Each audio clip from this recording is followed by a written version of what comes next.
darkness coming. They laughed and ran when it started flooding. I learned, don't play with the time. Son, don't pause when you stuck in your pride. So I move quick with it, heart stay lit with it. Doubt talk loud, but I ain't sick with it. If you walk in the dark, you ain't know where you're headed. Trip on the hate and the lies that you wedded. I'd rather glow in the world that's cold. Stand in the beam while the story unfold. Light still here, I'ma hold that tight. Cause any split second that switch hit night.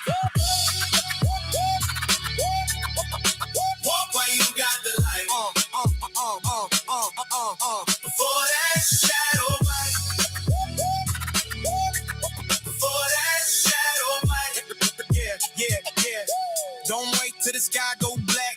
Step now, ain't no turning back. Walk while you got the light. Walk while you got the light. Move now, not later.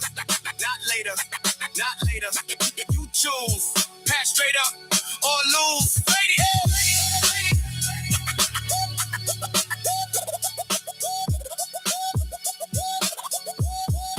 Walk while you got the light. Walk while you got the light. Before that shadow bite. Yeah. Don't wait till the sky go black. Step now, ain't no turn back. Walk while you got the light.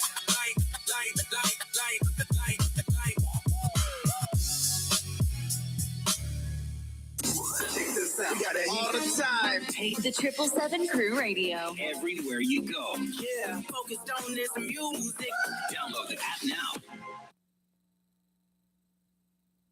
Wings of the morning, far in the distance. Still you see me. Still you with it. Wings of the morning, far in the distance. Still you see me. Still you with it. If I ride the wings of the morning, heart still torn, but I'm still storming. If I grail by the edge of the ocean, be steady my steps in the motion. Even there, you got me. Hand of my life, you beside me. Grip so firm when I slip, you caught me. A stick in my veins. Can't stop me. Even in the dark, I can't hide from you. I try to fade to black, but you cut right through. Oh Lord, my God. Every breath that you use, Jesus, you're my rescuer. You pull me through. All of the glory, it goes to your name. My Father in heaven, you broke these chains. Even in the dark, it takes time from you. Jesus, you my rescuer. You pull me through. Yeah, I'm good as the darkness, cover me blind. Run from the light, let the night redefine me. Live for the glow around me to turn quiet. Still you step in, cut through my rise. Even in the blackout, you see clear. You call out my shame, but you bring cheer from the gutter to the gate. You made way. Every situation you say, day. I can't hide from you. Try to fade the black, but you cut right through. Oh Lord, my God. Praise you. Jesus, you my rescuer. You pull me through. Glory, it goes to your name. My Father in heaven, you broke these chains. Even in the dark, I can't hide from you. Jesus, you my rescuer. You pull me through. Far sea, hard streets, still you near. Still, high peace, low sea, you still. Every fall, every fight, you remain. Every scar, scream out your name. I can't hide from you. Try to fade to black, but you cut right through. Oh Lord, my God. That's you. Jesus, you are rescuer. You pull me through. It goes to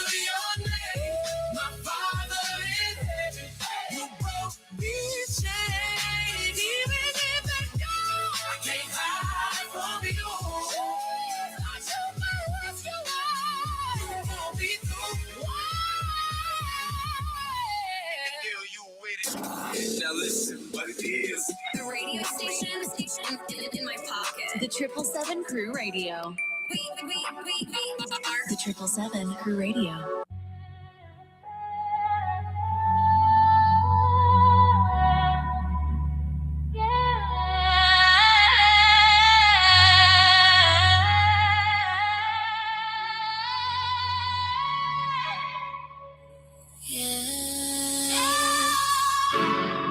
Woke up in the war zone, heart still beating, that's the proof.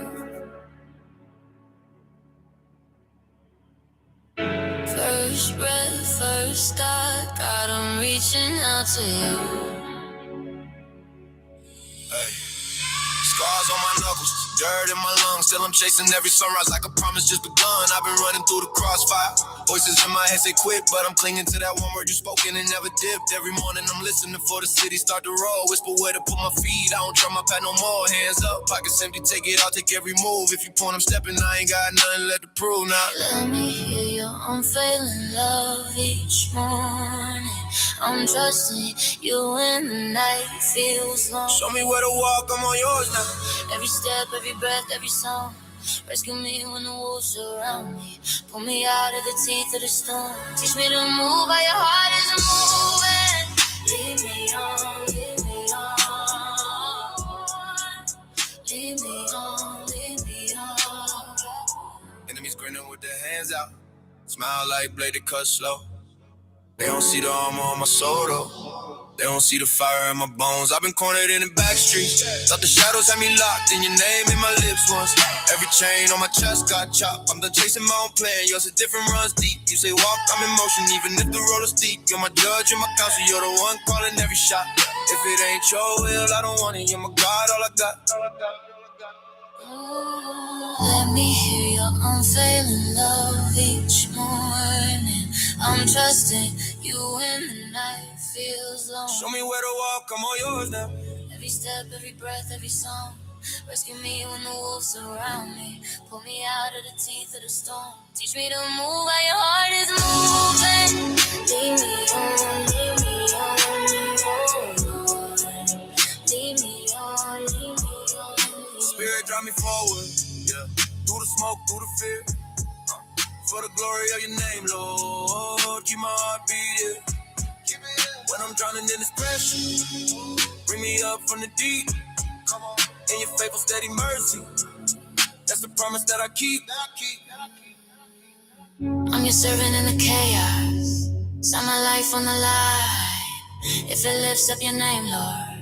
Use this pain, use this grind. In your unfailing love, I'm standing.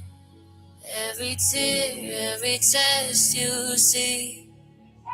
In your unfailing love, I'm standing. 'Cause you're not letting go of me.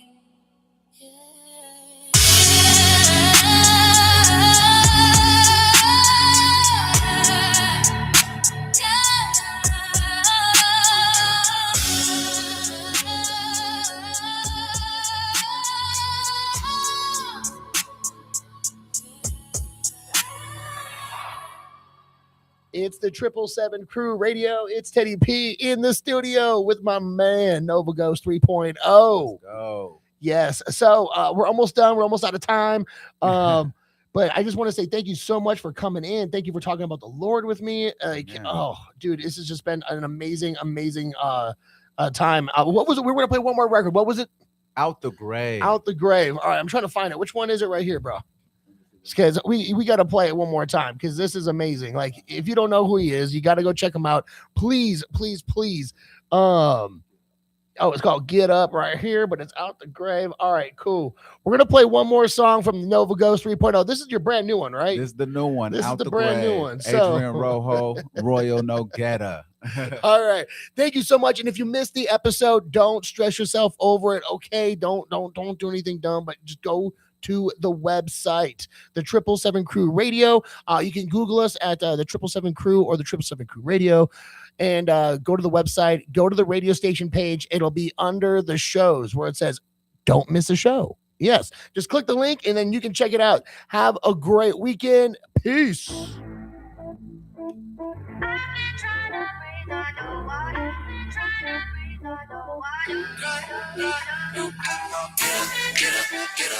up out the grave. Get up out the grave. You need to get up. Get up out the grave. Get up so you can be saved. Get up out the grave. Get up out the grave. You need to get up. Get up out the grave. Get up so you can be saved. Done. Stupid if I'm honest. I wasn't in my Bible, so I almost got outsmarted. Reaching dead end in the Red Sea part. Seen many baptized, got them. Vince Carter, died to the flesh. S on my chest. Spirit of the Lord, help me conquer every test. Look, it's wild in the West, got territory to bless. If we stuck in the mess, then turn to God and confess. Holla Jesus, to get delivered from the legion. We'll make him get up out the region. Now who do you believe in? He'll make you reap in every season. Right out the throne in the seed, and the reason that I'm breathing. I ain't even tripping, I'm a praiser. Christ my king, and there ain't nothing greater. Changed my behavior, cause I was in his presence. And now I'm just preaching his message that you could be saved. Get up out the grave. Get up out the grave. Get up out the grave. Get up so you can be saved. Get up out the grave. Get up out the grave. Get up out the grave. Get up so you can be saved. IDERANCEE. The resurrection dripping, got the blood all over me. I bounce out the grave, Lazarus inside of me. I pull up like a ghost and then I hit him with a three. Fresh Prince, how I run this thing. Crown fitted when I run this thing. You know the deal. Come and slide on me if you feel. You wanna spark a revival, a generational thrill. You gotta two-step, then hit the bless. Ain't no game when you're messing with the best. Hit the holy step, keep it stepping like you're next. When I got the grave and honor God with every breath. Time is ticking, the king is inside me living. The chaos shaking my mental, the devil keep trying to get me. But his grace too big and my faith too big. Resurrected down the throat, I'm too blessed. Said no, get up. Get up out the grave. Get up out the grave. You need to get up. Get up out the grave. Get up so you can be saved. Get up out the grave. Get up out the grave. You need to get up. Get up out the grave. So you can be saved. This that rep Christ too. Rolling with the best and I'm slapping on some blues. Whole church is jumping and I'm chilling with the Jews. Matthew, Mark, Luke, John, that's that good news. From the Bay where I rep Christ. All in, I'm about to do a nosedive. Face first to the Bible where they speak life. They say the righteous man falls, but I still rise. Yeah, I still rise all the way to the top. Made my best song and it still hasn't dropped. Hit my first million, I still haven't stopped. Money in the bank and I'm climbing to the top. Get up out that grave. How you 10 years in, still not saved? Look, get up out that grave. Hit that two-step on the devil while I pray. Hey. Get up out the grave. Get up out the grave. You need to get up. Get up out the grave. Get up so you can be saved. Get up out the grave. Get up out the grave. You need to get up. Get up out the grave. Get up so you can be saved.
Being Blunt with Jay Biggs will start momentarily.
Whether you're a business building your brand or just someone who wants gear that actually means something, Neo City Creative has you covered. Custom apparel, embroidery, stickers, laser etched gifts, all done in-house right here in Reno. For companies, we handle your team outfitting and branded merch. For everyone else, we make the stuff you actually want to wear. No minimums, fast turnaround, real people behind every order. Find us at neocitycreative.com and follow us on Instagram and Facebook. Neo City Creative, your brand, your style. KPGF 93.7 FM, Sun Valley. KNNR 1400 AM, Sparks. K277DL 103.3, Washoe Valley.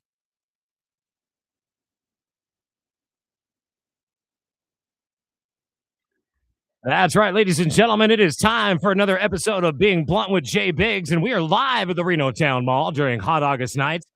4001 South Virginia. Come on down and be a part of the show until 6 p.m. It's open mic.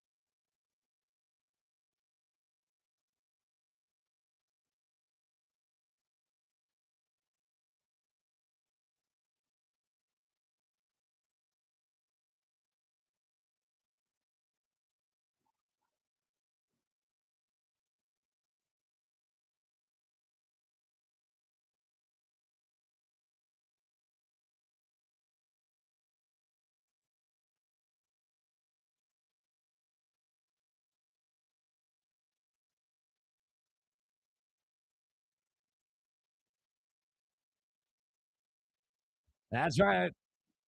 Welcome again, ladies and gentlemen, as we are here at Being Blunt with Jay Biggs, and we are live on the air until 6 o'clock from the Reno Town Mall, 4001 South Virginia. We're right across the street from the Atlantis Casino, or if you've ever been unemployed or had bunions on your feet and trying to get shoes that fit, well, we're right between the Proper Fit and the unemployment office.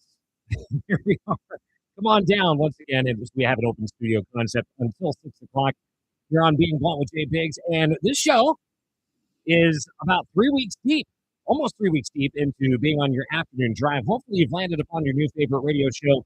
Hopefully you don't think it sucks, but if you do, I don't really personally care because I know I'm having a show with my friends and people that I meet that are no other conversations anyone's having on the air here in Northern Nevada. And to prove that, I've got my buddy, my trusted homie, right here by my side with me.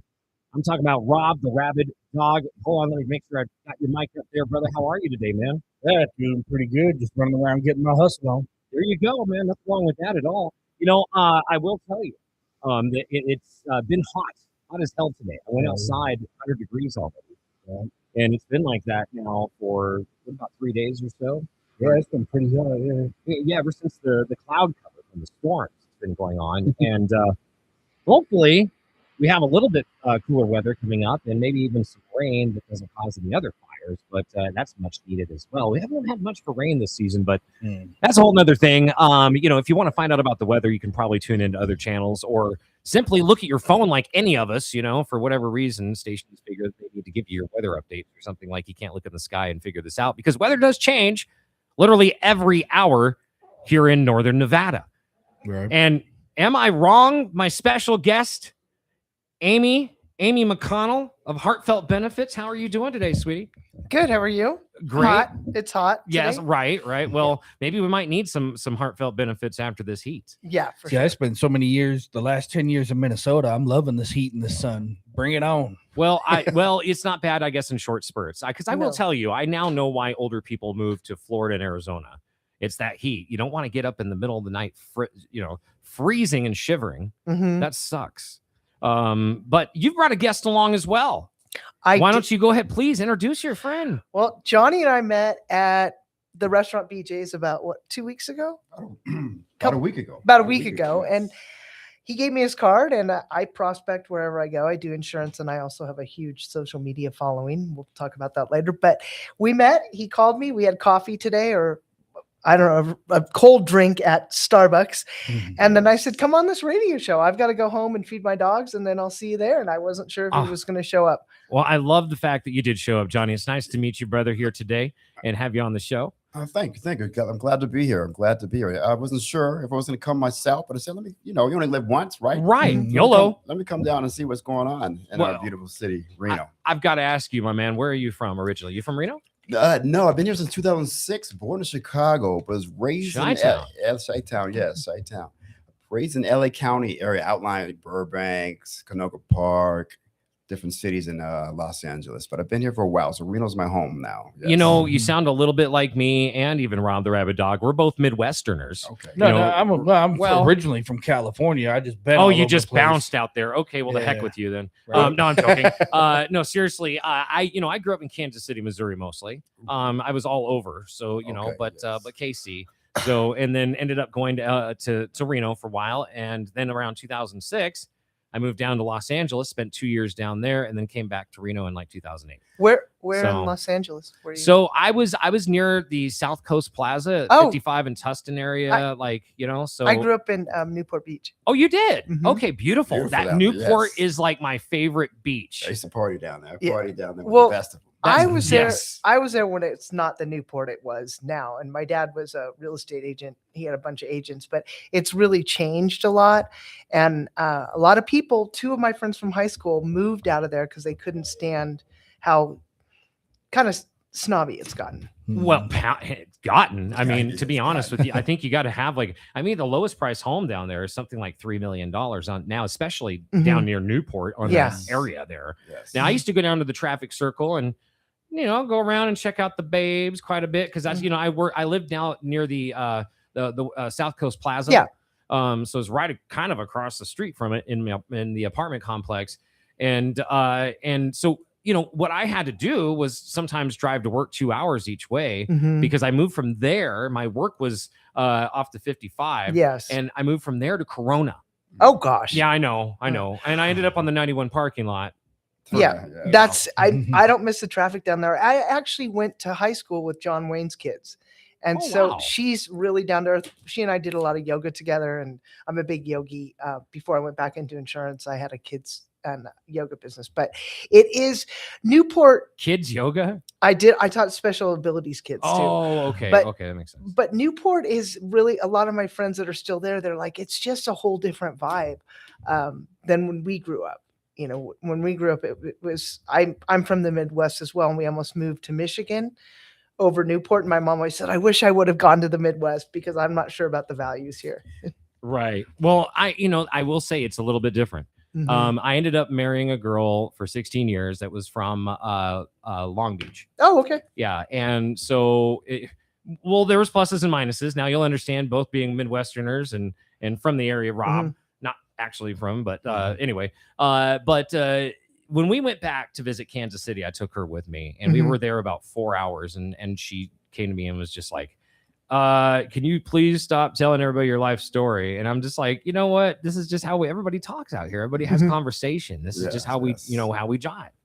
And she, being from LA, was just like, that's just not how it is. Now, I will say, what a culture shock, because, and Johnny, you're going to know what I'm talking about for sure. I mean, you probably do too, both you guys, but I'm just saying, like, being from Chi-town, it's a lot like Kansas City was. You're either black or you're white. True, but let me interrupt you. I was born there. Most of my family's still there, and so I wasn't raised there. I was raised in LA. So you're more LA. Cali. Okay. Yeah, so I'm a West Coast kid. I'm What a part? West Coast kid. Yeah. What part were you from of LA? Well, LA County. Like I said, I normally grew up in Palmdale. You know where Palmdale, up to 405. Come on, man. Yeah, we just had Afro Man. Afro Man. Lorenz Tate was out there. Brian Wirch, who was just on the show Monday, who owns Big B's Unique Cuts. You might have seen his truck driving around. Okay. What's Big B's? It's Unique Cuts is meat.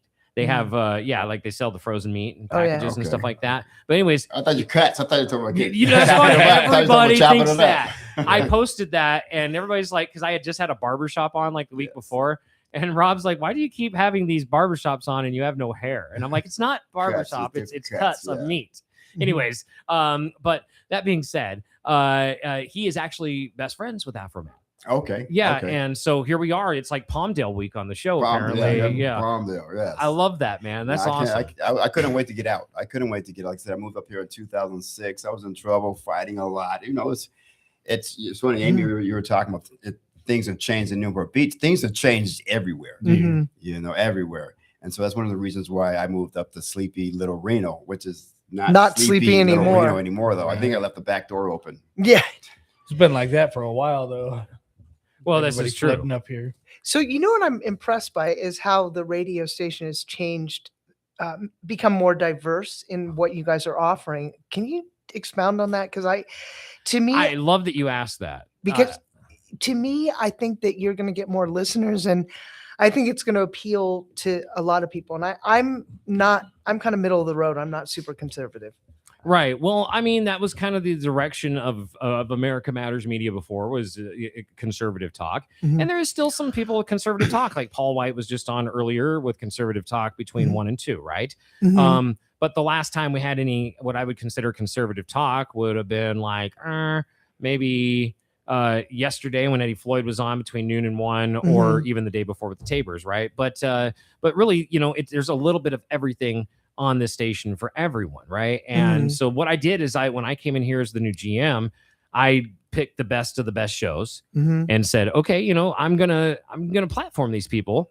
And most of the old America Matters Media shows are now between noon and 2 every day. So you've kind of got that mix between noon and 2, Monday through Friday. Mhm. But everything else has changed up. We've got 30 plus new shows. Well, So- I in a BNI group, and I announced today, and they said a lot of them said we couldn't go on because it was too conservative, and now a lot of people are like, wait, I'm open to that if they're Oh taking yeah, a look at it. 'Cause- no. Yeah, there's a voice for everybody. So Yeah. you need to remember, if you are somebody who cannot handle the fact that there is other people that think other ways about you, this is not the place for you. No. So if you're so liberal that you can't stand that there's going to be somebody maybe overnight that talks about how they like Trump, well, this is not the place for you. Yeah, and see, You know, that like- that kind of stuff doesn't bother me because I have a lot of friends in California that they watch the news and they talk about Trump. I'm a creative person. I don't watch the news. I do social media at night and stuff like that. Because if you watch the news, you know you're getting misinformation. Yeah, well, I'm just saying, like, it can be both ways though, too, right? So if you're thinking the same way, you know, about you know, Kamala Harris or Joe Biden too, and that's all you do is focus on them, you know, it's like, come on, dude, like, you know, like, whatever. So, And I'm let me hop in here. Like I said, I'm not a politician. I don't do politics a little bit, but No. you know, I love having conversations. Right. You know, and we're all adults. We should be able to sit down at a table and have a conversation, whether your views are way far off than mine. You know, I believe we're all trying to get to the same spot. Try to have, you know, the best life possible, trying to leave our footprint on this earth, you know, set our kids up and our kids' kids and things. Of that safety, nature. brother, Yes, you know, yes, sir. shelter, food, Yes, sir. That's water, you know, the essentials. You know, in 2018, me and my ex-wife, who I was talking about earlier, we put our kids in homeschool. We sold our cars, sold our house, and we bought an RV, and we traveled the United States for almost a whole year. That's beautiful. And yeah, it was, dude, because you know what? I maintain after that trip, because we were always like the youngest people in the RV park, you know? Oh, yeah. And so I talked to everybody, right? And so I maintain after that trip that we as Americans, no matter where you're at or what your political stance is, are way more on the same page than Facebook or the news is going to allow us to believe, right? Mhm. So you got to just start having actual conversations, just like Johnny just said. That's all it takes. You don't have to want to beat up each other or, you know what I mean, have issues with someone, or, you know, like, it's just, dude, listen, how dull of a life would this be? It sounds like North Korea to me. If everybody believed the same, exactly, and it was propaganda all the time, we just believe this, and but you know, it's like when I used to work for a conservative only radio station, and I was a host on there, they wanted me to have the Roe versus Wade conversation, and I told them, I said, listen, we're a conservative station. Everybody's going to think that we're just going to come on and say, you're baby killers. And see, I personally don't believe that. I believe that, you know, like, and this is my own personal thing, but I believe that, you know, listen, if you know for a fact that that was your uncle or someone you got raped by or something. Mhm. You don't want to see. That is not right to force somebody to look at that face every day. Mhm. And then on top of that, though, I mean, you know, as long as you can catch it before heartbeat, that's when when is something living and when is something dead? It's Mhm. conception of heartbeats and end of heartbeat, right? Mhm. So, you know, it's kind of both ways, right? So just catch it and do it, right? You know, and also if you know, because it's like that, that's that side of me, like, okay, you know, I'm trying to be humane about it. But there's also the money economic side that tells me if you're a mother and you know you can't start swallowing after the 5th kid, you know what I'm saying? Like maybe there's something, you know, like well, it's how much does it cost to raise a child? Yeah, You know, like by the system. Yes. So that's going to cost the taxpayers like $200,000 a year. Mm-hmm. And more so than that, more so the monetarily side of it, right? It's the benefit of that child as that child gets older and older and older with being shoved off from home to home with not Right. love and stuff so that just perpetuates, you know, negativity, perpetuates, you know, the society and the system. Yes, exactly. That's so it's like an endless circle, right? So That's what they're trying to do, Johnny. You know, it's like if you look at the way that they're building now, they're not building out, they're building up, right? Yeah. Because they want us all in metro areas. They want us dependent on the government. They want us dependent upon their little area. You know, they don't want people out on the BLM lands. Mhm. Now you can go to jail if you collect rainwater. You know what I'm I saying? know that one. It's wild. That's kind of old news to me. Well, it is old. Yeah. I mean, yeah, that in Cali, you go to jail for many years. That's been a thing. Mhm. It's probably more so people weren't, getting water to grow weed up in the Golden Triangle. But What up, homies? yeah, right. You know, that's what I do. I'm a real estate agent. I'm a real estate agent. I'm a personal trainer. And I'm basically just trying to help people, right? And so I've been having this conversation with people about Reno and Sparks, where they're all growing. They're growing up. You know, you can't go wide anymore because we're, you know, BLM. It's all BLM land out here. You know, they released a little bit in Vegas, you know, a little bit ago, but you know, it's they're nickel and diming us, right? And so they're hurting us into a system where they can control us. We're you know, with the traffic lights going up and stuff like that, they could record us. I just had a conversation a couple of days ago where there's lights going up on South Meadows that they could record you, and they're actually I'm going, you know, I'm trailing off here, forgive me, but they can record the flock cameras and yes, and use that, you know, in a criminal case against you or something like that. And so it's just so where does it end? Where does it end? Well, yeah. I mean, I don't, you know, I'm the flock cameras to me are, you know, yeah, they suck, but it's like at the same time they can have some uses. You know, what scares me is like the cops that have already been caught, like using them to like stalk women and stuff like that, you know. But you know, I also did watch a video just the other night where the flock camera made sense, and I was like, oh, this is why they're using them. You know, it's like, and I gave this example yesterday, I think, about how a guy drove up on, he was doing the whippets in his car, and he passed out coming down a hill. And instead of making the turn, he went up on the sidewalk and he hit some guy on a bike and killed him. Right. Well, then he came to, and his friend who was sitting next to him, awake the whole time, was like, dude, you just took off the road, passed out, hit somebody. And he's like, well, I don't know about it. So he just drove home. Yeah. Didn't say anything about it. Right. And it's just like, so then what happened is people at the scene came up to the cops and were like, yeah, we saw a silver car coming down the road, and he hit him and we heard the tire pop, and we saw that he had front end damage on the car. So what did they do? They literally I watched them get on their phone. They went to the flock cameras. You have to log in as a cop. Mhm. All right. And so it's not like me or you can just access it. So anyways, they have to log in, and then they literally just typed in silver sedan front end damage, and it went all over the town, and it popped up the camera with like any sedans with front end tire pops or damage. Right. And they had one within 5 minutes of each other of him coming down the hill with no damage. And then the next one was him with damage.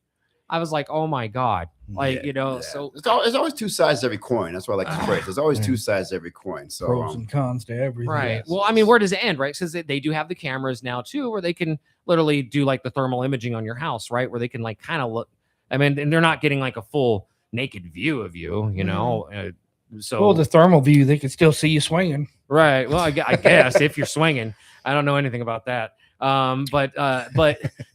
But no, seriously, I mean, that's the thing, is that, you know, people are, you know, it's just more is happening. And then there's all this talk of course, we're going to talk about data centers, right? You know, everybody, we had 1,000 people show up at the Reno Public Market just this morning to yeah, to talk to discuss data centers, right? So it's a big thing. That's but then again, when I don't remember fearing data centers 6 months ago, right? So I'm like, okay, what is this, right? Because I mean, I personally don't care, dude. If my house was literally like, if you had 4 data centers and there was like a 1 acre parcel right between the 4, and you just plopped a house for me, I'm like, okay, cool. I'm less neighbors, yeah. I mean, but the data centers, it's besides like the data itself, what it does to our environment. It just drowns our water. It just absorbs the water from the. So it's always we take. Sooner or later, in my opinion, that is we're on the edge. We're on the edge where where the world, the earth is just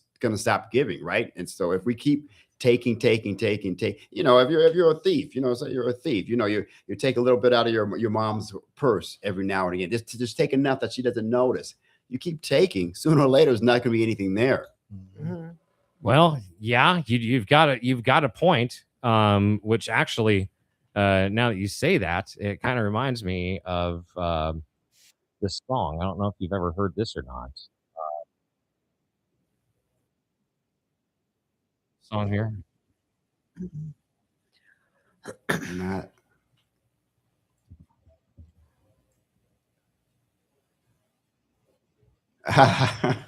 That's Mr. Mike. Yes. So that's the man, myth, the legend. Yes, dude. Hey, depending on who you ask.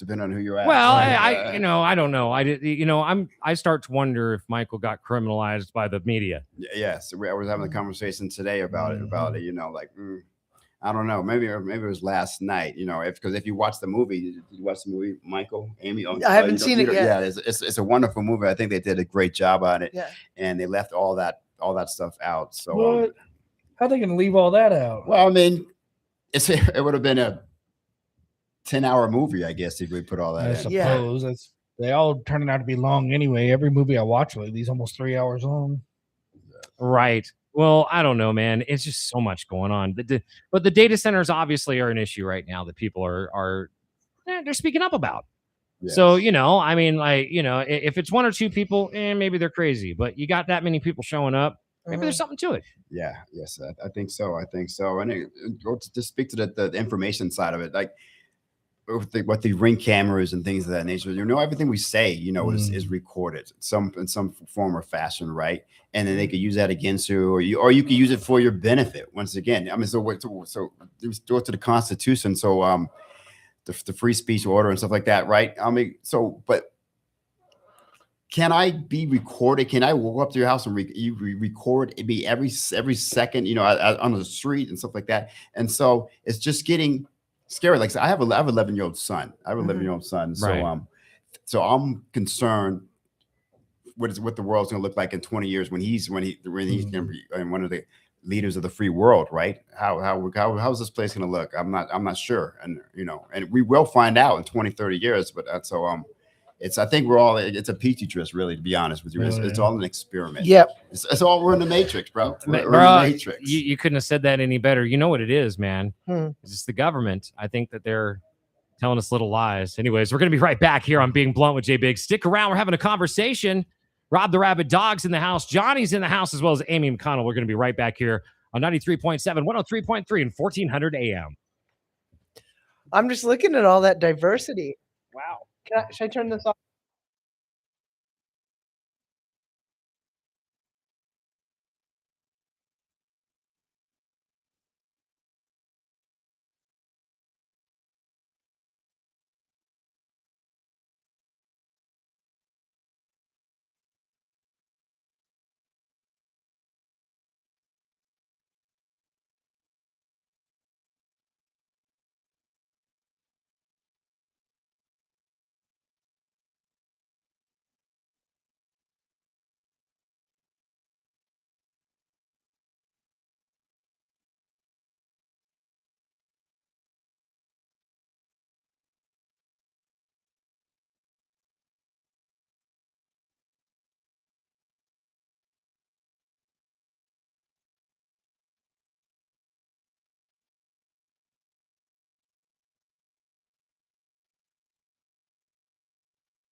KPG 93.7 FM, Sun Valley. KNNR 1400 AM, Sparks.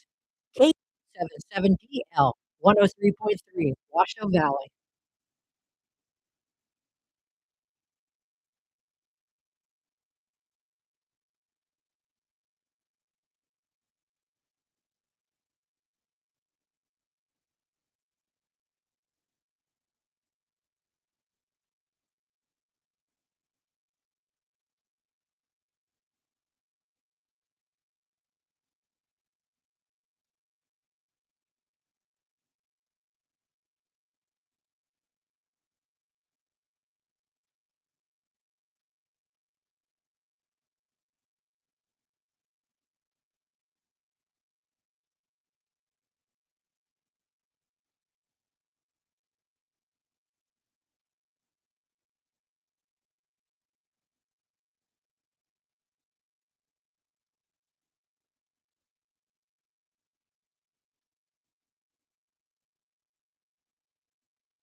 That's right. Don't forget it, ladies and gentlemen. That's right there. It's the police every breath you take. And it is Jay Biggs here.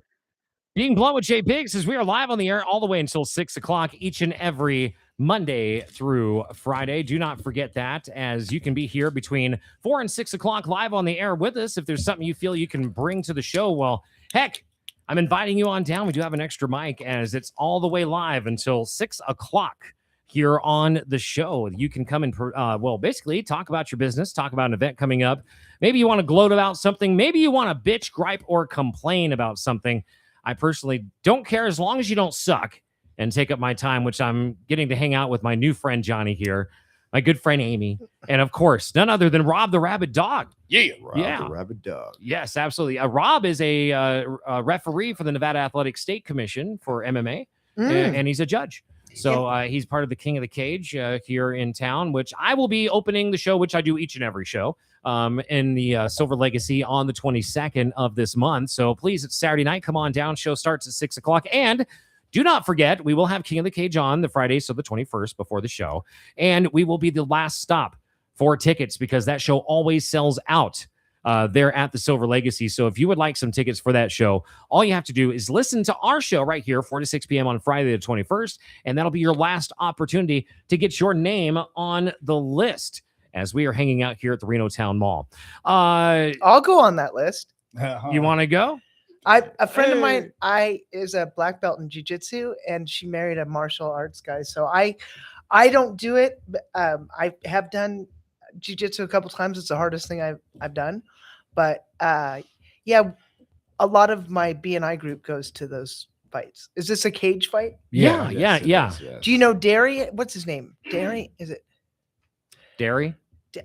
a guy that he does really well? There's a couple of them around here. Yeah, I'm not sure. Honestly, I don't know. One thing I do know for sure is that I was a little bit late today. I was trying to warn you. Yeah, I know, dude. You tried, and I'm like 22 minutes late right now because too many hits from the bone. Well, I don't know about that. Yeah, I know. Yeah. Anyways, I'm trying to be funny. Well, we usually do our 420 roll call here on the show, which is everybody that's listening to the show. Please drop your name or your business name, and I will say it on the show at 420 every day. But we got involved in conversation here, and here I am, like a stoner. I'm late to the conversation with us. But either way, Moxley, the biggest little flower tribe, Buy Right Pizza in Sun Valley. Thank you to them. Also, big thank you to Julia McKay. Yes, Rob the Rabbit Dog, the Rabbit Bitch. Yep. That's right. Thank you to her, his lady. Also, Michaela Villa and Nevada Firearms Academy and Range. Thank you to you guys. And Scott, also thank you for lunch today. Also, let's see who else we've got here. Also, Zach Owls checking in. That's right. From Next Level Car Audio 775. Make sure you go check them out over off Gentry. And thank you to everybody who got involved in the 420 roll call, even though my ass forgot until right now. But that's just because that's what I do, man. I get involved in these conversations and I get stuck in them. And it's much like everybody else here. They come to the show going, what am I going to talk about? Like Amy over here calling me this week 2 or 3 times going, what am I going to talk about? And hold on. I got you back. Okay. So, but no, seriously, everybody wonders, what are we going to talk about? And I'm like, dude, just show up. It's a conversation. Talk about life. Right. Talk about life. Right. Johnny's learning out firsthand how this goes here because it's really, it is this conversation. He was, I just kind of said, let it go. But one of the things I'm want to talk about is I've been learning from these young 25-year-olds about branding. Because I told the guy, I have a cooking class that I just put together, but I also have a cooking channel called Amy's Cozy Kitchen on Instagram with a K, and I have 129,000 followers. So this guy, he says, here's what you need to do. You telling me cooking's the best thing you can learn from 25-year-old strapping? No. This guy is he owns a branding company, and he said, look, you need to bring food to doctors' offices before your open enrollment and stuff like that, because you need to get known. And, a lot of my older clients, since I do Medicare, like if I knew how to eat, I might not be in this predicament. And a lot of them are voicing that I've been overprescribed pills and they don't go together instead of the natural route. So I said to this guy, so do you think branding with the cooking's a good idea? He's like, no, I only have a branding company, and I'm going to tell you it's a good, come on, Amy. But some of these kids that are doing really well, there's so much opportunity out there. I mean, I do insurance primarily, but I kind of squeeze it in with the cooking. But there's also something called UGC, which is creating content for brands.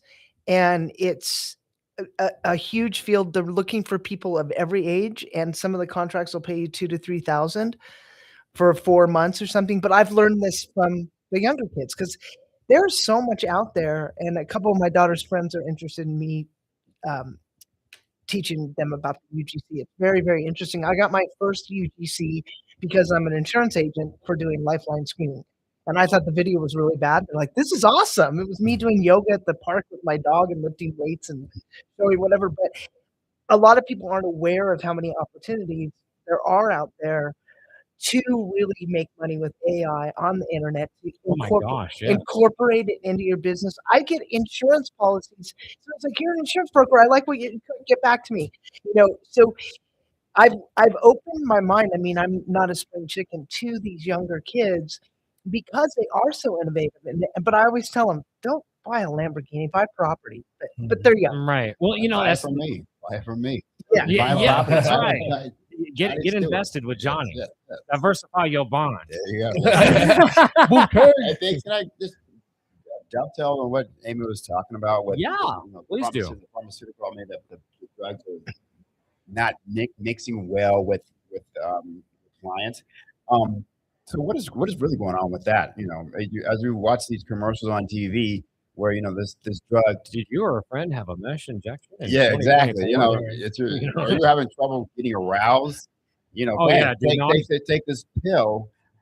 Well, they're- Side effects are penis falls off. Right. Well, they've been trying to stuff us full of estrogen for years, Johnny. Is that yeah. the problem? Fix? Well, I don't know. I feel like there's all sorts of things. Like they're trying to, because here's the thing, right? It's like, and this again, I'm wacky and I'm out there, right? So I'll throw you with this opinion. Okay. So they've been saying for how many years that we have a population issue, like over 20, right? So you got Bill Gates coming on talking about years ago how we have this population control issue. Well, then all of a sudden we get COVID. All right.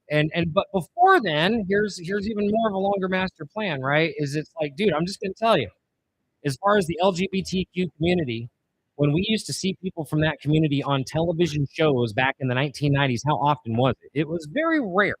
And when we did, it was like they were opening the gate to things like the Golden Girls or, things like to where they actually did talk about a lot of stuff like that, right? Anyway, all I'm saying is that now every show has like a either a gay couple or there's every ethnicity or anything, you know what I mean? Like everybody's included in everything, right? But there's always that. So I'm thinking to myself, well, wait a minute.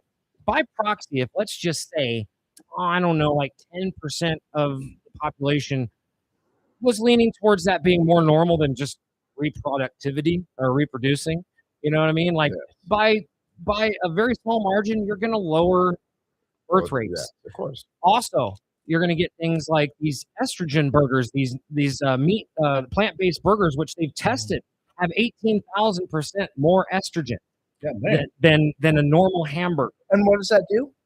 Well, it makes these guys soy boys. I don't even want to know when they test the levels of those lab grown meats. Then, so does it affects their sperm count? Then, Hugely, and it it's like I'm trying to think of they're like trying to demand us. Damn it, I'm trying to. What's the name for it? Demasculation or emasculate? Yeah. Well, they're saying the microplastics are helping contribute towards that as well. Dude, everything it Right. seems like right now, all the products. If you look at things, but then again, you can't live under a rock and be scared about everything. Otherwise, it's like, right. Yeah, let's talk about stuff. Let's go there. Talk about population control and stuff like that. If you drive from, as I said, we both lived in California. I think all four was lived in California. And drive from California, get in a car, get in your van, and drive to New York. You know how much open land there is. Oh, I know. So once again, they're funneling us. That's a real estate term. Funneling, redlining, streaming to a certain location, certain ghetto that they want us to be in. It used to be called Agenda 21, I think is what they used to call it. Yeah, but the vastness of this country is, it's crazy that the kids don't even really, no one really realizes it. So do we have a population issue, or is it just something, once again, matrix, some smoke and mirrors almost, True. Yeah, I don't know, man. I'm honestly not sure what's going on.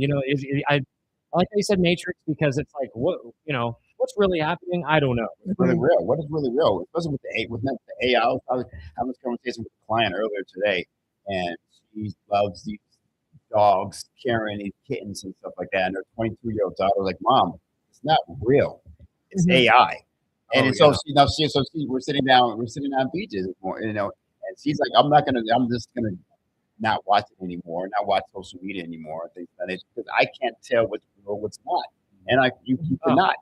It's impossible now. Well, there's since I follow all these young kids, you can do faceless YouTube channels using AI and get a lot of followers. There's so much.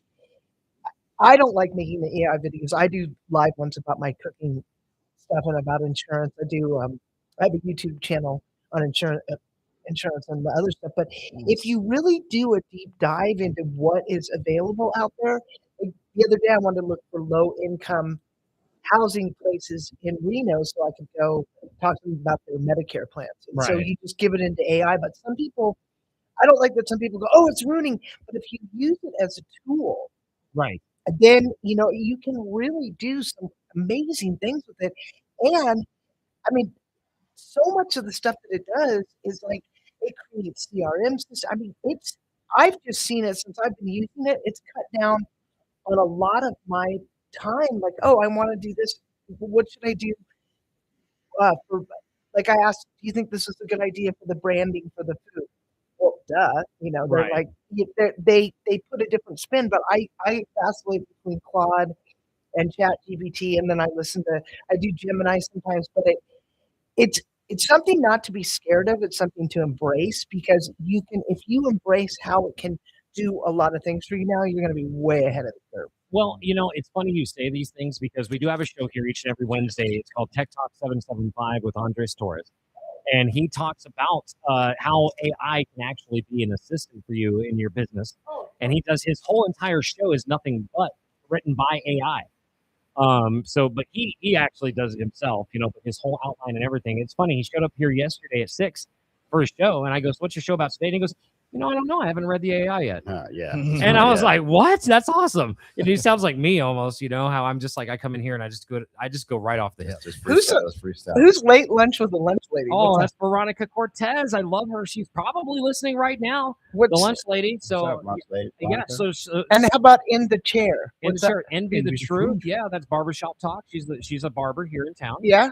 And she has conversations like barbershop. And how about Valerie Ferrari? That's going to be your morning drive from 6 a.m. to 9 a.m. And that is going to be like 80s, 90s mixed music. Oh, really? Maybe some early 2000s, depending, but it's all upbeat music. I'm just getting you to what's an interview with 81 Angels? So that's the Hells Angels. Oh, Yeah, we have the worldwide president where of Hells Angels comes in here and sits right where you're at every week on Wednesdays. and what?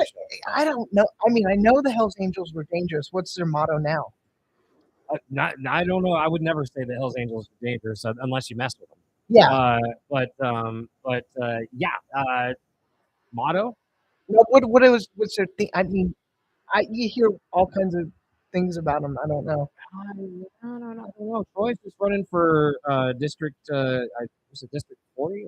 I forget. No, District 3, I believe. Mhm. District 3 is running for. So. Oh wow. Tune he's into a coming. show, I'm sure you get the answer. Yeah. I was gonna Well, say if you tune into a show. Yeah, I get the wanted answer. because I know that they used to go to a lot of Grateful Dead shows as well. I believe. I don't know. I don't want to make an ass out of you and me. No, I know. You know So that let's word? don't assume. Yeah, I think that's that's an insurance term. That- What- there you go. okay, so let's cut that because I don't want to do that. No, How about Tornado Alley? Oh, you're talking about ecstasy. Yeah. Here each and every Sunday. So yeah, he's doing a show. And he's actually from Kansas City. Mhm. And I grew up with him. Mhm. And so what he does is he gives independent artists Mhm. between Kansas City and California an opportunity to showcase their music, no matter what kind of music it is. If you've never had radio play, this is the place where you actually dump music. If you Oh, will okay. play it and give you love. And Military Matters. That's on the conservative That's, side. yeah, well, that's going to be more. I'd say it's more down the middle because these guys are actually they're veterans. And then here we have Basis of Success. I'm just Yeah. This, that one right there is Pearl, and she's there each and every Monday. She does the NAACP hour each and every other Monday. Mhm. But every Monday she's with you. And last week she did an interview with some prominent people here in town. So she's like, yeah, it's oh, and the Tapers. Who are they? that's funny. That's like my my sitcom couple. Oh, That's why I like to call them because Tom's very down the line military man, and Jane is very much so that little devil's advocate on the shoulder that says, they're full of crap, Tom. So I love that, and so you get a mismatch of political talk with them and just reality, and then what they do is they try to give you all sides of things, and then you decide what you think is the truth at the end. well, I I like. don't think we can do that anymore. I don't think our minds are not framed. Well, if you got the right phone algorithm in front of you, John. So you gotta ask, hey Siri, is this true or false? And then you're gonna go with that. Well, I will say this: there is Flip a one. coin. I was flip a coin. Right. Heads or tails, right? Here's something you don't have to flip a coin about unless it's a double-sided coin, and that is to know if we're real here at 97 or 93.7 or 103.3, because we are completely live from 6 a.m. until 9 p.m. each and every day. And so please, if you'd like to come down here to the Reno Town Mall, 4001 South Virginia, and be a part of the show right now, we still have an open mic available for the next hour. Or, again, if you just want to see the DJs do their thing, or if you want to come and sit down, we have a lounge now. So please come and be a part of the station. It's brand new. We're only 2.5 weeks old. I'm really impressed with the changes. Yeah, it's different. It's very different. Well, I like the diversity, and I think that it's just that's why I'm having you go through these people, so people feel like, oh, and then there's Doug Jazz Tracks. Yeah, jazz tracks every Saturday morning. That's a really eclectic show between 10 and 2 p.m. Oh, and Wide Open Talk. That's interesting. Yes, Wide Open Talk is so the guys that run on Wide Open Rallies, which is the car rallies here in town, and they have cars that are like 250,000 or more. Supercars. Yeah, they're supercars, and they take these things on these rallies across the West Coast. Nevada backstage. Ooh, what's that? Rural everywhere. Yeah. Rural anywhere but Reno Sparks, basically. Yeah, I'm just I didn't know you existed. This is my first time meeting you. I'm going to definitely follow you now, Greg. And I love, we need because we are diverse. The country is very diverse. Right. It's not one side. It's not two sides. Like they want us to believe. So it's the diversity that is going on your air is very much needed in today's society, today's timing, and I appreciate that as a man, as a father, a young kid, a young daughter, and so like diversity. Because once again, the world, forget the country, the world is it's small now. It's a vast place, but it's small. My son's talking to people all over the world playing his video games and stuff like that, which is kind of a scary thing all in itself. But the technology has brought us all closer together, right? And absolutely. So I see what Amy was talking about, all the artists, all the artists, and the other events that you guys put on, and it's great. It's cool because it's the way I look at it is we're Reno's radio island of misfits, and we're also a mixed bag of nuts, right? So it's like maybe I'm a peanut, maybe you think Pens, Bulls, and Bears is a walnut, maybe you think America Matters with Eddie Floyd is a chestnut. I don't care. All I'm saying is that if you don't like one, you might like the others, right? So, but see, give it a shot. That's what's going to get you. That's really going to grow your audience. A lot of people are going to want to advertise. Well, I sure hope, because we got a lot of. I don't want to say haters, but a lot of people who do not believe. And I've been talking to people in the radio industry the last week, and I've been kind of down. And a lot of people that don't believe what they don't believe in it. They don't think this is going to work. They don't. Yeah, and it's weird because I need to prove them wrong. We need to prove that, again, this is like, at this point, it's personal. When someone tells me what I'm doing is not going to work, it becomes extremely personal to me. And so either this is going to work and it's going to blow up, it's going to be the most diverse, most awesome radio broadcasting company in all of Reno, or I'm going to skip town somewhere and my name's Juan. Anyways, how'd you get involved in the radio? Oh, good question. I believe it or not, working on a microphone at the drive-thru at McDonald's when I was going to college. That's what all began. It is, dude. I'm telling you right now. I was happy to move up to Fry's, and then they put me on the back drive-thru. Coming to America. You made it. Put you on Fry's. You made it, bro. That's what I'm saying. And seriously, I mean, when I was working there. I was about 322 pounds. So I was about 100 pounds more than I am now. So I'm pretty happy. Once I found out I was diabetic, I took care of myself and lost weight. Right. Funny how that works out. Funny how that works. It is how it works, right? Yes. But anyways, that being said, I think they knew that my health was getting out of control. So they put me on the back window to where I was only taking orders and I was like making Happy Meal boxes and taking money. Right. So I'm on a microphone all day getting bored in this little back room. So I started doing like voice impersonations.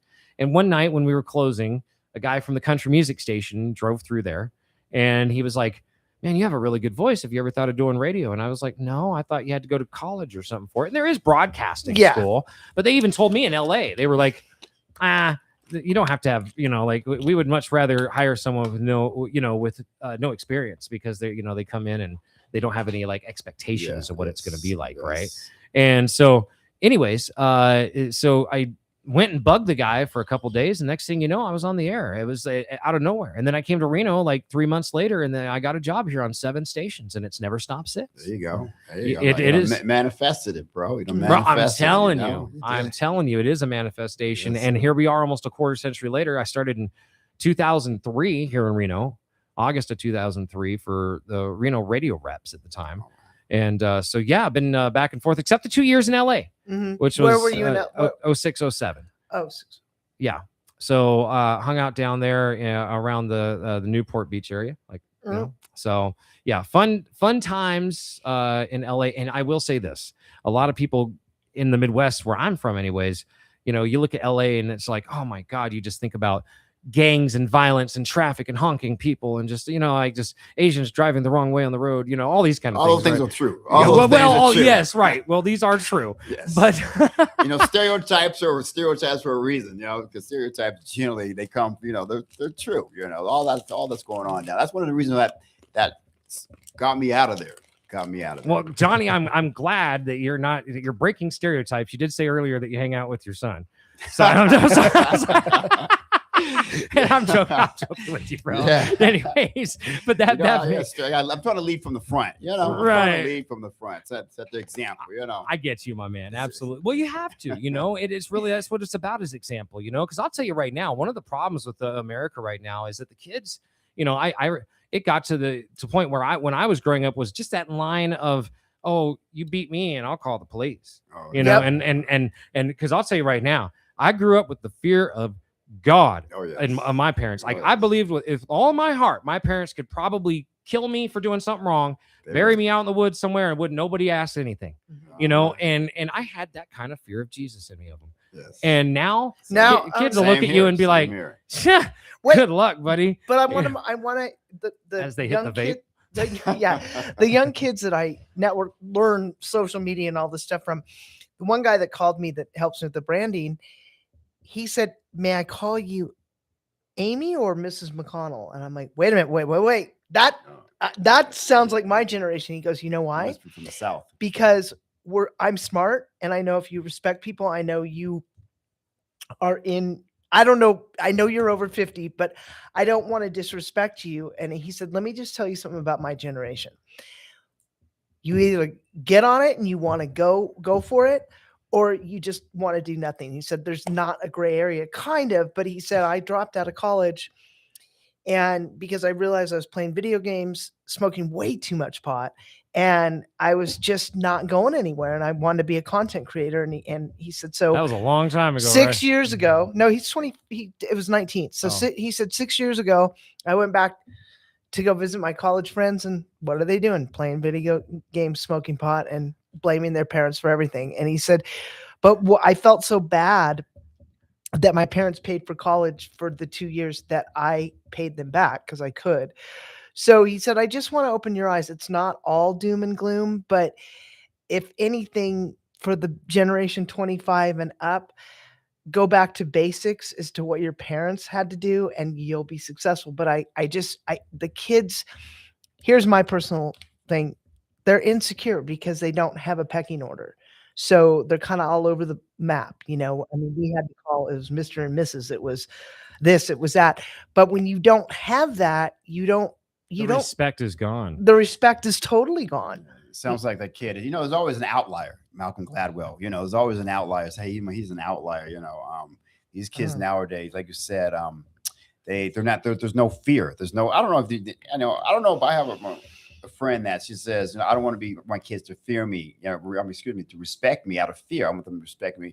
And I'm like, that's all well and good. But I'm not trying to be friends with my kid. My son and I had a conversation a couple months ago over soccer, and I put a lot of money into his sports, and he's not practicing like he needs to practice, and which is fine. It was fine, and I'm gonna stop shelling out money like I need to shell out money. And he's like, "Oh, Dad, it sounds like you don't like me." You know what I said to him? I said, "No, son, I don't like you. I'm your father. I love you." Right. And so I think that that line has been blurred to the Mhm. point where it just doesn't exist anymore. Well, and also, I remember I used to say, well, Jenny doesn't have to do that. Well, I'm not Jenny's mom. I'm your mom, and this is what you're going to do. And it's just, I think that the kids, I know how I would feel like if you don't have any direction in a career or any passion for anything, and you're kind of just floating in the wind because you can get away with disrespecting your parents and adults, and you don't. Eventually, that has something to do with the self-esteem. Absolutely, it does. And also, I have relatives in South Africa, and I took my daughter there, and I noticed the kids over there are so much better behaved. It was almost like night and day. I mean, they're just it's crazy. Over in Europe, the kids are a lot better behaved. Here, it's like I made the mistake of trying to be friends with my daughter. Well, let me ask you guys about this one. And Johnny, did you? I mean, being from LA area where you were growing up, did you grow up in any like what you consider hood areas? Not too bad. Not you consider them hood for Reno, but LA. Yeah, right. Okay, thank you. Yeah. So there was some rough patches, but I was pretty fortunate. Okay. Well, I mean, the reason I ask you this is because, like I had a lot of friends, like I grew up in the hood of Kansas City, right? And so I had a lot of friends that, would have problems with the police, but it was never what you see now with this like F12 or the calling the cops pigs or just, you know what I mean? All this stuff, right? I don't understand. I get that there's people upset with police for situations that have happened. But rightfully so. Rightfully so. Yes. But the way I was taught when I was growing up was that if you had an issue, let's say Officer Jones, I'll just use that name, right? If Officer Jones had an issue with you, you addressed him, yes, sir, no, sir. You get his badge number, and when he's done, so you go home, you tell mom or dad, and mom and dad will deal with Officer Jones. Now it's, I don't have to do anything. You're not my mama. Don't touch me. Yeah, don't touch me. Like you don't have any rights to do this or that. Those and it's Karen like, dude, videos drive me do you crazy. want to go home or not? But once again, you use the same phrase I said earlier. There's two sides to every coin, right? I grew up, and I was pulled over. I'm a light skinned black man with green eyes, and so I get it from both sides. If The ladies love him. Yeah, is what he's yes, saying. they did. Jay Stu, Pretty Ricky's what they call me. I love it. But I would get pulled over for no reasons, and so I would give the cops the business. And this is a long time, just because I know I was in the right. I would know if I'm in the right. I'm gonna stand up for myself. My father, God rest his soul, used to always tell me, and then you need to stop, arguing with the cops, this and that. And I was a young kid. I didn't know. I'm like, no, Dad. And like, no, they're jamming me up, so to speak, for no reason, just because I'm a black man. And so I'm gonna, I'm gonna state my piece. I'm gonna state my side of it. But as a grown man now, I realize he's trying to protect me because this happens. Cops. Not all cops are bad. Not all cops are good. There's cops. The George Floyd, Rodney Kings, and stuff like that. So he was saving me from myself, essentially, because he knew what cops were capable of. And so, but saying that, and so it's kind of hard, to be respectful at times when some of them. I grew up. One of my best friends back home, her ex-husband was a LAPD cop, and him and I used to work out. Big Hispanic dude. And he was telling me just a little bit of like what the LAPD is one of known for the most corruptness in all the country, right? And he would tell me a little bit, but not too much, right? And so knowing that as I'm working out with this guy, knowing he's just just as dirty as they come, how can I walk out of there and a cop roll up on me and light me up and respect them? How can I? Because they don't respect themselves. They're not respecting their wives, their children. It was, so how and why? Why should I respect you? Right. No, I understand. I do get that. I think it's more of just if you're in Kazakhstan and you pull up to the border of Russia, there's these dudes with like guns and rights to kill you and all this kind of stuff if they really want to get away with it. And you should just kind of use common sense of like, okay, I need to navigate this. That's all right. It's like if I go walking through like a Mexican neighborhood and they don't know who I am, right? I've kind of got to navigate that because there might be some dudes that are like, hey, what are you doing here, SA? True. So that's all I'm saying. You know what I mean? Like, I get it. The way I look at it is how big of a headache you want to deal with. Like, how far over the line are they stepping in? Is it really worth making a stink over? Once they step over that line, I got no problem making that problem. You know what I'm trying to say? I love my story, and I think you heard this story before, Rob, about going to get sushi with my buddy Donnell. And he had shown up from Jacksonville. He's a brother I grew up with in Kansas City, right? There's a white guy.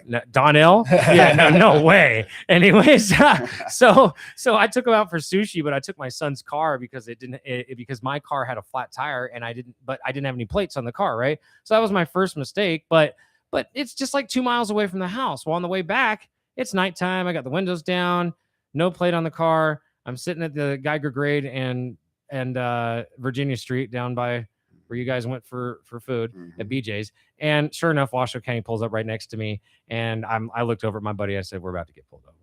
And he's all, what do you mean? And I'm like, well, I'm kind of riding a little dirty. And he's like, what are you talking about? And I'm like, I don't have any plates on the car. He's like, what? And I'm like, yeah. So anyways, we got pulled over and the cop came up to the car and was like, yeah, what do you know? I said, I already know why you pulled me over. It's no plate, and I gave him the spiel. Like, I live in this neighborhood. I just took my buddy. He was here for Father's Day and I took him to get sushi, right? Because he lives in Florida. And I thought it was kind of weird that he lives in a state that's surrounded by 3 sides of water, but he can't find all you can eat sushi. However, up here in the mountains of the Sierra Nevada, miles and hours from the ocean, there's all you can eat sushi everywhere. How is that possible? And the cop literally is looking at my license and he goes, you know what? You're right. We just went to Orlando for Disneyland, me and my family, and we drove around looking for all you could eat sushi, and all we could find was a la carte. Here you go, sir. Have a great day. And he handed me back my license, and I took it, and I looked over at my friend Donnell, and he was sitting on there going, like, he could not believe that just happened. He was like, man, if that was me, I would have been pulled out of this car, shook down, you know what I mean? But again, you know what I mean? But I don't, anyways, I didn't really know what to say to him at that point, but again, I mean, that's the thing that people are feeling, I hate that. I honestly hate that. It shouldn't be like that. It should be across the board, across the board. Spade, I call it spade a spade. It should be what's good for the goose, good for the gander, kind of thing. But unfortunately, it's not. And it has never been, making America great again. I mean, oh yeah, I know. So when has it ever been great for Black folks? So was it when we were slaves, or was it for Lent? When the dogs sicked on us? To my point, go back to what I was talking about with my dad who used to say that stuff. I really didn't understand. I was, feeling like these dudes are pulling me over for no reason.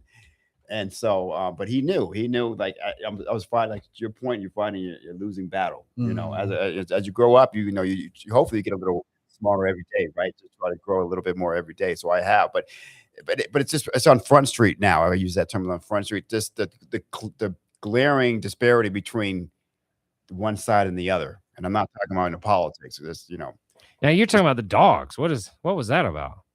I never heard that one.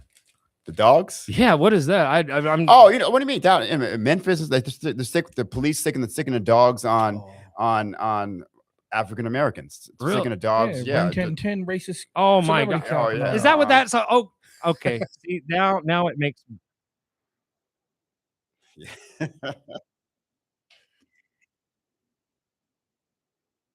Exactly. And then it hit me. But yeah, hit him in the ass. Hit him in the ass. Hit him in the ass. Yeah. Well, I literally had never. I had wondered forever where that clip came from. So that's actually from a real civil rights thing. Yeah. Could I? You want to hear the story? I'm going to try to sum it up. May I tell this please, quick story? Please. And so this is about 10 years ago. I was working for this little network company. We sat down to LA for a conference. Now I was riding shotgun with my partner. He was a white kid, about 26, 27 years old. we pulled over to the side of the road, in a dirt road. You know, there was a main highway. But we had to be on a conference on a video conference, and so we're sitting there on this video conference, and a cop pulls up behind us, about 45 feet. I noticed him in a side passenger mirror. The cop doesn't get out the car initially. He must be running the plates and stuff like that. What are these guys doing? The driver of the car, this white guy, he gets out of the car, the driver's side, and walks back to the cop car. And I'm looking in the mirror. I'm like, what is this dude? You know, because I'm a black man, so I know the protocol. You know, the protocol. You know, my hands are right. You can see him. I'm not making any sudden movements, and he's walking towards the cop car.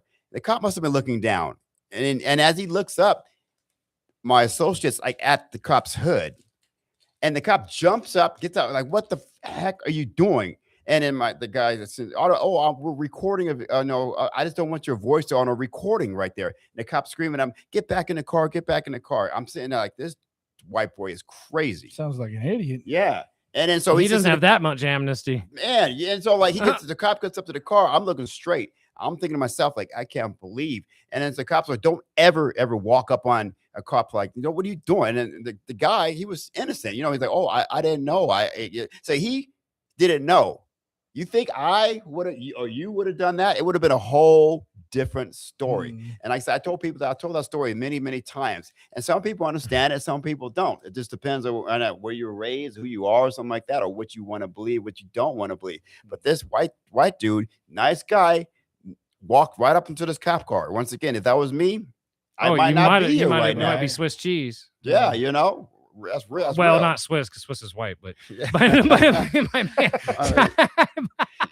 there's that. And so, but why is there such glaring differences? Why is there such glaring differences still in 2026, right?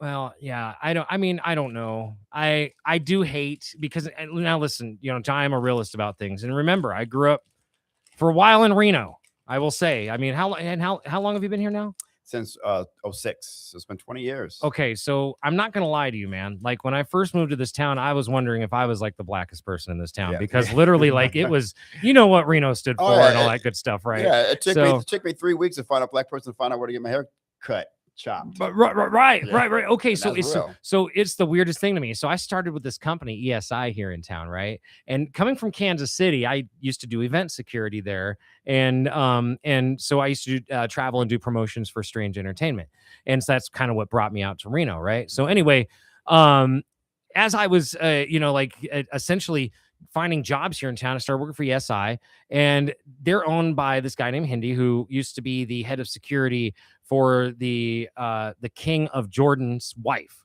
right? So this guy's really, somebody, right? But have you ever seen a Jordanian? They kind of look like brothers, but they're Iraqi kind of sound, like they sound Arabic, right? So anyways, here I am in Reno, and I'm like, damn, I went from like an all black and white town to all Mexican and white, right? And so that right there, it had me like going, what's going on here already? Well, then I walk into this job, and it's like 30, 40 brothers in there. And I'm like, oh man, what's up? I'm at home, bro. What's up? And they're all like, oh, blah, blah, blah, blah. I'm like, what the world? I was like, they look like brothers, but they're not. Yeah. So it's funny, but like Reno didn't have like any culture at all, bro. When I first came to town, there was it was far and few between. But I always jokingly say, for whatever reason, I'm probably, and I'll say it to you too, man, I'm probably more comfortable at your family barbecue than my own. Yeah, just I've always been like that. Yeah. For whatever reason, I've had a little bit of soul in me, I guess you could say. Nothing wrong with that, brother. No, hell no, absolutely not.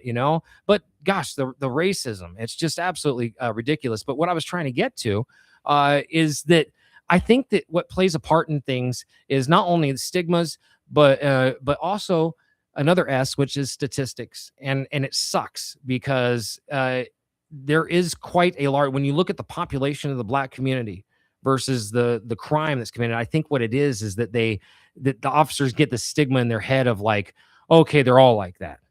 And it sucks. Look at our prison system now. Man, I mean, like I was in Kansas City when it was kind of winding down, but like when crack hit the black community, bro, everything was messed up. Oh, yeah. But I also, at the same time, growing up in Kansas City, I knew so many people that I didn't know until I was older that they were on crack. It's so weird. I had friends with like moms and dads who worked totally normal 40-hour week jobs, came home, watched TV. And I'm like, now as an adult, they're all like, oh man, my mom did crack. You didn't know? I'm like, what? You know, like I grew up around all these crackheads. Dysfunctional addicts. They're just functional addicts. I guess, and here I am saying I'm the most functional stoner in the world. I don't know, maybe. But anyway, we're all over the place today, and that's kind of how the show goes. As I tell everybody, you never know which way the wind's going to blow here on the show, and you don't know what kind of things we're going to play or what we're going to talk about. I mean, it's just literally conversation.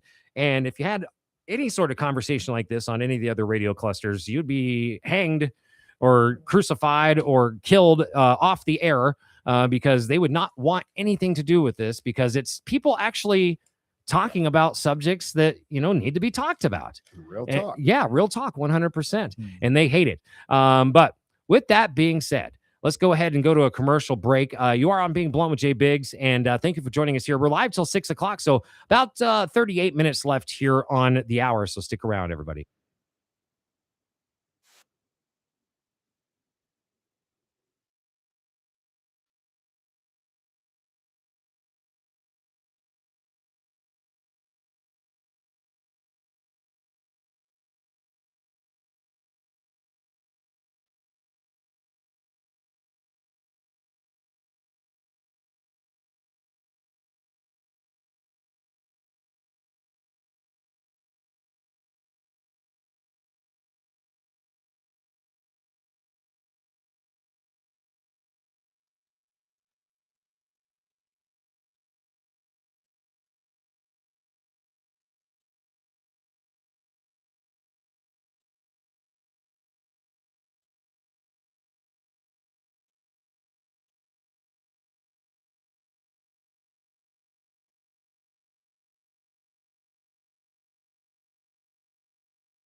I'm watching you. I'm watching you. Watching you. Watching you. Watching you. Watching you. Ha ha ha ha ha ha ha ha ha ha ha ha. What's up, y'all? It's Jay Biggs, and we are back here on Being Blunt with Jay Biggs, and we are live at the Reno Town Mall, 4001 South Virginia. One of my favorite songs the last 3 years or so, right there. Devil's Daughter by Ozzy Osbourne, one of my favorite rock artists of all time. Let's talk music for a minute. Rob. Yeah, this is my topic. I can figure something out. I know. Yeah, absolutely. You can. Let's go with hip hop and rock. All right. Who are your favorite artists? Who is your favorite hip hop artist? Who's your favorite rock artist? All right. Well, let's break this down in a couple of ways. Let's start with rock. Led Zeppelin, one of my favorite all times. Nice. My father's favorite of all time. I was actually named Robert after Robert Plant. You are a plant. Yeah, it's something that I used to be his times. He had some plants. Yeah. So Zeppelin definitely ranks up there. I love Zeppelin. For hip hop, man, you could never go wrong with Pac, but there's so many good ones to name. I'm probably that typical white boy where I'm going to be like, the white boy is one of the baddest lyricists out there, though. Eminem. Really? He's pretty badass. Dude, the dude literally gives me goosebumps with some of his lyrics, the way he spits his stuff. So he ranks right up there for me. Passionate. Yeah. He gave young white mobile home kids a chance. Yeah. Hey, what about Harry Mack? You know Harry Mack? Yeah, Harry What about- Mack's bomb, dude. Yeah. That dude's smooth. Freestyle legend. Freestyle Harry Mack. He's on YouTube. He goes up to Never crowds. heard of him. Never Yeah, heard he of just goes up to crowds and he's like, give me a couple of words. Just give me some words that ain't your typical used words. People give him like, 4 to 6 words. He'll start freestyling. He'll incorporate those words. He'll read your t-shirt or the drink you're holding. He is just straight fire, dude. The dude's bomb. Yeah, if I found him a couple of years ago. Yeah, he's real nice. He's real nice. Just put in Harry Mack. Yeah. D, and then you'll see who we're talking about. You said Harry Mack. Harry Mack. Harry. Okay, well, here, actually, let's hear a little something from him real quick.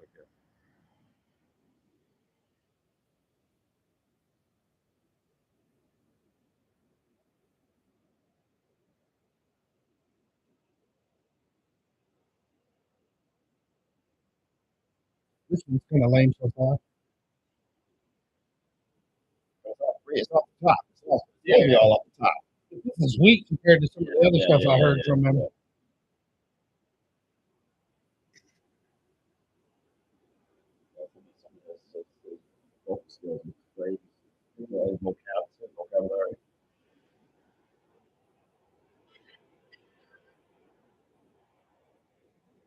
Okay, this is a clip actually from Ellen.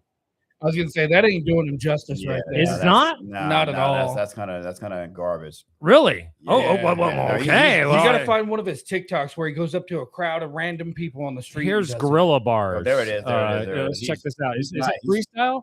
Yeah. Is it clean? Yeah, Most of the time.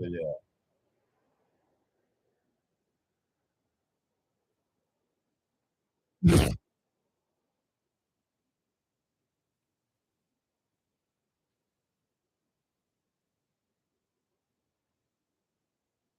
Watermelon Bridge firefighter.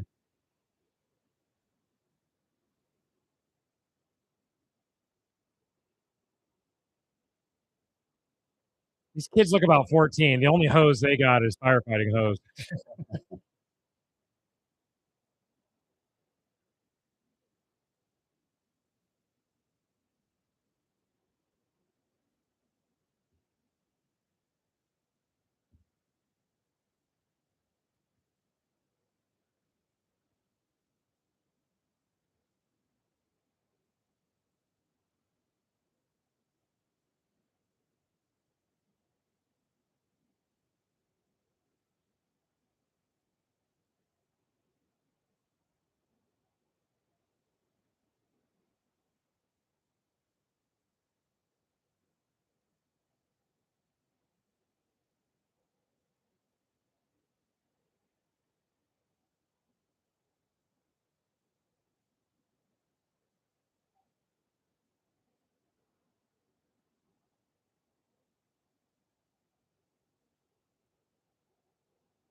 and it's all this freestyle. Yeah, it's just all this freestyle. It's off the top. So you gotta show respect for that. You know what I'm saying? That's the hip hop and stuff like that. That's the true artist, right? Right. You can write that's ghost writers and stuff like that. You can write either as read and kind of if you're kind of like you can speak, you could be an artist nowadays. Well, yeah, with the help of AI. Is that right? Well, I will say it's funny, you know, like like I said, we have that show with Andres Torres here each and every Wednesday at 6:00. It's called Tech Talk 775, and he does this whole entire show with AI. So he shows up at 6:00, and I last night, and I go, "What's your show about?" And he goes, "I don't know, I haven't read it yet. AI is producing it." And I'm like, "What?" You know, but he was talking about business and how, you know, Amy was talking about earlier, all the AI things that are helpful and tools for your businesses. And that's literally what he does is he talks the whole entire hour about how you can use AI to better your business's solutions and be assistants. But it's not about letting AI do it. That's the problem. You got to use it as a guide and as an assistant. You know, you can't let it just run everything, right? Because if you start firing people and, you know, next thing you know. Well, it actually it helps me with mailers and stuff. I mean, I let them generate the text and then I put my own voice into it. But a lot of people, they're so resistant. It's like, hey, get on it. I mean, all the entrepreneurs are like, you got to study AI, faceless YouTube channels, and UGC, which is the UGC, if you want to know what it stands for, user generated content. So what they're looking for, brands don't want to pay advertising. So they'll give you contracts, and some of the videos are only like 30 seconds. So it's huge opportunities out there. Right. And you can't do them through AI. They have to be live. You know, a successful businessman told me this years ago. He said, you have to learn, unlearn, and relearn. If you're not doing that, you're getting left behind. Yeah. And that's real talk. I've said that was 12, 15 years ago. And it's never been more accurate today than it was ever. You know? That's martial arts philosophy also, regardless if you're a black belt, if you're not willing and able to learn, you ain't nothing. You're dumb. You're not progressing anywhere. No matter how much you think you know, there's always more to learn. Well, also, since I do the Medicare, a lot of my older clients will say learning a new skill when you're older actually helps your brain, because what happens is I look at a lot of people that they aren't learning anything new, and they become more frustrated. And like one of my clients became at 80 years old, an AI expert, like consultant. And she said, because I look at the people that give up and they don't do more in life to learn. And I have some friends like that. They're just like, you're crazy no, I'm not crazy. You get something back. And my dad was like that. You always have to be a lifelong learner, because if you're not, you're going to be stagnant. Yeah. Stagnation. Well, if you the day you stop learning is the day that you die. Yeah. Yeah. And that's I remember my dad, before he passed away, he said, I'm the happiest I've ever been. Have all these agents, but I'm public speaking, I'm expert witness, and I'm like figuring out the speaking circuit. And he said it's really helped, but they messed up on his quadruple bypass. They should have made sure he had a colonic because he had diverticulitis. But his point is that, Amy, your grandfather was a lifelong learner. I mean, he retired, and then he was like, I gotta go back to work. Otherwise, I mean, my dad retired, and he got in a little bit too much trouble on the boats with drinking and things like that. So he quit that and then went back to stuff. But you are absolutely right. You have to be learning every single day. Well, one thing I learned is that I'm so all over the place with my ADHD as well. I have ADHD. Well, yeah, I know. Really? We talked about it. I know. Anyways, no, the reason I say that is because I just learned that we never went to Johnny Next to find out who his favorite hip hop artist was. I'm or sorry. His favorite. No, it's not your fault. I just never went to him with it, and I started thinking we went off on some other tangent. Yeah, I forgot. I didn't fully answer your question there either. Go ahead, Rob. Go ahead. So I said for rock, it was Zeppelin. For hip hop, Eminem, yeah. Rock, hip hop. One of my ultimate favorites, Rage Against the Machine. Oh, yeah. Zach De La Roca. Him and everything he's got to say, that I'm all about it. Bulls on Parade. I love Rage. Hell yeah. I mean, they should come out and do a tour right now. Man, can you imagine what the content that they could create, what's going on in our country right now? Yeah. It'd be crazy. And I never got to see them in concert. I was going to go for like my 19th or 20th birthday, But the job I had, we really need you. Can you cancel your vacations? Oh, okay. And that was the last time they ever went on tour. And I'm so pissed off because I want to see them in concert. That's wild. Well, go ahead, man. Who do you think? With yours, John? I love Rage. I love Rage. I love Korn. I love Korn as well. Korn's Hip hop. I don't like. I'm real talk. I don't really listen to any good music nowadays. Like the music nowadays is kind of buns, as my son says. Whatever buns. I think that means that Buns? Buns. Yeah, they're buns. But anyway, I'm Unk, which is apparently oh yeah, uncool. Unk means you're old. Believe me, I know. We're old, bro. You and I are old. We're Yeah, Unks. right. Yeah, but I was a West Coast dude. Actually, growing up in Cali and stuff like that. I love Pac and love the E40. You know, he's out here all the time. You know, go check him out. But I'm getting more East Coast. You know, I love Mobb Deep. You know, I love some Mobb Deep, some Nas. You heard of Head Planet Earth? No, I've not. Oh, they're badass. Yeah. Rock hip hop mixture. Okay. I highly recommend them. Okay. Yeah, write that down. Check them out. Yeah, you know you love some. Right. Hey, sprinkle me in the background. When you said that, it reminded me of this song. I just love that, man. Okay, so as far as rock, who'd you say? I don't know if I said Korn or I don't know. If Oh say, yeah, that's I right, love Korn. And I love Rage. I love listen to I can't. I'm drawing a blank at the top of my head, but let's go with Korn and Rage. One, two, A1 and AB right there. Favorite hip hop artist was this collection of Mobb Deep. I love me some Mobb Deep, bro. Nas, Mobb Deep is their lyricism, smooth lyrics. You know, shook ones. Ain't no such thing as halfway crooks. What's that Nas track? I forget the name where he's rapping in reverse. That's tight.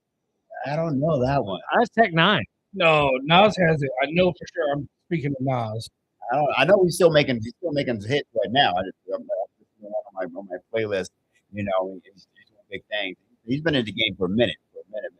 I loved 50 Cent back in the day. I was never really a Jay-Z guy. Jay-Z, I could take it or leave it. I don't know about all this stuff coming out by Beyonce recently. I don't know, bro. It's wild. He's got a few songs. I like Drake too. You know, it's funny because I like Drake, but a lot of people are like, I don't know about it because first name walking, last name never. He's kind of like Mickey Mouse. He's kind of like Mickey Mouse. I mean, he's blowing up. He's papered up. So whatever he's doing, he's papered up. I would say I don't like Degrassi. I don't like it because he's Canadian. He's Canadian. No, the top of his head moves. He represents the Bay Area is what I was going to say. Yeah, he tries to rep it like he's from there, and I'm like, hell no, man. He's from Toronto, right? I'll tell you who is from the Bay. Master P. Yes. Bro, he is from Richmond, California. His whole album is from nothing but Richmond, California. From look up his album. It's called "The Ghetto's Trying to Kill Me" by Master P. It's his first ever underground album. The whole thing's about Richmond, California. Is that right? Yeah, absolutely. I swear to you. See, you learn something new every day. Yeah. Anyway, a play on words to rewind a little bit. That song by Nas was called "Rewind." Oh, well, then that would make sense. Amy, yes. Favorite hip hop artist and rock artist? I like 50 Cent. I don't listen to a lot of hip hop. 50 Cent. Yeah. Oh. Was it? Or Drake is good as well, but I don't. Tupac. Yeah. But that one artist I've been listening to, and I met him before he got famous, is Forrest Frank. And he does a lot of Christian kind of hip hop music. But I remember reading him like in Los Angeles going, oh, this guy's going to be famous someday. So he's doing well. And then recently I went to Keith Urban, who's country and rock, but he played a lot of really good rock songs. Right. And really, really. Do you have a favorite rock group growing up? Yeah. Nickelback? No. No, I was not grown up to Nickelback. I don't want to date her, but I know she didn't grow up to Nickelback. I liked the Grateful Dead and I liked Journey. There you go. Yeah, but the Grateful Dead I discovered in college. Love it. Well, with that being said, now we've kind of got our musical genres out of the way. Why don't we go ahead and you didn't answer?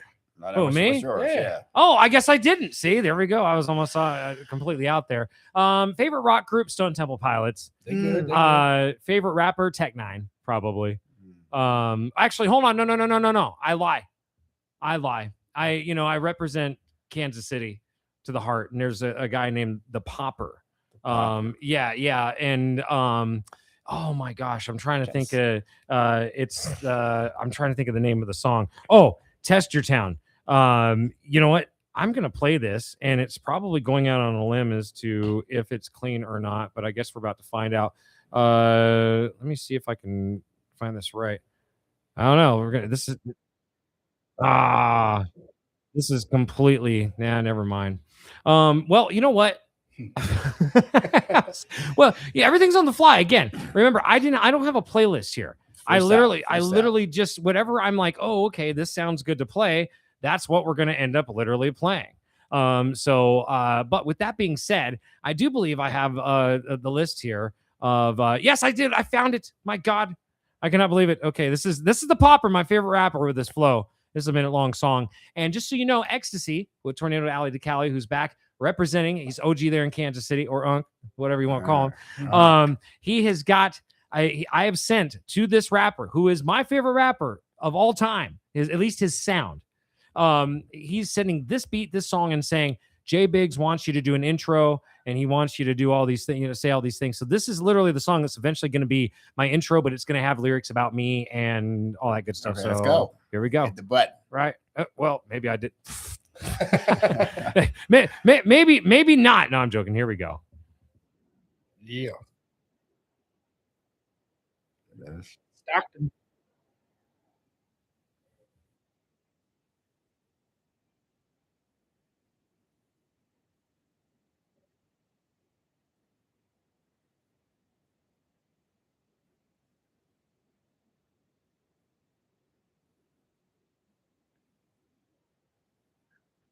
Crystal year. Blister clear.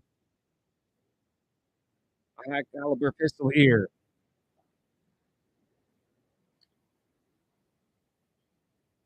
I like the speed. I can work something with this. St. Louis side town, Tulsa, Oklahoma.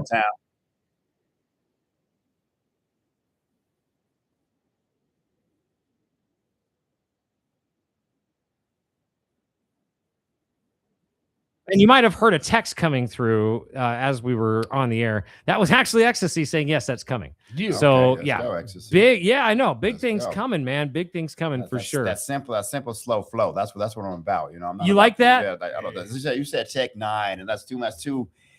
I might just slow me down. That chopped and screw kind of thing. You know. I like that. So And I'm you, curious, can we find an instrumental of that beat on YouTube or something? well, no, I'll just get it from him. There you go. I'll just get it from him. Hell yeah. Yeah. Anyways, 4001 South Virginia. I'm extremely distracted. Might be seeing my future ex-wife in the background there, but no, she's gone now. Anyway, she does have kids. I mean, so The she one does right there, the yeah, white shirt. No, black shirt. Couple And she has children, so we know she puts out. Anyways, so this being said, all right. Anyways, I'm gonna play some music. One of my favorite songs by one of your favorite groups, Johnny. You've inspired this one here. Let's go ahead and put these fools in their place. It's Mobb Deep right now.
All right, Mob Deep right there. Put them in their place.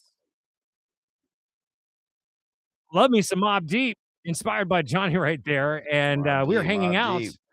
Man, I got to tell you, bro, when it comes to East Coast rap, those two Ain't are no such thing as halfway crooks. right. Hey, there you There go. you Are you a Wu-Tang fan? Oh yeah, I love Wu-Tang, Ghostface. We got a RZA. fire in the studio. Do you Yeah. hear that? It sounds like a campfire or something. What? Oh, that's Oh. that's the Put the pretzels. pokers That's on the, the burner? that's the pretzels wrestling. I know. I know. It's okay. I've muted you. I've done it a few times through the show. But it's just making sure. Hey, I got to tell you, it's the reason I said that was because I forget what movie it was. Somebody was on the phone and they were like, I need to get off the phone quick. And then they were like, oh my God, Yeah. the kitchen's on fire. I need to go. It's like- so it reminded me of that. But no, we're having a good time here. Amy McConnell in the house. We've also got as well with us hanging out. Johnny, what's your last name, bro? Johnny Stewart. Stewart. They know me out there. They know me out there by Jay Stu. Stu. Pretty Ricky's what they call me too. Pretty Oh, really? It's because Pretty them green Ricky, what they eyes, call bro. me, It's some green eyes, I've got green eyes, like hazel green eyes. But you're not African American. Yeah, I with am. green eyes. No, I'm not. I No, love. I'm Puerto I love Rican. you for that. What? I'm Puerto Rican, Baricua. You're Puerto Rican. So- Only when it suits me. Only when Oh, it suits okay. me. I was Only just when gonna it say. suits me. Yeah, I was only when it suits me. just remember, it depends on who's in front of you. If it's an Yeah. ICE agent, you're black. All right. Yeah, it's like. Anyway, I got a similar problem like that. Everyone thinks I'm Hispanic, but I'm really a white boy. Yeah. Yeah, I've been called so many Oh, Hispanic. well, tell everybody what. Yeah, it's your little moniker that you tell everybody about yourself. I got a joke saying I'm one of the most culturally diverse dudes you'll ever meet. I'm a white boy who looks Hispanic, ran with the brothers, and hung like an Asian. Oh. Yeah. Right. Hey, I'm cool, and I'm sorry. That's hilarious. Hey, it's all good. It's a joke, and the ladies ain't complaining. Hey, right. As long as you're keeping them happy, it's all good. 100%. 100%. Oh my gosh. I got to tell you a big shout out to everybody tonight. We've got a great lineup coming your way. Lonze is going to be in here with the third side, and that is going from 6 until 7 o'clock. Then from 7 until 8, we've got the Dank Dads. Just Jeff is going to be in alone this evening here. He's going to be talking sports. Me and him are going to probably jump on together for the Dank Dad Sportscast. So that's going to be good from 7 till 8 o'clock. Then from 8 until 9, it is the Reach. What is the Reach? Well, the Reach is a group of individuals that do like EDM concerts and raves. That last week they had a Tahoe Forest Raves event, which was an underground. Essentially, you have to kind of be on like social media with these guys, and they blast out when they're doing these events. And if you show up, you show up, But these things are very popular up in It's a Tahoe. lot of fun. It's a lot of fun. Yes, a lot of fun, a lot of Narcan. So yeah, definitely. With that. Hey, let me ask you something, Johnny. You said that you have that you're a real estate agent and you're really into health and wellness. Yes. Maybe what are some of the ways people could find you if they were interested in either buying a house from you or getting healthy? Okay. Well, I'm out there with my socials. I'm on Facebook. I'm on Instagram, TikTok. You just punch in Johnny Stewart. I'll come up. I have brokers in Carson City. We're small little brokers. I'm out here making dreams. I get content out there showing homes. And, You're in Carson? No, my brokers in Carson okay. City. Yes, I'm up here in Reno. Yeah. And then I'm in the gym. I'm in the gym. I'm doing my content on YouTube. You find me on YouTube as well. I got some videos out there. Like I said, movement is key, folks. Movement is key. It's a passion of mine. And so whether I'm selling houses or trying to help you live longer, live better for your wife, for your husband, for your kids, I'm just trying to help bring value to people. It's like I said earlier, they're trying to divide us, but we're all the same. We're all the same. We all kind of want the same things. And I'm just a simple dude, just trying to get it, just trying to live a legacy for my two kids. Right. And that's all you can do, man. Yes, Is try to do the best you can, especially for your children. Yes, where you got kids. What about you, Amy? I know that you've got Heartfelt Benefits, which is insurance with heart. Talk about that and whatever else you do. Okay. Heartfelt Benefits is I've been in insurance forever. I do health insurance. I do Medicare insurance. I do life insurance. I do accident insurance. And Do you do a Lloyd's of London type insurance? No, I Okay, do 'cause I was not. going to say I did want to get a. I've joked with people in the past that Yeah. I have a insurance policy on my voice. Oh, I can refer you to somebody that does. And then I also do travel insurance. I know people are like, what? But I get a lot of people that they travel, and it's a good thing to have because it matches. We have a travel agent that came on a show about a week ago here. Yeah. And it blew my mind. I'm like, what? People other than Filipinos use travel agencies, you know, but seriously, I was like, wow. And she started talking about the insurance Yeah. part of it. Mhm. And I'm like, wow, you're right. You know, you could get really screwed over. Mm-hmm. Oh yeah. I mean, when you're in a foreign country, and I do a lot of that. But my favorite thing is the Medicare people and the health insurance and all of that. But you can, should I give a number out or Whatever is best Okay. for them to get a hold of you and It's- repeat the phone number if you Okay. do it, because there's going to be somebody driving that needs to pull over Okay. and get the pad. 310-663-0148. I am from Los Angeles originally. I was going to say there's that 310. Yeah. 310-663-0148. Text me, give me a call. And you can also look at my Amy's Cozy Kitchen with a K on Instagram. 129,000 followers. And I do sell and get a lot of leads for insurance off that because Oh, I I talk bet. about being a broker and, so I educate clients on food, and a lot of my older clients wish that they would have known how to eat and, as you say, gotten movement in. So many people make fun of me for going to yoga. If I didn't have yoga, I took one of my Medicare clients to yoga yesterday. He loved it. He's 67. He's like, this is the best. I get it. You know, everybody has their own thing. I Yeah. take digestive yogurt. and I there have you to go. have that. Yeah. So, you know, the good gut, Right. The good gut, the good microbiome. But yoga helps with ADHD, hot Right. yoga especially. Well, you know, I think it's- just exercise in general. Yeah. well, yeah, probably so, or sex. Yeah. There you go. and That's I think the more exercise, sex baby. you have, the better your life is going. Anyways, well, I'm glad you're here all the way from LA. So from Skid Row to the Row. Yeah. Here you are. But I live yeah. here in Reno. Yes, absolutely. Well, yeah, get a hold of Amy. We've got 1 minute before we get the hell out of Dodge. I can't believe the day that we've had, man. It's been awesome. I really appreciate you coming in on the fly, Amy. You just randomly stopped by, and it was like, what? And my Yeah. buddy Todd was here. Todd, he's one of my clients. Oh yeah, Torvinen. Yeah.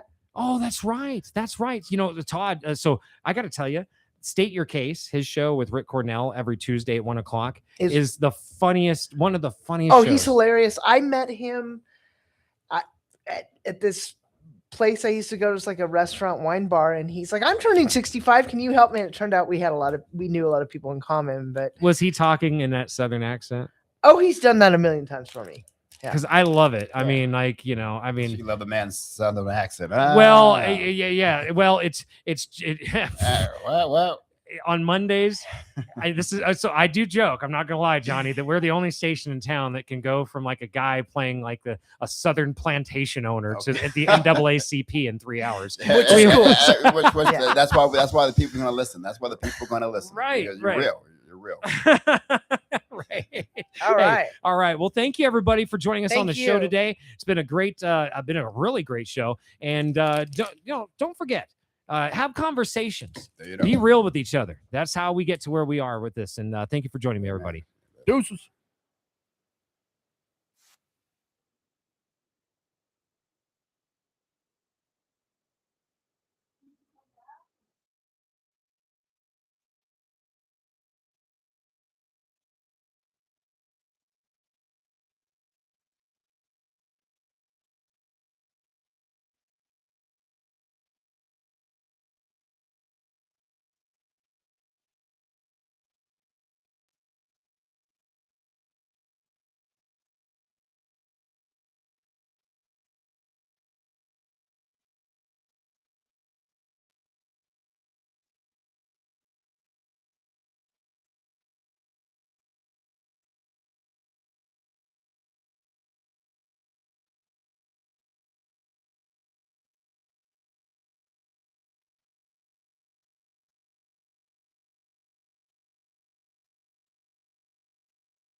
Whether you're a business building your brand or just someone who wants gear that actually means something, Neo City Creative has you covered. Custom apparel, embroidery, stickers, laser etched gifts, all done in-house right here in Reno. For companies, we handle your team outfitting and branded merch.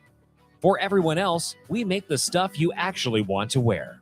No minimums, fast turnaround, real people behind every order. Find us at neocitycreative.com and follow us on Instagram and Facebook. Neo City Creative, your brand, your style.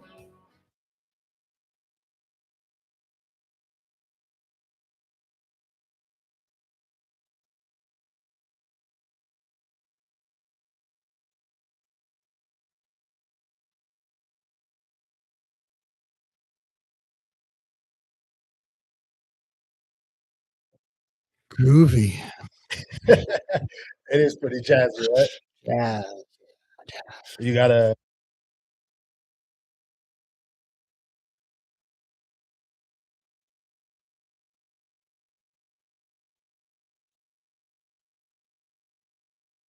It is jazzy though. It's very jazzy.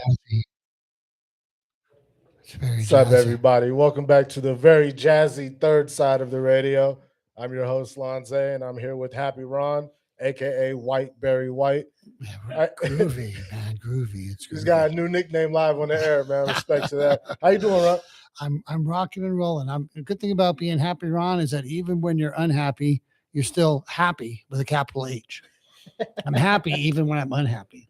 And I'm sure everybody that is viewing right now could see you have a guitar. You are a musical comedian, right? I'm a comedian. I'm a songwriter, and a lot of the songs I write are funny, and some are serious. I write all types of songs, but I'm kind of most well known for the funny songs, especially around here. How'd you get the name Happy Ron, dude? I've been waiting to ask that for, I think I've known you for a handful of years now. Right. Well, it starts with a room full of 100 naked people. All right. And I went to this workshop, and it was really profound. It was really back in 93, 94, I went through what I call the annoying year of great unhappiness. I kind of really just hit rock bottom. I had some pretty horrible things happen to me. And so in 95, I said, I'm going to go to a lot of positive thinking workshops and stuff. And I went to this workshop, and it was, they had a really interesting idea. They said, we want you to pick a quality that you want to bring out of yourself. Okay. And then you put a name tag on, and you become that name. So I thought, well, I'm a pretty miserable bastard. So I want to be happy. So then everyone had to call you. How's it going? Happy. How's it going? Happy. So I'm like, I kind of like that. It makes me feel a little bit less unhappy. So I literally left it. I never went back to just regular Ron. I mean, the only person who calls me Ron is my girlfriend when she's mad at me. Does she call you Happy on the regular? She does. She does too. Yeah. She did Happy Ron. I answer to Happy or Ron or Hap or anything but Hap. Well, there were several songs written about me when I lived in San Diego. One was called the Happy Man, the Hapster, the one called Happy Ron. People would it was just like a thing. People would write songs about me for some reason. I don't exactly know why, but I take it. A lot of them up on my YouTube channel. If you ever want to find me, the best way to find me is to just search the internet for Happy Ron. One word, no space. Sounds pretty easy. No, not Happy Ron, Happy Space Ron, because then you get Harry Potter videos. I don't know why, but Happy Ron, one word. I'm on YouTube. I'm on Instagram. I'm on MySpace. MySpace might be coming back. Did you hear the news? Really? Yeah, they're the guys who did MySpace. That guy Tom. Tom. He's saying people are kind of sick of social media where it's all this crap flying, all this stuff flying by, and so they. You say crap. Oh, okay. And so he says he thinks people want to go back to the days where you just had like your wall. Like but that's still social media. That's still social media, but it's not so much the waves and waves of stuff. So he's trying to bring it back, and I hope he brings it back just because I have a song in the recording of my song, I Ain't Gonna Be Your Boy Toy. And in the song it goes, get off of my MySpace, stay off of my phone. And so I don't want to go back, and I haven't wanted to go back and do the re-record it because it mentions MySpace and it makes me sound old, which I am old, but that's fine. I mean, even if they don't bring MySpace back, I think the nostalgia would do it. You know what I mean? The nostalgia of MySpace alone is already, it's built in funny. It's built in. It's like the old Nintendo Pong. I played Pong back in 1978 at the Reuben H. Fleet Space Theater. There's a big space theater back then that did laser shows, and it's still there.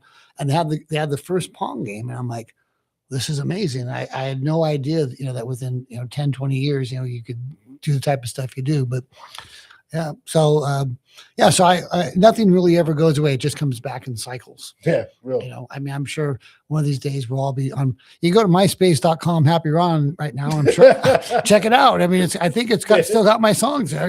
He's promoting his MySpace. MySpace. I got to promote my MySpace. I don't go to my Facebook. I got to right now. I'm at for like 5 years on Facebook. I've been at 4,900 friends, and on a personal page, you can only have 5,000 friends. That's correct. And I don't delete people unless they're really rude. It's like maybe 1 or 2 a year. And for some reason, it always stays right about 49. I guess people drop off or die or something, but it stays right at 4,900. So, but my MySpace is looking kind of weak lately. So, I mean, if you want to go help me out, just go to my MySpace. A MySpace plug wasn't on my bingo cards today. I never know when you're doing the happiness. So when I say you were a musical comedian, you kind of corrected me and said you play music and sometimes it's funny. What came first? The musical gift and want and love, or the comedy? Well, you're actually under the mistaken belief that I actually have a musical gift. And what I mean by that is I'm actually I was known in San Diego for 10 years as being the worst singer in San Diego.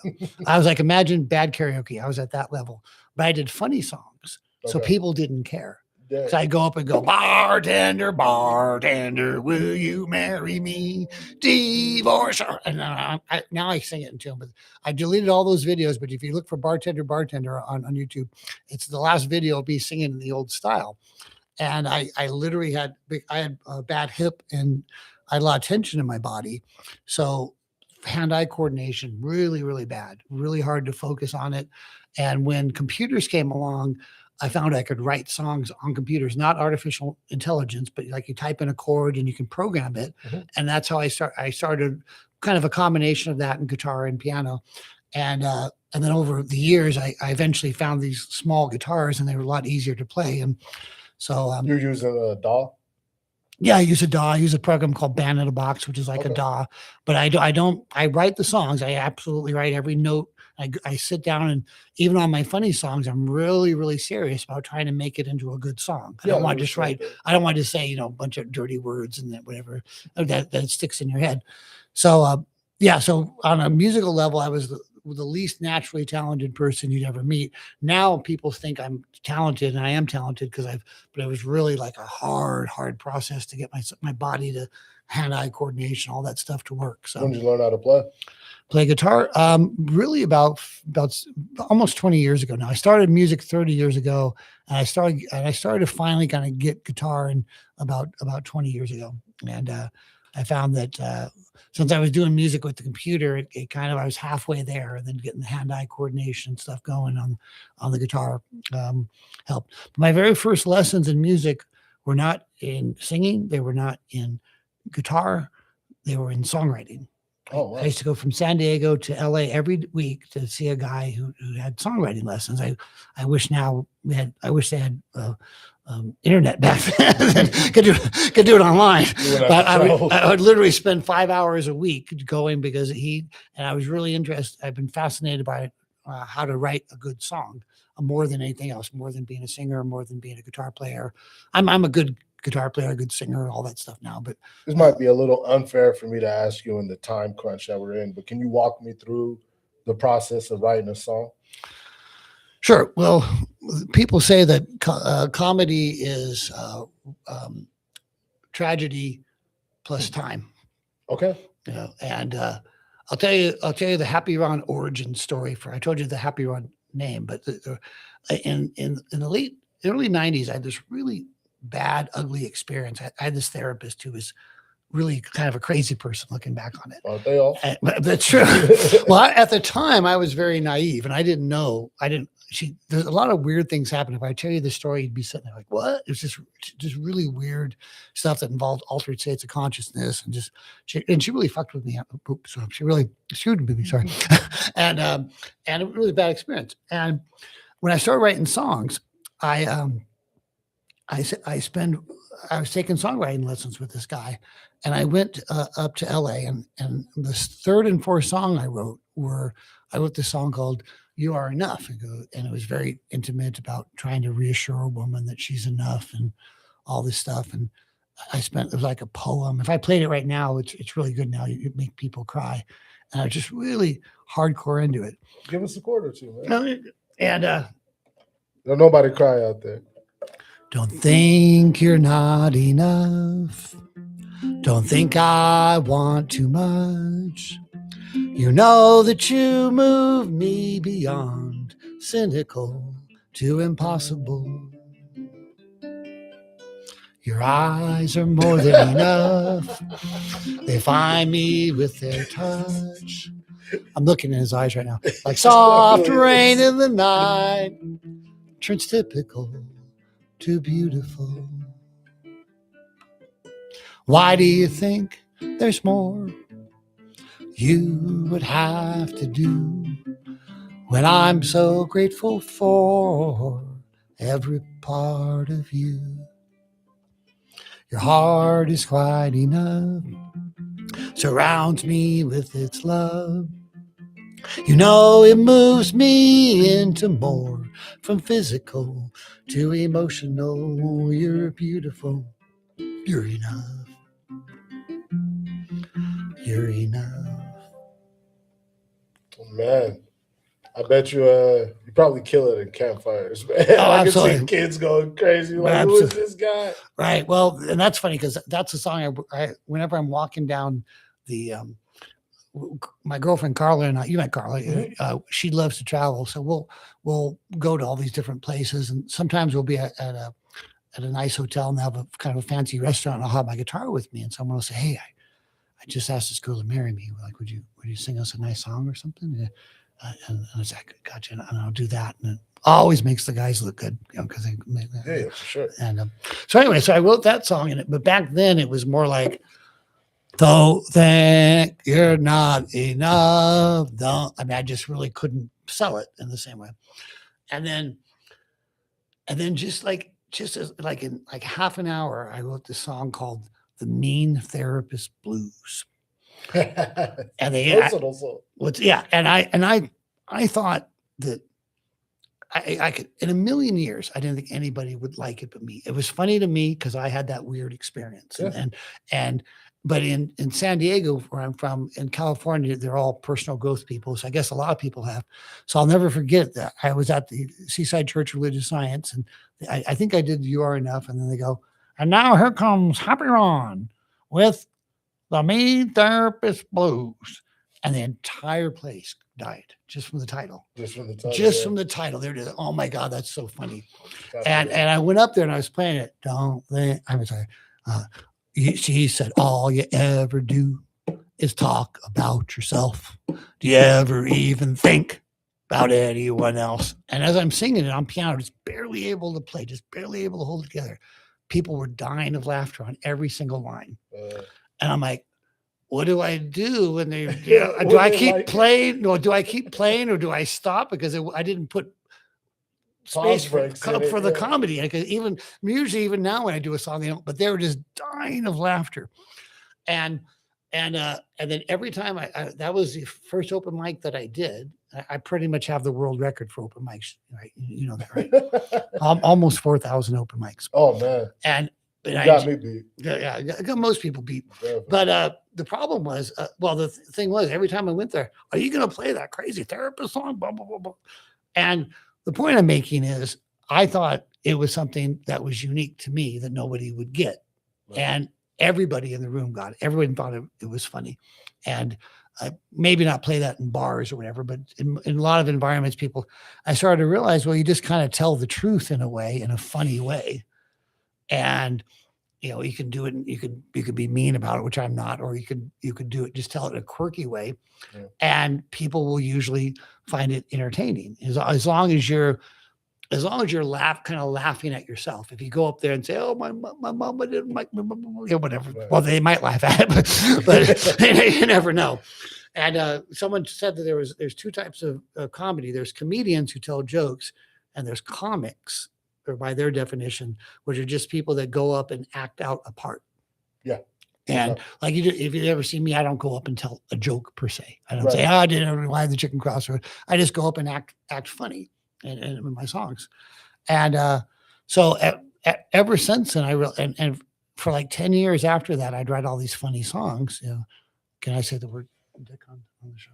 Yeah, it doesn't say. Okay. Well, I had a song called Dickless Wonder, this is right when South Park first came out. And so it's a good I time. started writing South Park. And the funny thing was at the open mics, you have all these people, you know, singing about their feelings and songs like mine, You Are Enough. And some of them aren't very good. And as soon as I got up there, people were like, "Oh my God, something fun." So I was like the hero of the open mics, even though from a technical standpoint, I kind of sucked. You know, the songs were good, but I wasn't singing them very well and everything. So that ever since I'm like, and I'm actually also kind of autistic spectrum.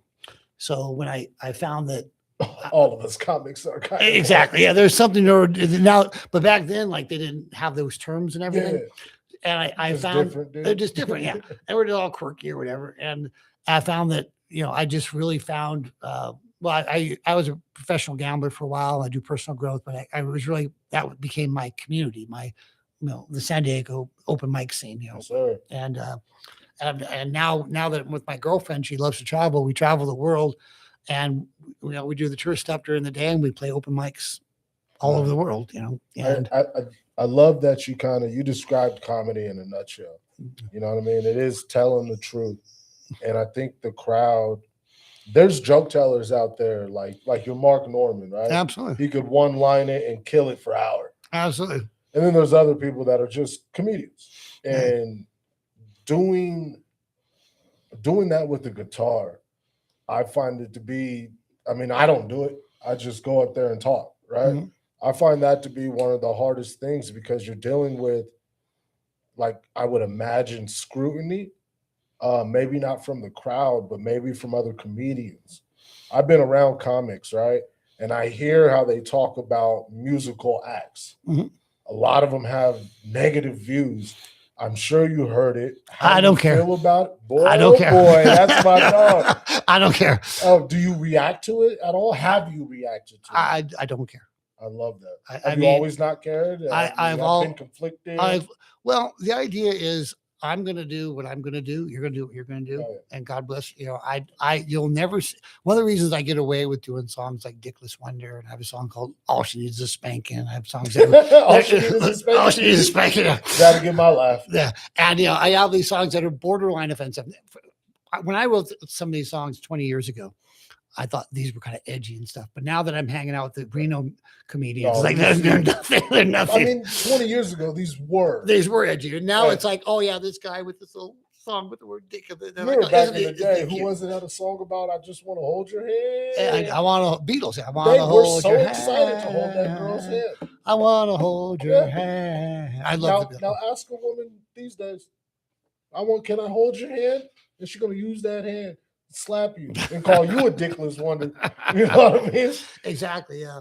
So yeah, you just have to do what you do, and I don't care if you come up. It shows. It shows because you go up there and you're captivated. I mean, we're talking about a lot of times an open mic at the back of a bar, sometimes with 10 comedians and 5 people listening. Right. And like, In fact, we're lucky. are you really going to like make a drama out of this situation? You're not big enough to make a drama. There's no, you're not big enough. If I was on a big stage and everything, and it was like going out for millions of people, I'd be really worried about everything everyone else is doing. I really want to make if you're going to make a drama about something, everyone's going to I don't care.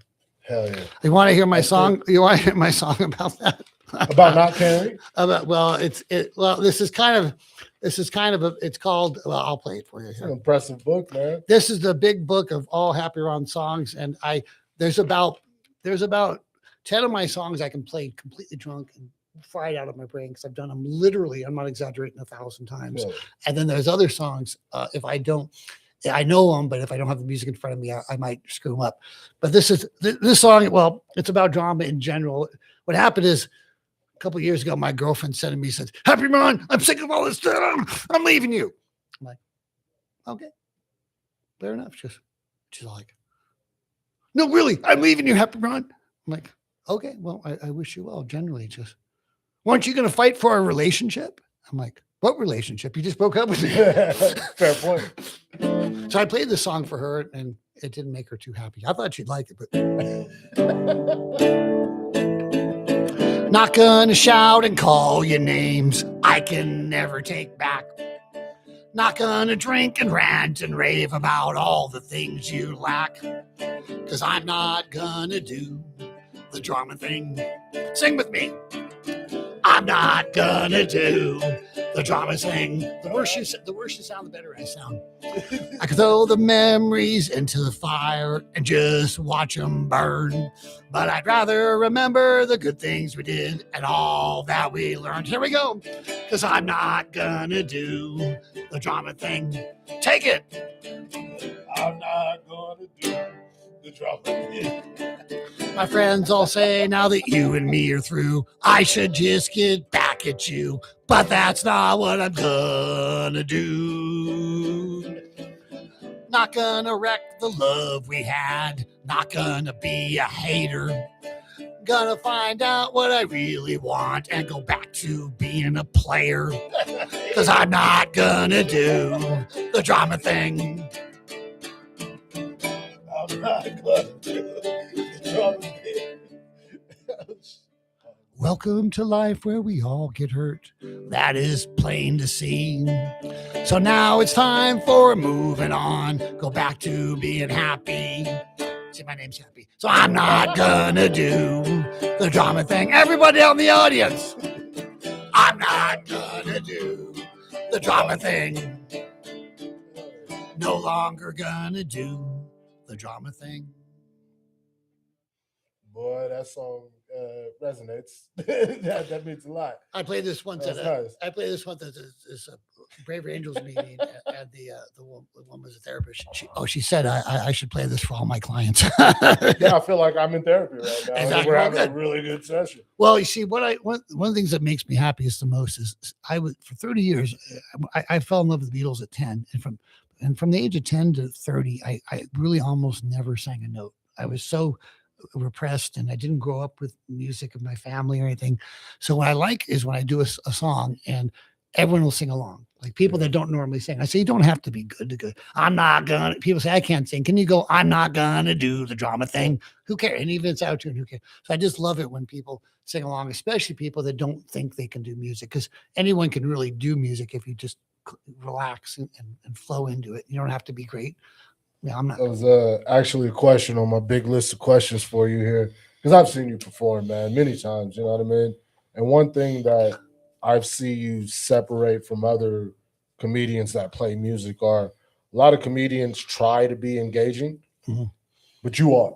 The Dickless Wonder. I've sat at a bar and listened to people plastered that talked over the last 5 comedians, all pan together and kumbaya and scream out Dickless Wonder. And I'm like, how is this man doing it? How do you resonate with them to the point of pulling somebody out of their shell and getting them to sing? Well, I want to sing right now. Well, cool. Well, I we'll did do, it. well, cool.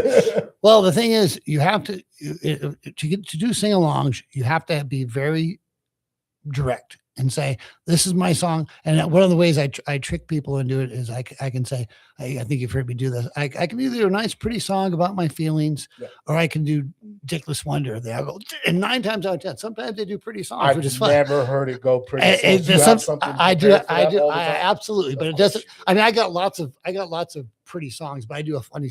If they choose pretty song, I do this song. This song is about all the women who make my heart go pitter patter.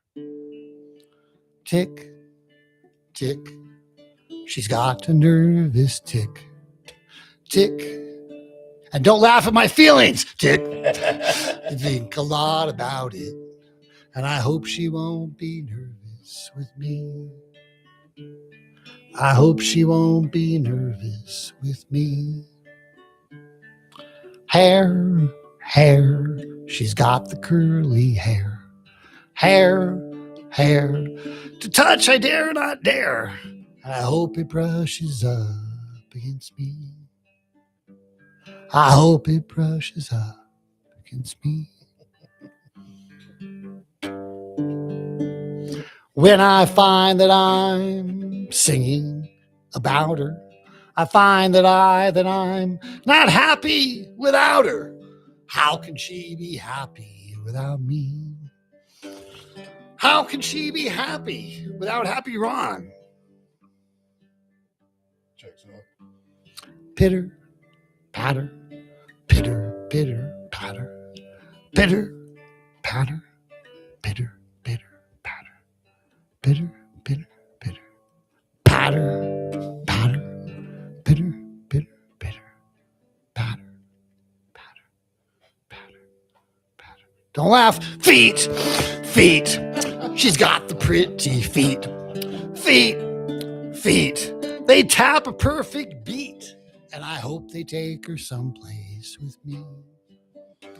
I hope they take her someplace with Happy Ron.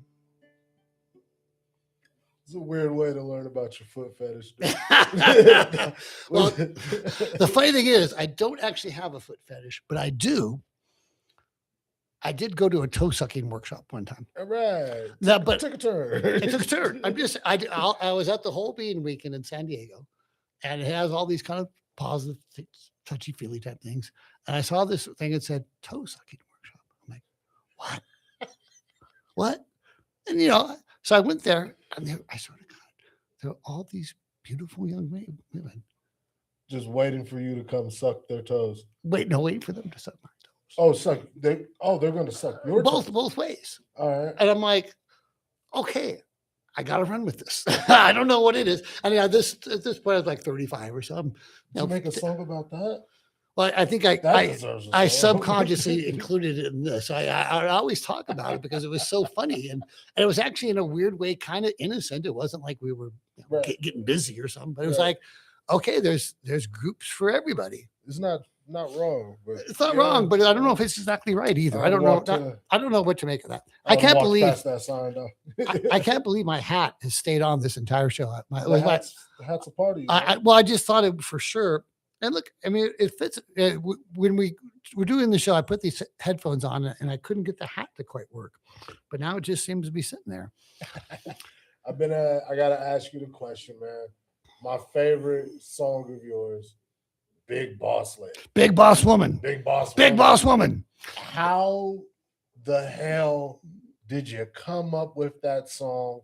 And how are you still getting away with singing it in front of your lady?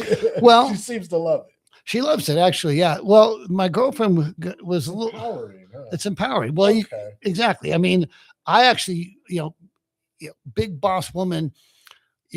I was just playing at an open mic, and there was like the woman running it was, and I was on another radio show, a local radio show with run by a woman in the music. And I say, the song goes out to all the big boss women out there, and they're like, and it's not necessarily physically big, although some are, but it's and women are like, yeah, big boss mentality.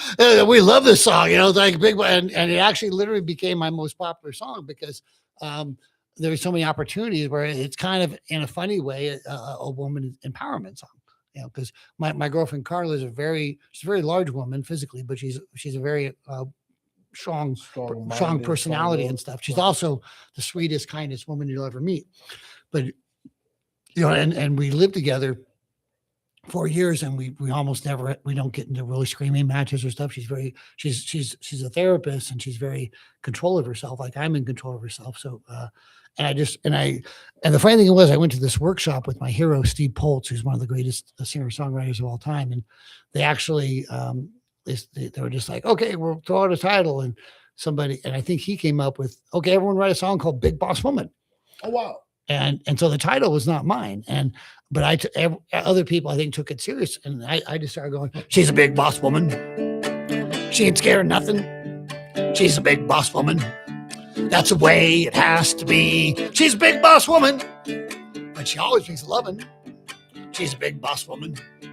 She ain't boss of me.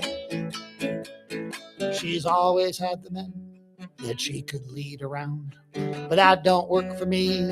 I always stand my ground. She's a big boss woman. Big boss woman. She ain't scared of nothing. She's a big boss woman. Big boss woman. That's the way it has to be. She's a big boss woman. Big boss woman. But she always brings the loving. She's a big boss woman. She ain't the boss of me. Sometimes I can't tell if I'm home or at a job. If I wanted to be a puppet, I would have joined the mob. She's a big boss woman. She ain't scared of nothing. She's a big boss woman.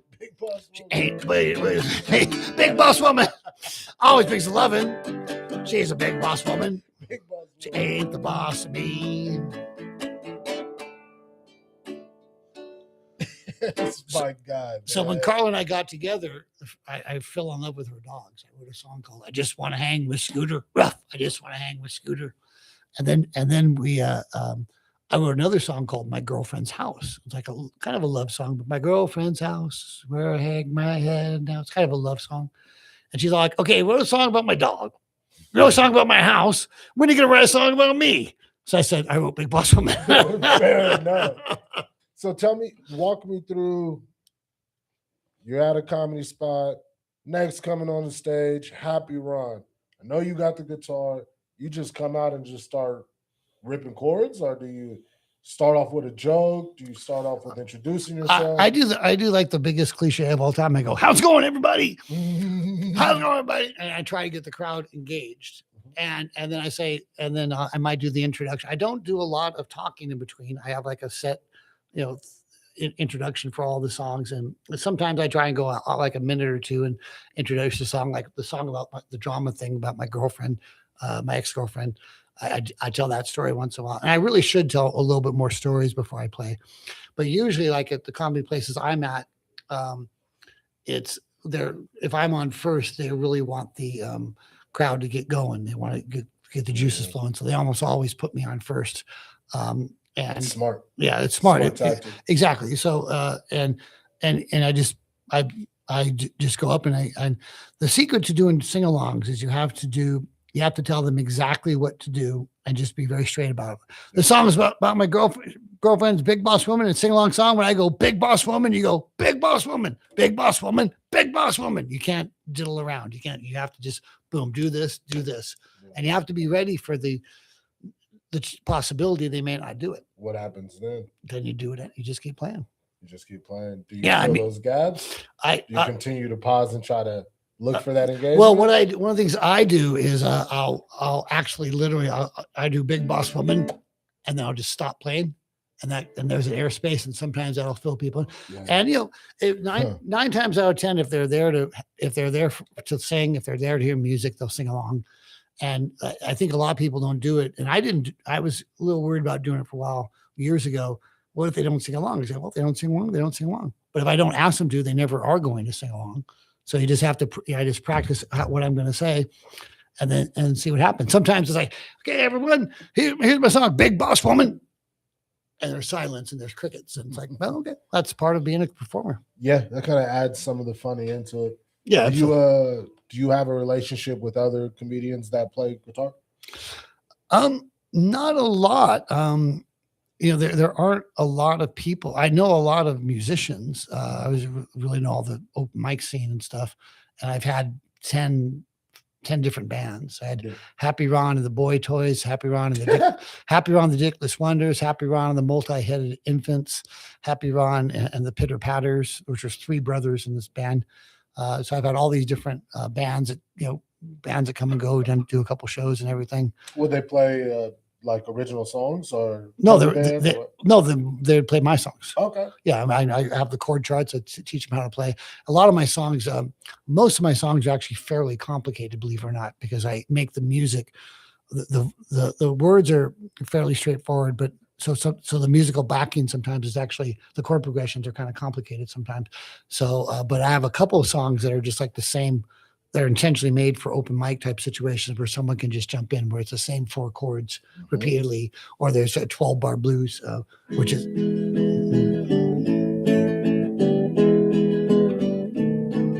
And everyone, I go to a blues jam every other Sunday at the Big Dog. So it's Big Dog, yeah, Big Dog, I think it's called. It's a brewery, right? Yeah, the brewery. Yeah, it's Big Dog. Yeah. Okay, and I or Mad Dog, Big Dog. I don't know. Man, something like that. And I walked in there a couple months ago, and it was a big crowd, like 80 people, which is pretty big for a jam session. And I found myself really uncomfortable, and I couldn't figure out why, because I played with musicians all the time, and I went up and I did 2 of my songs, and people said it was really good. And then I realized that like 20 years ago, it was a subconscious thing. I'd gone to a blues jam before I was particularly good. And I went up and I played with the band, and you could tell they didn't want to play with me because I was just up there. This is before I really played an instrument, probably 25 years ago. And I got off stage. He goes, "This goes to show you, everybody, we're not into happiness. We're into the blues." That's funny. It's funny. No, but they were like, actually hilarious. It's hilarious, but when he said it at the moment, he was serious. Like it was not like, it didn't come across as joke. You know, when I don't mind people joking, but he was serious. And so I had this subconscious like fear of blues jams, you know, and I went up, and of course I did great. Now I go every 2 weeks. So that's one of my subconscious fears I didn't know I had. It kind of makes sense. It makes sense. Yeah, if you have a bad experience, there's like all you can have it. I pushed through it, of course. You know, I've gotten rid of about 2,293 fears in my life. still work on the other 20,000 though. If you never, 2-part question, right? If you never played guitar, would you still do comedy? Probably not. No. And then No. second part to that question, and I'll let you Go ahead. go off after that.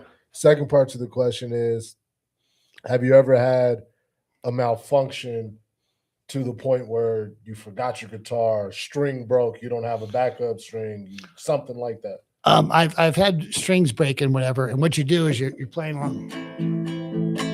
Oh, strings broke. You just mute the strings. Makes sense. Or sometimes I'll forget the chords if I'm really drunk. I'll just do this. That's interesting. That's interesting. Yeah. Like if I see a comedian go up with a guitar and he's doing that, and people on the radio, he's blocking the strumming of the strings. And it's kind of hilarious. I would be like, what the hell's going on? And 9 times out of 10, if I do that, people don't know because they don't know how the song goes. You know, so, so it's like something will happen, and I'll every once in a while I'll just do a brain. My brain will glitch. I'll just say, well, I'll just do this for a while. Well, and people don't really, even like on the love songs. I've never had anyone point out, oh yeah, did your string break? Sometimes the string will break, and I'll point it out. But yeah, I mean, I'm really serious about trying to make the music sound good. My guitar's always in tune, all that stuff. But you know, if you can actually play even like a love song, if I was doing like "You Are Enough," think you're not enough, think I want too much, you know that you move. You can kind of tell, So but you kind of muffled it, but you still can hear it a little bit. my first songwriting teacher taught me that songs continue. The timing of a song continues. And the worst thing you can do, unless you're pointing it out for comedy's sake, is to stop and point it out. If you play a wrong note or a wrong chord, as long as the next chord is fine, you get back on track, nobody's going to notice. Or if they do notice, that's 5 seconds ago. People are always worried about playing perfectly. And you have to let go of that fear of not playing perfectly and just handle the situation when it happens. I think that was Miles Davis bassist. I think he said he was recording something. It was either Miles Davis or James Brown, completely different, but whatever. They were practicing and they played a chord wrong, and they knew it was wrong. And they told him, nah, keep going with it. I'm pretty sure it was Miles Davis. And what Miles did was he played around it and deliberately messed one up. That way it actually fit. So for you, I feel like everything with you, from the music, from the comedy, from the engagement, from the crowds, it's all about just being undeniable, really. Would you agree with that statement? Absolutely. There's Victor Wooten said when you play, if you play a note that's off the key, you're only one note away from being on the key. So when he's doing his intricate stuff, and the Beatles once said that when they that almost all their greatest stuff came from mistakes. They'd make a mistake, or because the Beatles were famous for playing chords that weren't in the key, and these little variations that people didn't do back then that much in popular music. And they said that's why you try and play some of the Beatles songs, and a lot of them are pretty hard to play because they don't go where you think they're going to go. And my songs are hopefully the same way in some ways. But yeah, so you just keep playing and see what happens. And sometimes that's the part that's interesting. Like the Mean Therapist Blues, in a sense, was a mistake. I literally had no concept. I wanted to be the serious singer-songwriter, and I had no concept I'd be known for comedy music. And it's a good thing because, like I said, it was a long process for me to really get technically skilled. And if I hadn't started doing comedy, I probably would have given up on the music, because it was just like, it took me a long time to really master singing. I was a terrible singer, terrible guitar player, very little sense of rhythm or anything. And so being on stage for 10 years singing out of key made me master that part. And then I just went, playing key. Oh, that's not so hard. Get on stage and play, and that's the hard part. So, I mean, the combination of comedy is just a built-in, is it, right? Because I don't do it. But is it a built-in mechanism where it allows you to relax a little bit, where as opposed to if you did take the music serious, you got to take everything serious, right? I think at the time I relaxed a lot. Now I can actually relax with the love songs or with the comedy, because now I have the softer songs, the more serious songs down enough that I can relax into those as well. So it's just as easy for me. So I think you go with whatever you're good at. Whatever you like to do. I just saw an interview with the guy who played the chess champion, Magnus Carlsen, and he said something. Well, I heard it applied to music a long time ago, and I always stuck with it, which is follow your curiosity. Yeah. Like if something's interesting to you, it's probably going to be interesting to the audience, or some audience, maybe not to the audience you're in front of, but it's going to be. So like I'll wake up and I think, well, I'm going to kind of work on this or whatever. And then next thing I know, I hear a song and I want to learn how to play that song. I just go where the energy is. And that's I'm going to take a clip of you saying, follow your curiosity. Follow your curiosity. And make it the motto. Absolutely. Follow your curiosity. Because it's like, if you're not curious and interested, then the audience isn't going to be. If it's something you're interested in, then there is going to be an audience, maybe not every audience, but there is going to be an audience for it. What's the crazy reaction you received, like on stage while you're singing? Well, the worst reaction I ever had was the very first time I actually played. I did a musical. It was like a recital I took a singing class and had a recital, and we're all I was really nervous because, like I said, it did not come naturally to me. I was like probably most nervous you've ever seen anyone, and we're waiting around. We're talking. The show is starting late, and there's these three people sitting at a table. And the one said, "Yeah, we're about ready to leave, and we guys should start your show on time." And one of them looked at me. I swear to God, and he said, "Yeah, we're gonna leave." He pointed right at me. He goes, "You get up there and sing something." You had the guitar? Yeah. And I was like, "This is a comedy. This was a musical show," and I'm just like, okay, it can't really get much worse than that. at a recital that's supposed to be all of our friends supporting us, and somebody, treated me with great disrespect. And did you go on stage? Oh, of course I went on stage. It was the show. I didn't go on stage right at that moment, though. Okay. I'm not. I don't respond well to unhappiness. Someone tries to use unhappiness to make Happy Ron do a thing. You're not getting the concept here, buddy. It's like you don't use unhappiness. You ask me to do something, I'll do it. But you use unhappiness, that's kind of like, that's kind of counterproductive, How did that particular show go? This was the actual first time I was on stage, and I went up and I did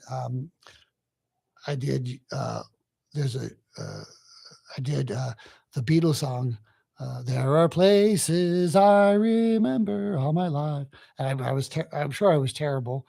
And then I did a song about Dracula. It was a song from my singing teacher at the time. Did a musical about Dracula, and it was about. Did you ever see the old Dracula shows, there was a character called Renfield. He was like, kind of creepy guy. And he's like, yes, mister. He goes, yeah, he's a little henchman, yeah.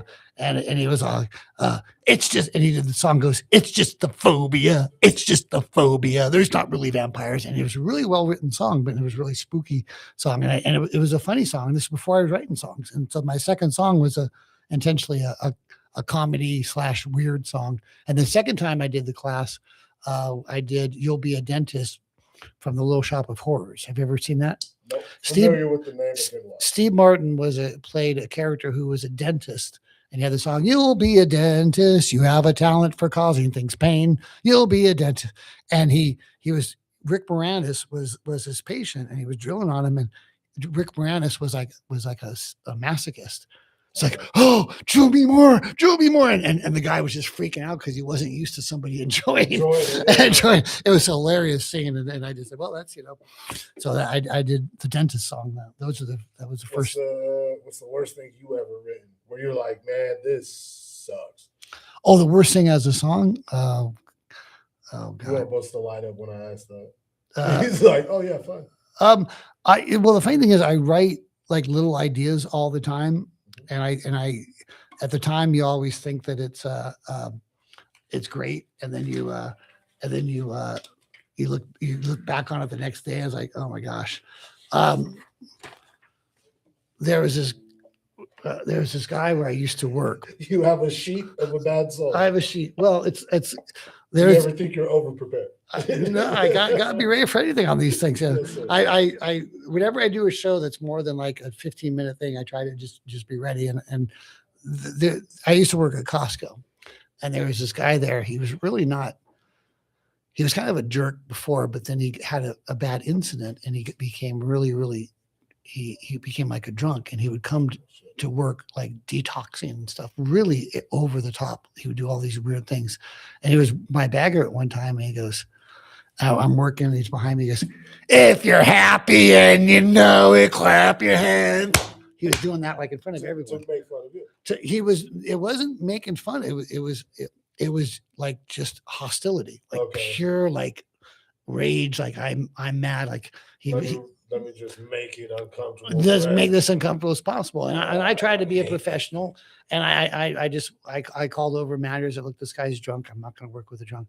Well, he comes in one day, and I didn't see this part, but he's so detoxing that they say, dude, just go home. We don't want to get you in trouble. And so he leaves, and then something happens.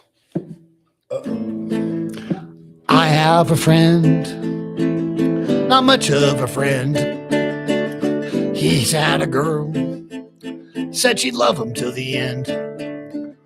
But the end came sooner, but sooner than he thunk. Now he's brain damaged and drunk. Brain damaged and drunk. She dumped his ass, and he went insane. Jumped off a cliff, broke his bottle, then his brain. He can't buy a new head, so he'll buy some more booze instead. Now he's brain damaged and drunk. Brain damaged and drunk. Now, this is the part I was telling you about.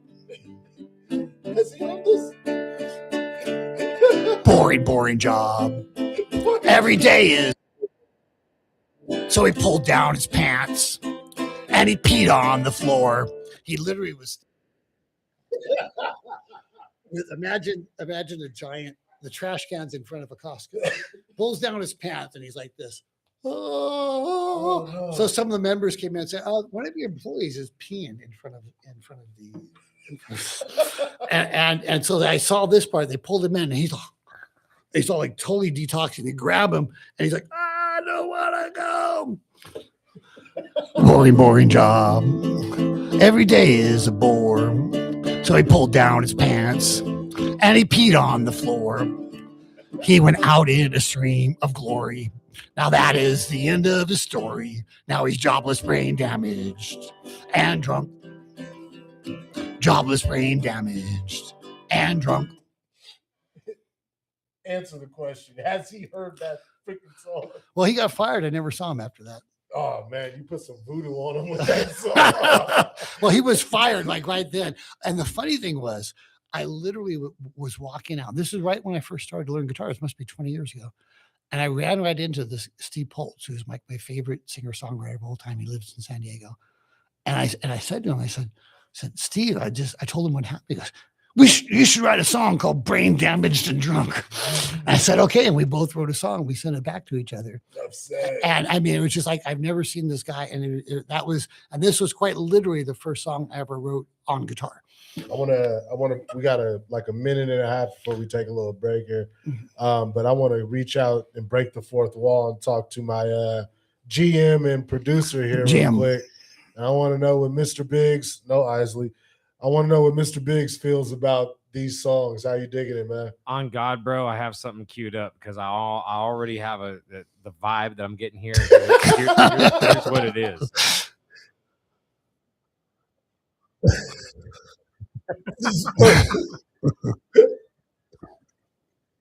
Thank you very much.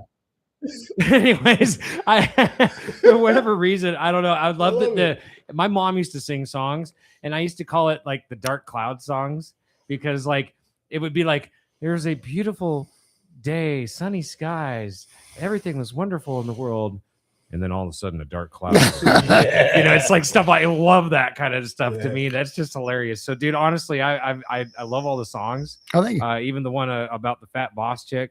It was not. It's called Big.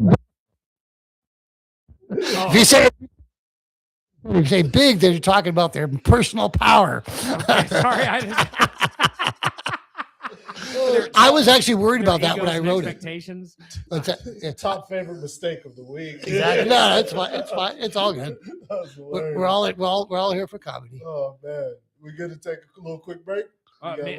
Literally, the show's over in about about 33 seconds. Oh, okay. See what you did? See what I did? Yeah. See what you did? That's what happens when you get into music. So we got 30. I want to sneak this into 30 seconds. If I wanted to pick up a guitar and do musical comedy, what do I do as a start? You learn 3 chords and just get to where you're really comfortable with them, and then just start going blah on top of it. All right. Close us out. Happy Ron. Are you gonna be the? She turns to you when she needs a friend. She turns to you when she's hurt by real men. But you could do more. You could do more, and you should. Are you gonna be the one to show her some thunder? Are you just another? You gonna seal that deal or pull a blunder? Forever be known as a.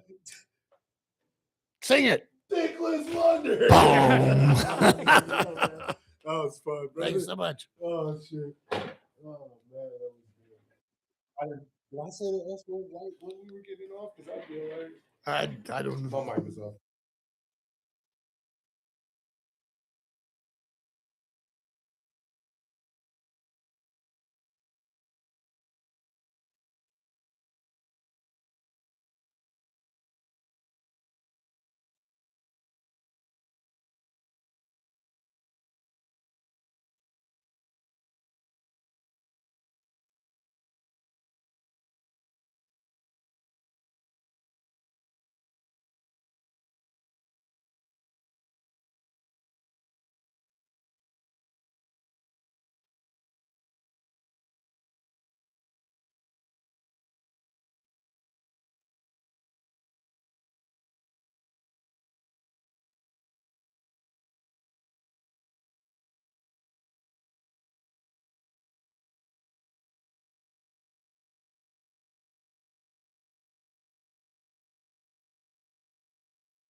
What's going on?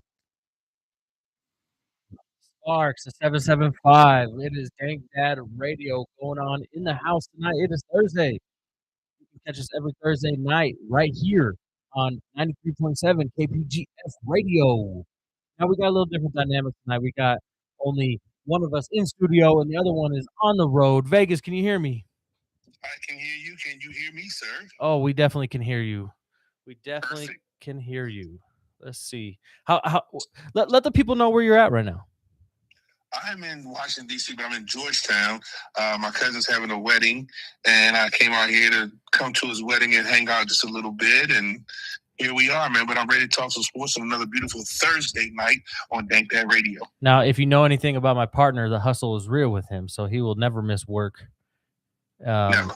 Whether he's all the way across the country, 3,000 miles away, he will show up regardless. Absolutely. Absolutely. So, what's going on tonight, man? We talking cover 775 or what? We're talking a whole lot of stuff, but a little laundry list of stuff first. We are the Dank Dad Sportscast. You can find us every Saturday night on YouTube.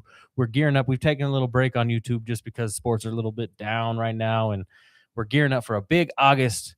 Football's coming back. We got the Hall of Fame game tonight. We got Let's Get It On promotions that's starting up in a couple weeks that we're excited about.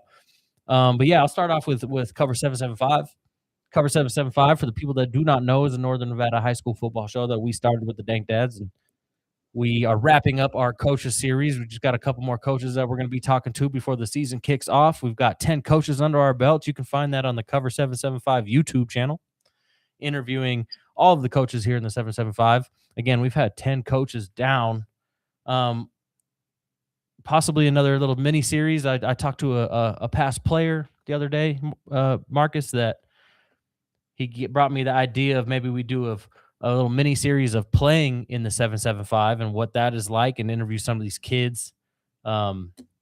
Stay tuned for that. But yeah, cover 775 is hot fire right now in the streets. Who would have thought, man? I tell you what, this thing has come together so crazy, and to see all the coaches and to hear all the stories and to see how the respect levels remain amongst these coaches has just been amazing. And we move on to our Game Time series. Our Game Time series is all about the Rock'em Sock'em Robots of a Friday night football right here in the 775, and we're going to cover it. Yeah, no, it's going to get cracking here pretty soon. Those helmets are going to get cracking, and the cover 775 is about to get cracking too. Right now, we are live on 93.7 KPGF Radio. America Media Matters. America Matters Media. Apologies. Shout out to Jay Biggs. It does matter. Shout out to Jay Biggs for hooking us up with the radio show. We are the Dank Dad Sportscast. Let's get into it. Okay, so we just stepped outside last week and we hit up the Wing Fest, and we ate a bunch of wings. Whether it was me, you, our homie Thomas, our camera guy, my son, your daughter. We had a good time hitting the streets of downtown Reno for that Wing Fest, and just a couple of the vendors that we partaked in and interviewed. We got Slater's Wing-A-Ding, Mother Cluckers. Now, I didn't cuss there, people. It's called Mother Cluckers. Polly's Pizza, Boulevard Pizza, Men Wielding Fire, Wingmaster. Whether it was a spicy barbecue, whether it was a churro wing, whether it was who knows what flavor. We had a ton of wings that night. That was a fun night, wasn't it? Paulie killed it. Paulie Sicilian rub wing, by far the best wing in the whole city, and I could eat a whole trough of those wings. Crispy, seasoning was perfect. Paulie nailed it in my eyes. Paulie is the wing king right here in Reno, Nevada. I'm sorry. Nah, I mean, I don't doubt that. He's definitely a staple when it comes to the Wing Fest, and he's got that goofy hat, that big chicken wing hat. He might be the only one in Nevada that has that hat, to be honest. It had to have been custom made. I don't really know where he got it from. Buffalo, since he's from Buffalo, New York. Maybe that's where he got it from. Maybe they just have those on the racks at lids in Buffalo. But guaranteed. Yeah, I'm sure that they do. Guarantee they have one of the racks at lids. No, but go ahead. Do you think that the Wing Fest is getting a little watered down and not as good as it was 2-3 years ago? Oh, I don't know, because my history with the Wing Fest is I started off at Boulevard Pizza many moons ago, over a decade ago, and it was a 6-vendor thing in the Grand Sierra parking lot. It was not big. Okay. It was very tiny, and we could barely move around when we stepped out the other night. It was very tight with a lot of people. So I would say no. I would say it's only getting better and cracking. I thought something that was cool that the casinos did this time around is they brought the UNR basketball players out and had them have a trophy a UNR Wolfpack trophy. That's Okay. new. That went to Slater's Wing-a-Ding, and I thought that was kind of cool. So they're incorporating the community a little bit more on that. I don't know. I wouldn't say it's. I mean, it's the thing about the Wing Fest is it's kind of like the Rib Cook-Off. It's gonna be the same every year. It's gonna be good every year, but it's gonna have the same vendors every year. And I mean, I feel like we could barely move around. We were jam packed like cattle. It was packed. The people definitely loved it for sure. The people were out in the streets. I mean, it was definitely packed. I just feel like we didn't have as many vendors, and it just could be me because we kind of hit it at 7 p.m. and kind of got done at 10. It was kind of like a quick breeze through, but like I said, all in all, just a great night of just hanging out downtown Reno, man. Just another amazing night of just Reno festivities. So I'm going to connect these two because we got our boy Eric ChatGPT in our chat on YouTube right now. We're going to connect the two worlds because you're out in DC right now, which is a popular spot for mumbo sauce, and in Northern Nevada, I don't think we know what mumbo sauce is unless you've been over to the East Coast and have had it. So should we bring a mumbo sauce wing to the Wing Fest? I'm definitely going to bring some mumbo sauce back, okay? Mumbo sauce is the perfect mixture of hot sauce and ketchup with a little extra some people put honey in there. There's some people put a little bit of this and that, but mumbo sauce is a staple. And on a fried wing here, mumbo sauce is amazing. I'm going to bring some back. Yeah, you have to because I haven't experienced mumbo sauce, and all I hear is you guys talk about it on the podcast. So it is amazing. So now we go from the Wing Fest. This is about the time of the year where the Reno events really start to get going. I think I would kind of say that the Wing Fest it kind of kicks it all off almost, it feels like. Yeah. Because we transition into Hot August Nights that's going on right now. I couldn't barely find a spot in the parking lot outside here at the studio because of the Atlantis is kicking off with the Hot August Nights. And then, and the Hot August Nights is a staple of Reno, Nevada for my entire life. I mean, people have been coming here for decades doing this, bringing their hot rods out, and then it kind of trickles into the Rib Cook-Off, which is another huge event here in Reno, Nevada. Can't wait. The biggest, I think, Rib Cook-Off on the West Coast, to be honest. Then we got the balloon races. That's another big event. And then Let's Get It On Promotions. That's kicking off at the end of August. Can't wait. I mean, it's not stopping. This is the time of year where Reno really starts to get going. People are outside. It's hot out there, not going to lie. But people really get going here at the end of summer into the beginning of fall, I should say. But thank guys don't mind being out in those streets handling that hot and the ribs. It's going down. I cannot wait for the Rib Fest, bro. Oh, that's hilarious. I do have to tell you, last night I made a new friend. Yeah. So I made a new friend, and he's from Africa, and we're just gonna call him Sam because that's the name that he gave me. So I was selling something. I was trying to sell something on Facebook Marketplace, and I got a text message about if this thing is still available. And I never get a text message through Facebook Marketplace. That's just a red flag right there. It should be just communication through Facebook, right? So I was like, I didn't know it was a scam at first, so I was replying back, and then it quickly caught on that it was a scam, just based on some red flags that were going on. What were the red flags though? What made you?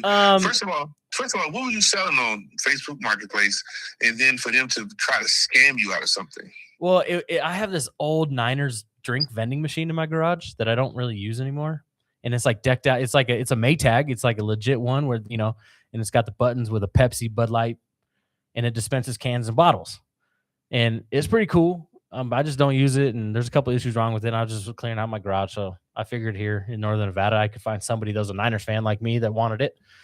So I put it up on Facebook Marketplace, and 99% of the time, Facebook Marketplace communication is through Facebook Marketplace and the Messenger, right? You never get a text. My phone number's not on Facebook anywhere. So somehow they found my name, linked it to Google, found my phone number, and texted me saying if it's still available. So I went back and forth with this person for a minute, and they're like, can I send you the money right now so you can mark it sold immediately so nobody else gets it? I'll pick it up tomorrow. Okay, yeah, sure, whatever, blah, blah, blah. Do you have Cash App or Venmo? I'm like, yeah, no worries. Here's my Cash App. Oh, I sent the money. Did you get it? Nope. Didn't get it.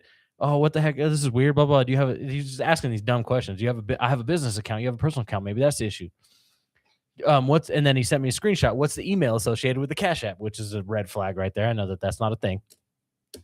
So I gave him some bogus email, address. I didn't give him my actual email address. And then he sent me a bogus email. Action required, call Cash App ASAP, $400 pending, yada yada, with some phone number, right? And he's begging me, please, can we get this? I already got a charge on my account. Can we please get this handled? I'm on the phone with Cash App. They need to call you. We need to do a 3-way. They're asking to do a 3-way so we can get this handled and blah, blah, blah, blah, blah. And this point, I'm like, okay, this is total BS. But if you know me, I love the effery, and I will waste a scammer's time all day long to the best of my ability. So I was like, okay, let me play dumb here. I had my son with me kind of orchestrating what I was going to say and what I was going to do. And, I wasn't clicking any links or giving out any information. So I knew my limits of what I could mess with this person. And the longer that I could waste their time, the less chance that they could scam somebody else, right? That's my goal with these scammers. That was your philosophy? Was it the more time of his you could waste, the better you could save someone else? That's hilarious. I mean, yeah. You're a superhero. You think that hero you go for it. Yeah. So now I was like, okay. I was messing with the guy in the text message. Come to find out, it's a two-man system here. So I was one guy that I was texting, and then the Cash App number was a whole different guy, right? And I'm texting the Cash App guy, or the guy that texted me saying, hey, actually I just plugged it in and it's kind of broken. Do you still want it? I'm messing with him hard, right? And he's like, well, I have no choice. I already sent the money. I'm like, I'm an honest person. I'll send the money back to you. If it doesn't work, I was just dragging him on. Oh, I'm not used to Cash App. I'm not good with it. I don't know how to do this, blah, blah, blah, blah. Right? So I call the phone number. Person answers with an accent. Their name's David. And I'm messing around with them, and I'm acting like I can't hear them. I'm hanging up on them, calling them back. Just whatever I could do to delay. I don't want to call it flirting with the guy, but I was saying, your voice is really nice. Cash App really hires some really soft voice individuals. And I just messing with him. And about 5 minutes into the conversation, he knew that I was messing with him at that point. So he stops his bit and starts, calling me out. This is a scam, yada, yada, yada. It's probably saying more than any other scammer has probably ever said. And I start lighting him up, cussing at him, talking smack back to him about the situation. And he's laughing, giggling, but I can tell he's like a younger guy, right? He's definitely younger. And come to find out, this guy, this scammer from Africa, just needed somebody to talk to. And I sat on the phone with this scammer for like over 30 minutes. And he broke down most of the system. Now, he didn't give me where he was from. I knew he was from Africa, but I didn't know where. He probably didn't give me his real name, Sam, whatever. But he broke down how him and this other guy are part of this group and how it's split and how they have an eSIM to get a United States phone number. They have, and I put him on game. I was like, hey, your email sucked. It didn't even load for me. I was trying to, help out his system a little bit better. But we were talking and BSing back and forth, laughing, talking smack to each other. I was talking crazy trash to him, but in a very joking way. Because the gig was up, and I wanted to. The main reason why he stayed on the phone with me is because I wasn't mean, right? Like I was talking smack in a joking way, just like I would do to my buddies. And we are no joke, man. We stayed on the phone for 35 minutes. And he told me basically how he broke it down to me is it's a 2-man crew. One guy finds the Facebook Marketplace stuff, reaches out. They send too much money to the Cash App. So you got to, like, let's say I was selling something for $500. They accidentally send $1,000. So I'm supposed to send an extra $500 back. That's how they get their money. But once I got a little bit more on a personal level with this guy, he was breaking it down to me how his situation living where he is in Africa is just really terrible. And it's just in the slums. And that's what they do down there to survive. Now, I was still talking trash to him, saying, it's still not cool, yada, yada, yada.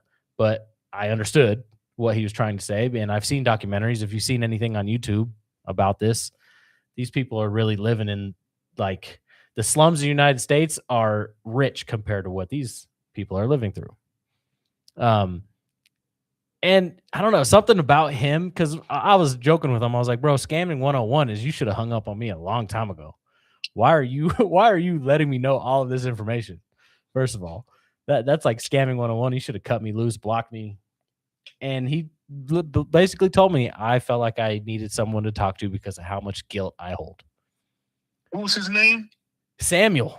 He even told me, he's like, because I couldn't hear exactly what he's saying. It sounded different than Samuel. And he's like, it's a name in the Bible. And I'm like, what are you doing bringing up the Bible to me? You should have called him Scamuel. Scamuel? Samuel Jenkins. That's really who he is. I have no sympathy for Scamuel. No, I don't. And ultimately, I don't either at all. But it was, I was appreciative that he gave me the time to break down his whole scheme. And that was what was funny to me. And I told Samuel, hey, text me every once in a while, bro, to make sure you're all right. I want to see you get out the slums one day and stop doing this. Because he told me, he's like, I hate this job. I hate myself every single day doing it, but it's the only way to live above survival.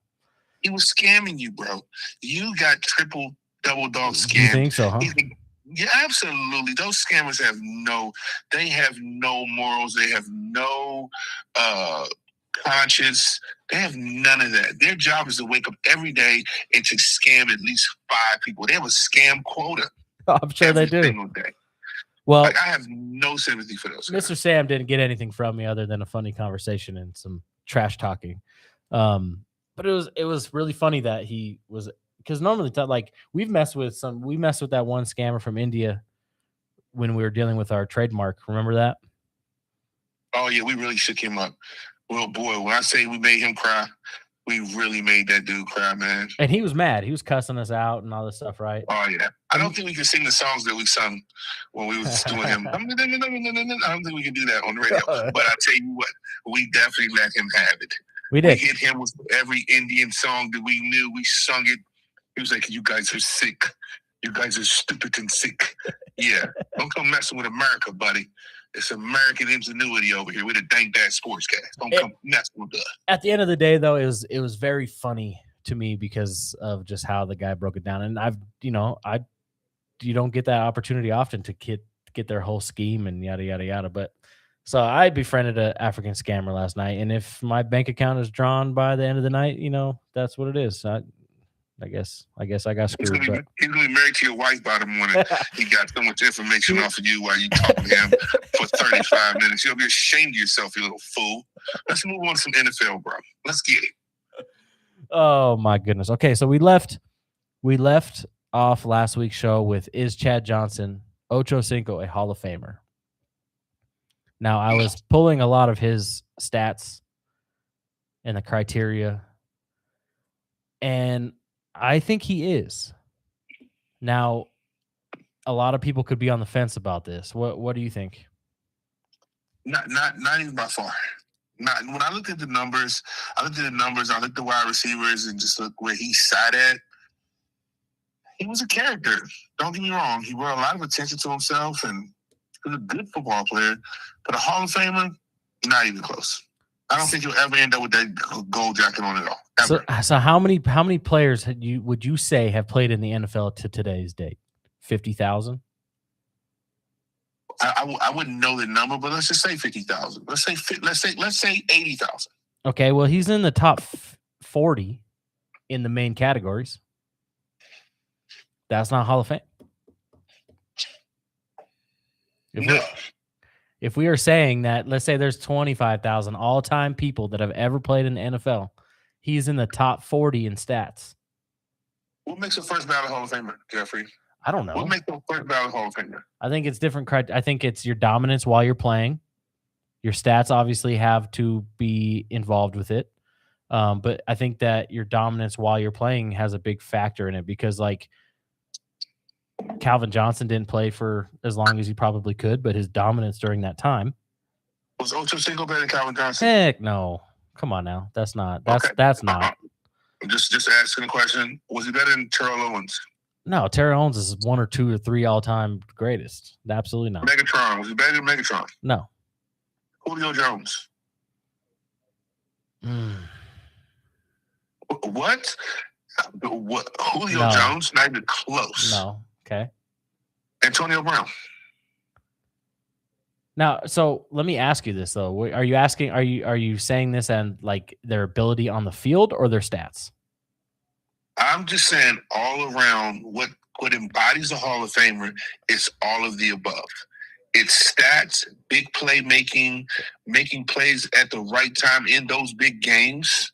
I think his stats are probably better than Antonio Brown's, but his play on the field was not better than Antonio Brown's. Antonio Brown's definitely a better football player. You think his stats are better than Antonio Brown? I think not. Well, I'll find out from here pretty soon. Let's but look it up. There's no way. I mean, so No way. Chad Johnson has 766 catches, over 11,000 yards receiving, 67 touchdowns, 6 Pro Bowls, 2 first-team All-Pros, led receiving yards in 2006, 7 straight 1K yard seasons. That's pretty good, man. And I'm not saying that it's not. I'm not just saying it's not. Let's look up Antonio Brown's numbers. All right. Let's see here. I think that he's on the fence, kind of like a Phillip Rivers.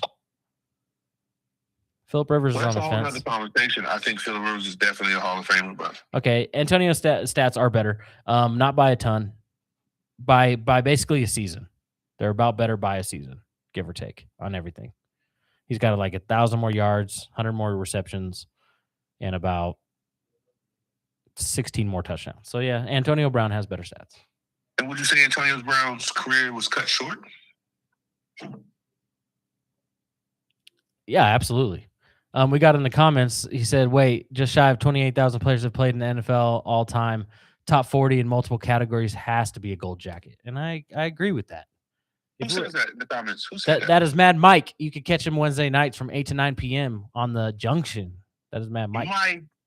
You're wrong, Mike. I love you, man, but you're wrong, Mike. But think about that though. If he's top 40 in most of the positions, when there's more than 40 wide receivers every single year, how is that not Hall of Fame?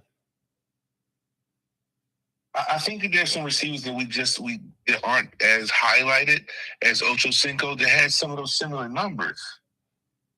I don't think Ocho Cinco had like crazy numbers, and I don't think Ocho Cinco played in those big moments.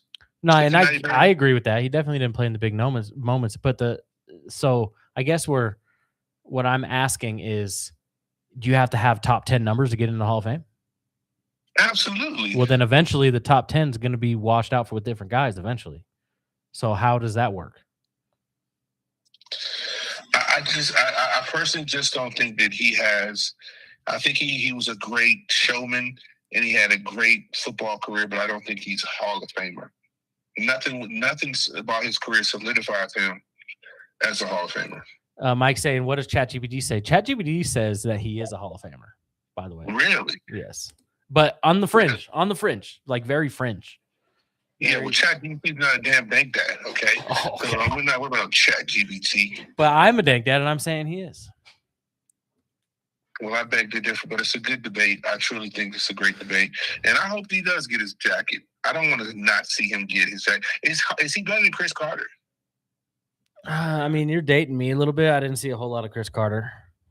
Chat, I want to know, Chat, is he better Probably than Chris not. Carter? Is he? Would you say he's better than Steve Smith Sr.? No. Because Steve Smith's not in the Hall of Fame. Yeah, but I don't think Chad Ochocinco is better than Steve Smith. All right. Well, after this, we're going to go to a commercial break.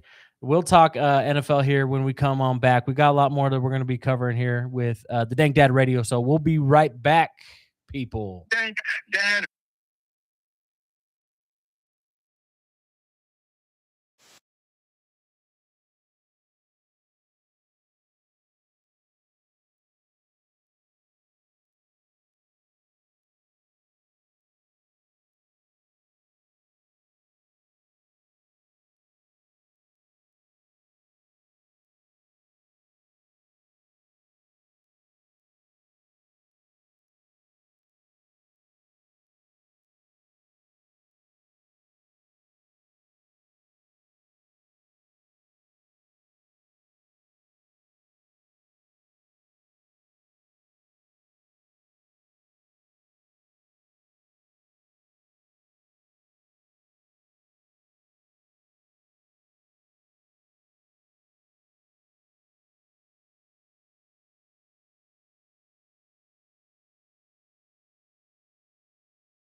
Whether you're a business building your brand or just someone who wants gear that actually means something, Neo City Creative has you covered. Custom apparel, embroidery, stickers, laser etched gifts, all done in-house right here in Reno. For companies, we handle your team outfitting and branded merch. For everyone else, we make the stuff you actually want to wear. No minimums, fast turnaround, real people behind every order. Find us at neocitycreative.com and follow us on Instagram and Facebook. Neo City Creative, your brand, your style. Well, listen up, Reno. When your name's on the line, you want it done right. Sign and design shop, we'll make it shine bright. 'Cause your image, darling, it ain't just a kiss, it's a direct reflection of your business.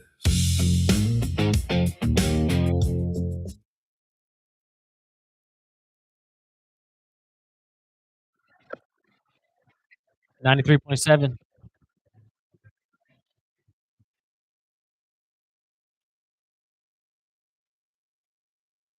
Let it play. 93.7 KPGF radio, Greater Reno area. Yeah. All right, we're back. We were just talking some NFL. We'll kind of get back into the local stuff as best as we can with these Niners and Raiders talk. We weren't going to spend too much time on the Raiders, but since we got some Raider fans in the building, I guess we could talk about them a little bit. Carson Mendoza's fully paid. They gave him a grip of money. Somehow they lost Max Crosby and got him back again. I don't really know how that works. And now they're just going to keep him. I don't know. It's like kicking someone out your house and then bringing them back in. I don't know. It's a little weird, but Does he want to be there though? nah, he loves Vegas. I don't think he owns like 37 Papa John's in the Vegas area. That's home to that guy for sure. He's got. Did you feel some kind of way though after they tried to pawn you out and then? Yes, and I wonder, heck yeah. But Max Crosby's now working on his rap career, so maybe that's where he'll take it next. Some fire songs too. I'm not even gonna lie, he's probably one of the better rappers in the NFL, ironically. But I don't know. He just has to stay healthy. That's the one thing about Max is, he's definitely a tough guy. He'll fight through injuries, but he definitely deals with a lot of injuries. And I think that he's probably not feeling too bad about coming back because there's excitement in that building now. Now he never wanted to leave. Okay, Mad Mike is saying he never wanted to leave. No, I don't think he wanted to leave. I think that they tried to use him as a bit of a bargaining chip to see what they could get. And I think that once they sent him to the Ravens, I think they realized they had made a bad mistake.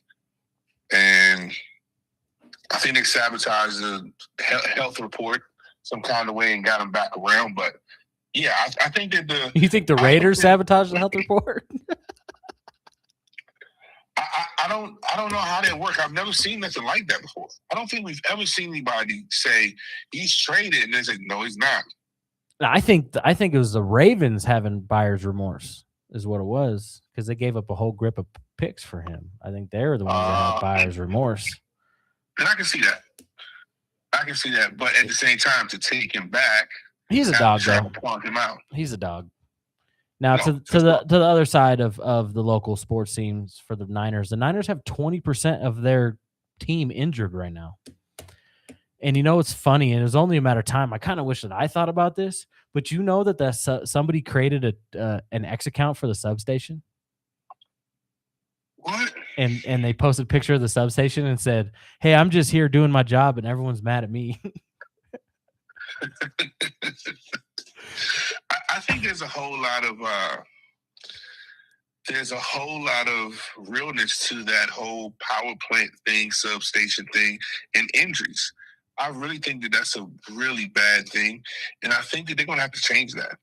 You don't think that at what point though? Like if I think this is the season that it'll break through if we have some serious injuries, if the Niners have serious injuries, because the internet's not letting go of the substation is in full effect. I mean, we're talking about a training camp. Last year, we weren't talking about a training camp. But, wouldn't you think that $1 billion corporation would have a grip on this.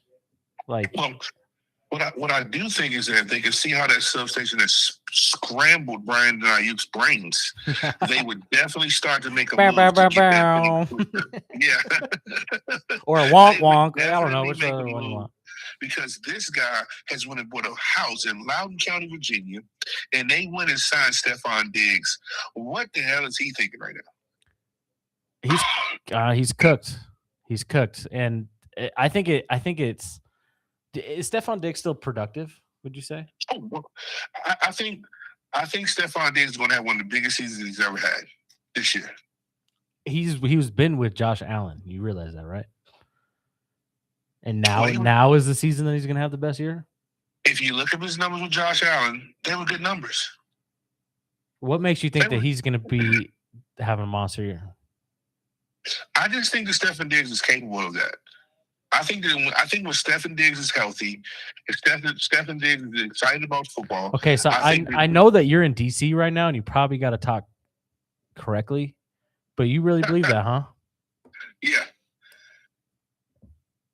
And what makes you think that Stephon Diggs- what makes you think at 32 years old, 33 years old, that now is going to have his best year of his career? I believe that Stephon Diggs is an athlete.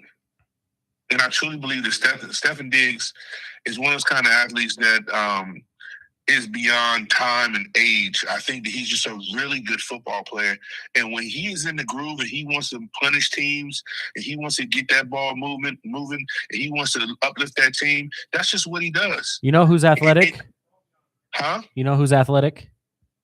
Who? His legal counsel is definitely athletic. Well, they got him out of it. They got him out of all the mess. And I'm talking about besides the mess.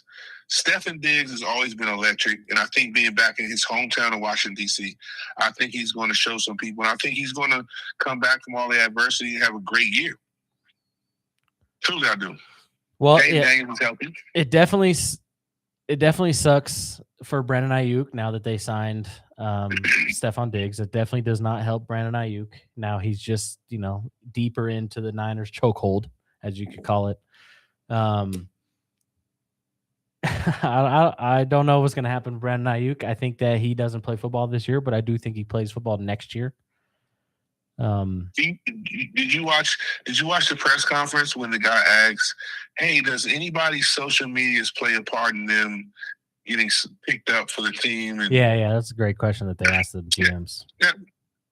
At the end of the day, I don't think he ever gets picked up again. I don't think that guy seems well to a bunch of GMs. And any guy who can display that kind of immaturity, I just truly don't think that's something that you want on your team. I don't think that you can be like, let's bring Brandon Ayuk in here. Like, he's not that special to cause all these problems, even when he was holding out with his contract. I mean, he had an all-pro year. I'll give him that. I don't deny all pro. We got a gentleman's bet that he's asking. Mad Mike is asking you to take $1 gentleman's bet that Stephon Diggs does not break 800 yards receiving this year. Mad Mike, I'll take that gentleman's bet in a dinner. Ooh, he countered. I'll take that bet in a dinner. And a dinner. Wow. And a dinner. You hear that, Mike? You hear that, Mike? All right. You and Jeffrey, Mike. I'll take that. In a No, dinner. I'm on Mike's side on this one. I don't think he breaks 800 yards. Yeah, but if I'm right, then both of you cough it up and watch me eat lobsters in a good way. Damn, he brought it all the way to lobsters. Okay. Yeah, I'm going all you can eat lobster buffet. Mike, you see And I'm that? dipping in Mike, your you face. see that? He had a $1 bet. You made a $1 bet, and this guy counters with lobsters. I'm just raising the ante, buddy. I truly believe Stephon Diggs is just a different breed of athlete. Eric says a And I Costco think hot dog and a Coke. That's more of the $1 gentleman's bet. almost as good as lobster. Hey, I love a Costco dog. I don't want to get off subject, but I love a Costco dog. And guys, here in DC, these guys are a little homophobic and they have to eat hot dogs in the most heterosexual ways. They have to break it They off. have to just can't eat the blend whole it. dog. They have to blend it in the blender and drink Yeah, it. drink it through a straw. I just can't believe I was riding my cousin. He was like, "Yeah, I turn my back when I eat a hot dog." What? anywhere. Our guy Jader hides in the car when he has to go eat a hot dog out there in DC. It's a sad thing. They can't enjoy the glizzy. It's unfortunate. It's I think unfortunate. Stephen Diggs is a serious athlete, and I think his talents have been overshadowed by his BS. Him going to Met Galas, him dressing up in feminine outfits. I just think a lot of these things that he's focused, that he is into, have overshadowed his football play because he's been solid on the football field. No, yes. I think it's the outside things that make him seem questionable, and I think that's when people start to lose faith in that guy. But I believe in him, and yeah, I think he's gonna have a big season. I'll take that bet. All right, I'll yeah. take the He said Falcons he's taking. If you win, he's taking you to Boomtown Lobster. That's what he said. Say less. I'll take Boomtown any day. Shout out to Boomtown. That's on the west side of the city. That's been my neck of the woods. Absolutely, I'll take it. All right, so we talked last week that those two big wide running backs hadn't signed yet. They're sitting out, Bijan and Gibbs, and they both signed in the last couple of days. Bijan with a 3-year, $75 million contract, 51 guaranteed, 37 million at signing. Gibbs beat him by $75,000, become the highest paid running back in NFL history. 3 years, 75.75, 51 guaranteed. So they pretty much match numbers, but Gibbs got paid a little bit more than Bijan, and I think you could go either way with both those guys being 1A, 1B, whatever it might be. I still think it's trash money. I think it's not cash money, but trash money. At the end of the For day, the organizations? For those players. I think that You think that's Bijan trash Robinson- money for a running back? $25 million a year?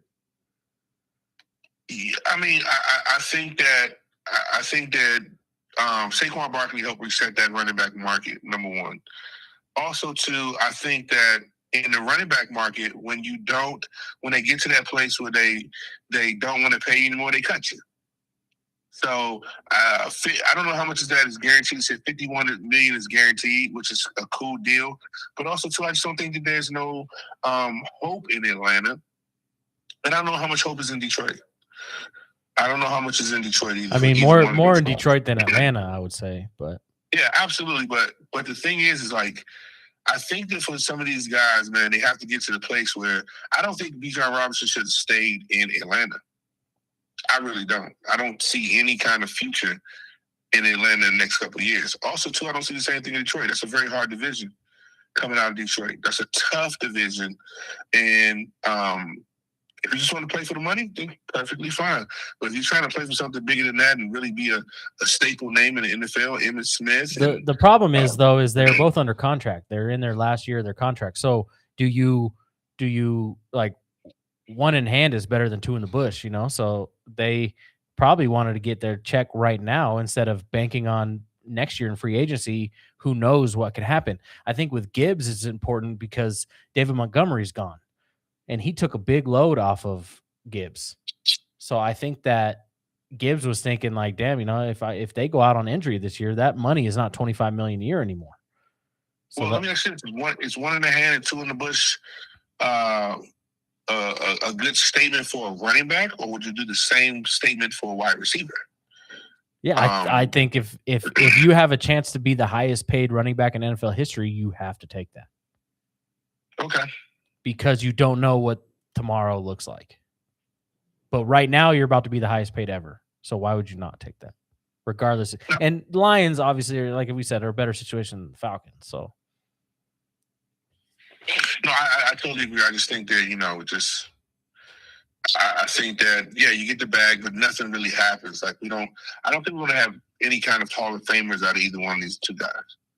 I don't think we're going to have, I think that with what comes with running backs now is that you have to stamp. You have to be a stamp type of running back. You have to be a Derrick Henry, Barkley. I just think throwing the money out there, and I don't think these guys are that top tier. I don't think You don't think Gibbs is the best running back in the NFL? I think he's the best. I do think he's the best running back in the NFL, but I don't think we have too many great running backs in the NFL. Saquon and King Henry, they're on their way out the door. Okay. What else do we have? I mean, Christian McCaffrey is going to be a Hall of Famer. Also out the door. Yes, Also out the but door. Hall of Famer. I can agree. I won't disagree. But I just think that these guys have just been given money because now the market has been reset. I don't think there's anything about these two guys as a Hall of Famer or, bigger than just this money. Yeah. I think that at the end of the day, if I'm a running back, I want to leave a real legacy. Thanks for tuning in, Mad Mike, on our YouTube channel. Appreciate you stopping in and talking sports with us. Thank you, brother. We're going to hold you to that bet. We're going to hold our boy Marcus over here to that bet. See you, Mike. All right, we only got about 10 minutes, give or take, left on the show, and we had the Hall of Fame game kicking off right now. There's 2 minutes left in the fourth quarter. The Carolina Panthers are up 27-23 against Arizona Cardinals. Obviously not a lot of starters in this game, but Carson Beck, who is fighting for the starting job over Brissett in Arizona, has played a really well game today. 15 for 19, 188 yards and 1 touchdown, 125 quarterback rating. That's pretty good for your very first showing in the NFL, regardless of the talent or what. If you're playing starters, backup. Sitting out, huh? He's sitting out as well, huh? Who? Is he in uniform? Who? Jacoby Brissett. No, he's not playing tonight. Okay. I thought he was sitting out for a little bag himself. No, he's signed with they paid him. Arizona paid him. Okay. Yeah, they paid him. We're gonna rapid fire these NFL division winners because season football's back. NFL's back. We got a first preseason game tonight. We're gonna do the little Dank Dad style prediction. Now we do on the Dank Dad Saturday night every Saturday from here on out on YouTube at 7:00. We do our picks where we run through all the Dank Dad picks of that week and we keep totals. And I think our boy Jader is the reigning champ of last year. I'm pretty sure I won the year before that. Stack, who knows? Who knows what he's going to pick on any given day? I don't even know. He's never going to win anything. I don't know. All right, so AFC East division winners: Buffalo, Miami, New England Jets. Buffalo. Same with me. AFC West: Denver, Kansas City, Chargers, Raiders. Does Denver do it again? Does Kansas City bounce back? Do the Chargers with the new offensive coordinator Mike McDaniels come back? Let's get hot. I got Denver. Denver. I think that Bo Nix is. I think that Bo Nix hasn't even started to reach his potential. I think he's still just learning. Yeah, and even though he's going great, I think he's learning. That defense is scary. Yeah, I think that's the biggest part that's going to help Bo Nix out is that defense playing lights out. And I think they'll add more pieces around them. I don't think this is – I think they'll come out of the division. I don't think they'll be Super Bowl contenders. But I think San Diego's scary too. You don't think Denver's going to be a Super Bowl contender? Is that what you just said? Not this year. So they just went to the AFC Championship game last year, and you don't think this year they're going to be a Super Bowl contender? Yeah, I think that him coming off that injury, I think it's going to take some time for him to figure out that injury mentally. It's just it's just a scary situation where you got to find your balance and you got to find yourself again in those kind of injuries, and I think that's going to take a little bit of time. All right, I think Chargers are going to be my sleeper team for the whole NFL this year. AFC North: Baltimore, Cincy, Cleveland, Pittsburgh.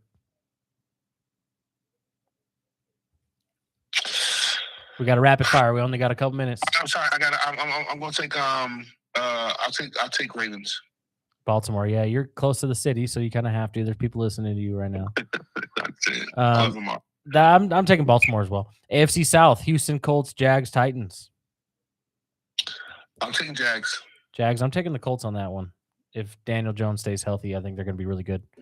Taking Jags. My son, Trevor Lawrence. I love him. All right, NFC East: Dallas, Giants, Philly, Washington. Uh-oh.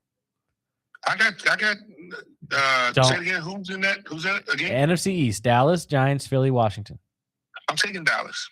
I am taking Dallas too. They have a really complete team this year. I think Dallas is a big time, not sleeper. And I think that let me say this real quick. I think that Dallas is always on that thing where we believe that Dallas can do something, but I think that they are definitely there. And I'm just hoping that they can I don't root for Dallas, but I think that they can really pull this off. I think they got the right pieces I agree. in there to make this work. All right. So for the rest of the full breakdowns we'll dive a little bit deeper. Catch us Saturday night on YouTube, starting the 15th of August. NFC West: Niners, Rams, Cardinals, Seahawks. Quick. Rams, you're a jerk. I'm taking Niners because I got to be. NFC North, Packers, Bears, Detroit, Minnesota. Packers. Packers, I'm taking the Bears. All right, NFC South, ATL, Carolina, New Orleans, Tampa Bay. Tampa Bay. I think this is Baker Mayfield's last season. He's mad at management for not paying him. He's not happy with them, and he said today's price is not going to be tomorrow's price. And I think that's what's going to happen. I think that part right there is definitely going to happen. I think he's going to have a lights out season. I think he's going to have a I'm going to show you season. And I think they're going to have to really think about throwing him a big 1-year deal, and he's going to make them pay for sure. I'm taking New Orleans to have a really surprising year this year. It's a very winnable division.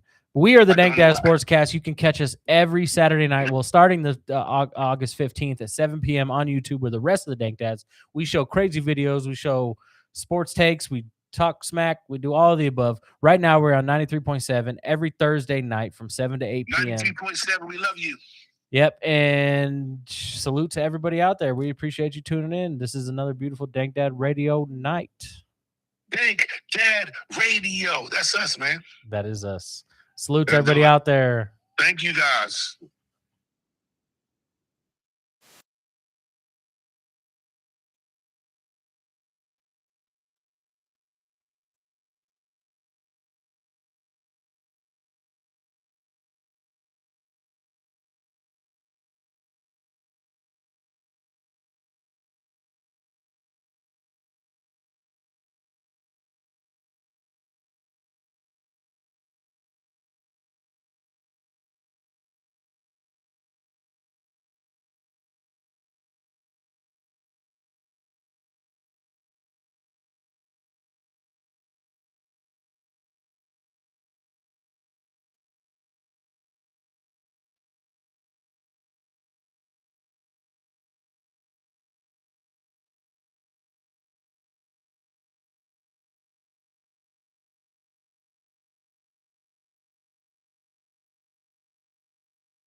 What's up, Reno? Welcome to the Reach Radio, presented by the Reach Reno, every Thursday, 8 to 9 p.m.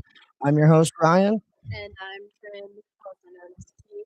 We're bringing you the music, artists, businesses, and events shaping Northern Nevada's entertainment scene. Whether you're an artist, promoter, venue owner, or you're just looking for your next night out, you come to the right place. You're listening to KNNR and KPGF on 103.3 FM, 1400 AM, and 93.7 FM. This is the Reach Radio, connecting the culture. Let's get into it with our guest today. We got Jesse and Troy from Doggy Style, the food truck. Troy, Jesse, say what's up to everyone. We're going to be diving into what the origin stories are of Doggy Style, because if you've ever seen them or you're just hearing the name, I'm sure you got questions already. But how about you guys just tell us a little bit about yourself?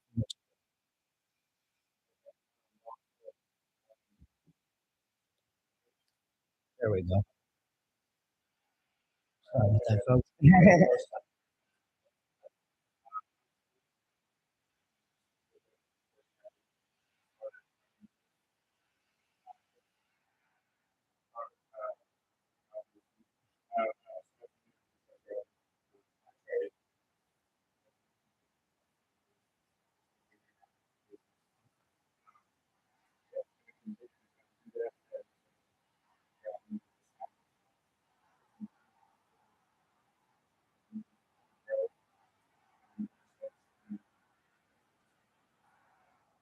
Yeah, and I'm Jesse, Troy's business partner. Like you said, we co-own Doggy Style Korean Corn Dogs, new food truck. We've been here about 2 years, growing every day. Just like Troy was not in the restaurant industry before, controls engineer, and we kind of just had this, what I used to call stupid idea before it actually became successful. Had an idea while we were out at the bar. It was actually our girlfriends that had been talking about it before, and got together, made a business plan, and actually made something of it.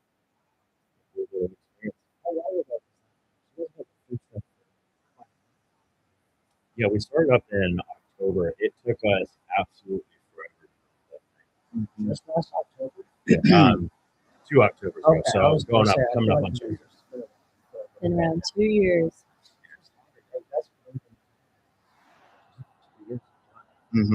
From concept and bringing up the idea itself and putting the business plan together, that happened pretty quickly.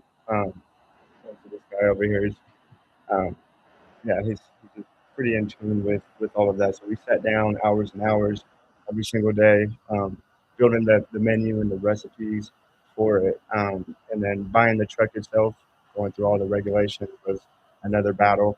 We pretty much rebuilt the trailer that we had purchased. Was not necessarily set up for what we had in mind.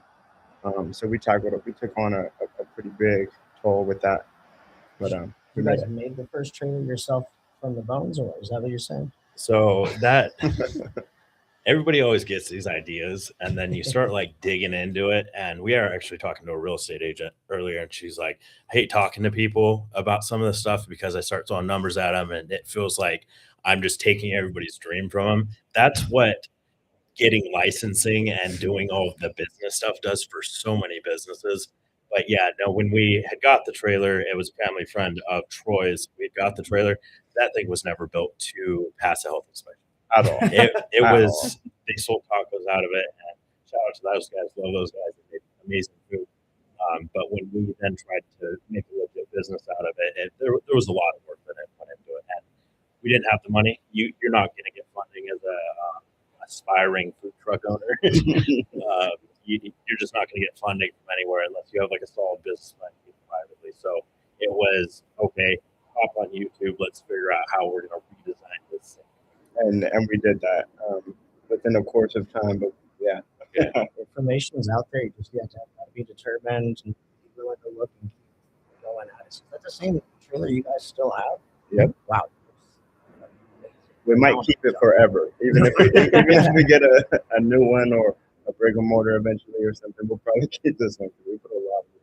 That's cool. I wondered about if you guys wanted to stay on the food truck side. Some people really just enjoy staying in a food truck just because it is hard getting a spot, especially in the Reno, Tahoe area. But I mean, it's always something I feel like we're considering, especially where it's population. Yeah, there's a lot of restaurant owners that like the restaurant industry is hard now. Everybody's making less money, everything's more expensive. So people, when they're cutting back, they're cutting back on unnecessary things. You don't need to go to our food truck to buy a corn dog. That's one cut back. So I mean, in this economy, all the restaurant owners are seeing it. We talk to restaurants all the time that are like, "Oh, we wish we had a food truck. This is just such a headache. Like, you guys overhead is way less." It is. It comes with its own problems, but there's a lot of benefits in having a food truck versus a Oh, yeah, I'm sure, and I'm sure sometimes it goes both ways too. Because I mean, at least you guys have a trailer. Trucks, so those trucks are cool. I feel like the truck the trailer isn't getting there either. Yeah, 100%. I agree with that. Even though the trucks are nice, the floor plan you can kind of do with some of those are nice, and that's something that we were still kind of considering maybe going forward. But like you said, there's pros and cons with that, so just got to do some more research before we would make that conclusion. Yeah, well, we're talking about the economy side of things. Just curious, because you guys did Food Truck Friday last year as well, right? Yep. Do you guys notice any like huge difference in some of the like annual events like that? And just even customers being out or people being out last year? Yeah, I think for us, both seasons have been great. All three locations. We're still somewhat new. You know, I don't think anybody's just yet tired of it. So, I mean, I think that is one of our best events, one of our favorites. Shout out to Steve. He's awesome. We've got a really good relationship with him, and whatever he's doing to keep things new and keep people coming out, that's what I saw this year. Still within our second year. Mayor Idlewild right there. Mayor of Idlewild. Mayor of We love Idlewild. that. I can see that. No, this is an official statement. Oh, is it really? It is, yeah. He does more of that too, doesn't he? Not that I know of. I believe it's just that, but he's done it for so long, since 2012, and he's going from 12 to 20 trucks. I mean, he obviously does well to do something right, and we love him. It also gives, I feel like, this no offense, but a football truck, like that's one of those things you don't have to be in a place where it's like people are looking for out trucks or like the snaps or something like that. Because like if you're at like I feel it could be like you guys get to or something. You guys, you were at a festival, it's like the day they move in sometimes like that. Food truck rides, a lot of time there's always different trucks that you see, and I feel like it gives those trucks their first initial opportunity to be able to work here and do this. And it's consistent too. It's not a sit down and box to me. Yeah, and that's where Steve has done a great job. Is like kind of dividing those trucks and only picking a certain amount, of the same kind of cuisine that is there. So it gives everybody a fair chance for the most part, So he's always taking that into consideration, not putting too many of the same people. Yeah, but like I said, we've done very well there. Each and every time. We're excited that this is the last Food Truck Friday coming up tomorrow, I believe. Yeah. Yeah, that's what I was hearing too. Yeah. You guys would know best. The last one. Everybody show We up. want to celebrate. Yeah, I'm sure with a name like Doggy Style, you guys don't have a hard time standing out. Where did that name come from? Honestly, it came once the thought came into mind, and that's kind of creating a Korean dog food truck. I was just spitballing with my fiance, and probably like the third name I was thinking of was Doggy Style. And I'm like, okay, I gotta text Jesse immediately. Like, everything else kind of sounded corny and kind of cliche, and that one was, I knew it was going to be something that we can kind of build a brand off of. Definitely makes you double. It's a hard hitter. Yeah, and I was a little skeptical, with some of the events that we do, whether it be like a school or just kind of like appropriate. But you know what? Dare to be different, and we took that route, and we held up to that. I mean, it's fine. It's Doggy Style. Choose your doggy, and then your style. Yeah, we had a lot of the names I threw up before anybody said that one. That was definitely the whole run right there. And yeah, he talked about like the schools and stuff. We talked about that before we even started business. It was like, okay, what are we gonna do? When do we we had ideas like, oh, we'll get magnet cutouts, we'll call it puppy style or something like that, which we didn't end up having to do. We actually had a lot of support from the school doing events with them, which is cool. We love like working with elementary schools, middle schools, all that. We've had them reach out to us, come on campus, and then like not only are we able to collaborate with them on their events, but then we're able to give back afterwards, like portions of our proceeds going to their school programs. And so it's really cool being involved in a community like that, even though with our name and even some of our advertising, we definitely like push those sexual innuendos and like Yeah, but we just keep it fun. You know what I mean? We're not really shying away from anything. We're not too provocative at all. And I mean, I think everybody understands, you know, what we have going on. It's just we're building a brand and we're keeping things fun. Wendy's Twitter box. That's great, though. I love that you guys get back to the community and stuff like that. And so would you say like you do more of the events on that side? Because your food truck stay busy. You want to stay busy. Like everybody's still go for gigs or if it's market somewhere. Would you guys staff this more than others, or? during the summer, it's mainly events. We're doing those Wednesday, Thursday, Friday events, and then whatever we'll see on the weekend.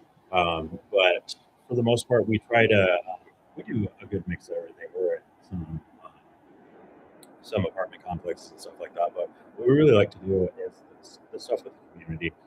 It doesn't even have to be community events, but like we've done a couple of businesses opening, so like having those collaborations, and then even meeting the other businesses. And I don't know, just kind of the conversations we have with them about what they like about their industry or some of the struggles they have. It's just cool to kind of level with some of these other people that are wildly different businesses. Yeah, that's definitely my favorite thing. Absolutely, and we'll prioritize that. If somebody were to contact us, it being a nonprofit or a school, some sort of event like that, we might be booked for that day. We can, shape the schedule enough to where we could still make it work, and we'll try to do that. We'll try to double up on the event, however we can. That's cool. On average, how many hours you guys putting in a day on the truck? Me, quite a bit. I mean, I feel like it doesn't really stop, whether we clock in, we clock out, our mind's going one place or another there. I've been pretty active on the truck the last 8 or 9 months, trying to really get us into a position and train some guys up to where hopefully, they can kind of take over, focus on our careers a bit more and grow in the business, focus more on that side. But yeah, I mean, we love it at the end of the day. It's stressed out or tired we may be, we just keep it going. Like we said,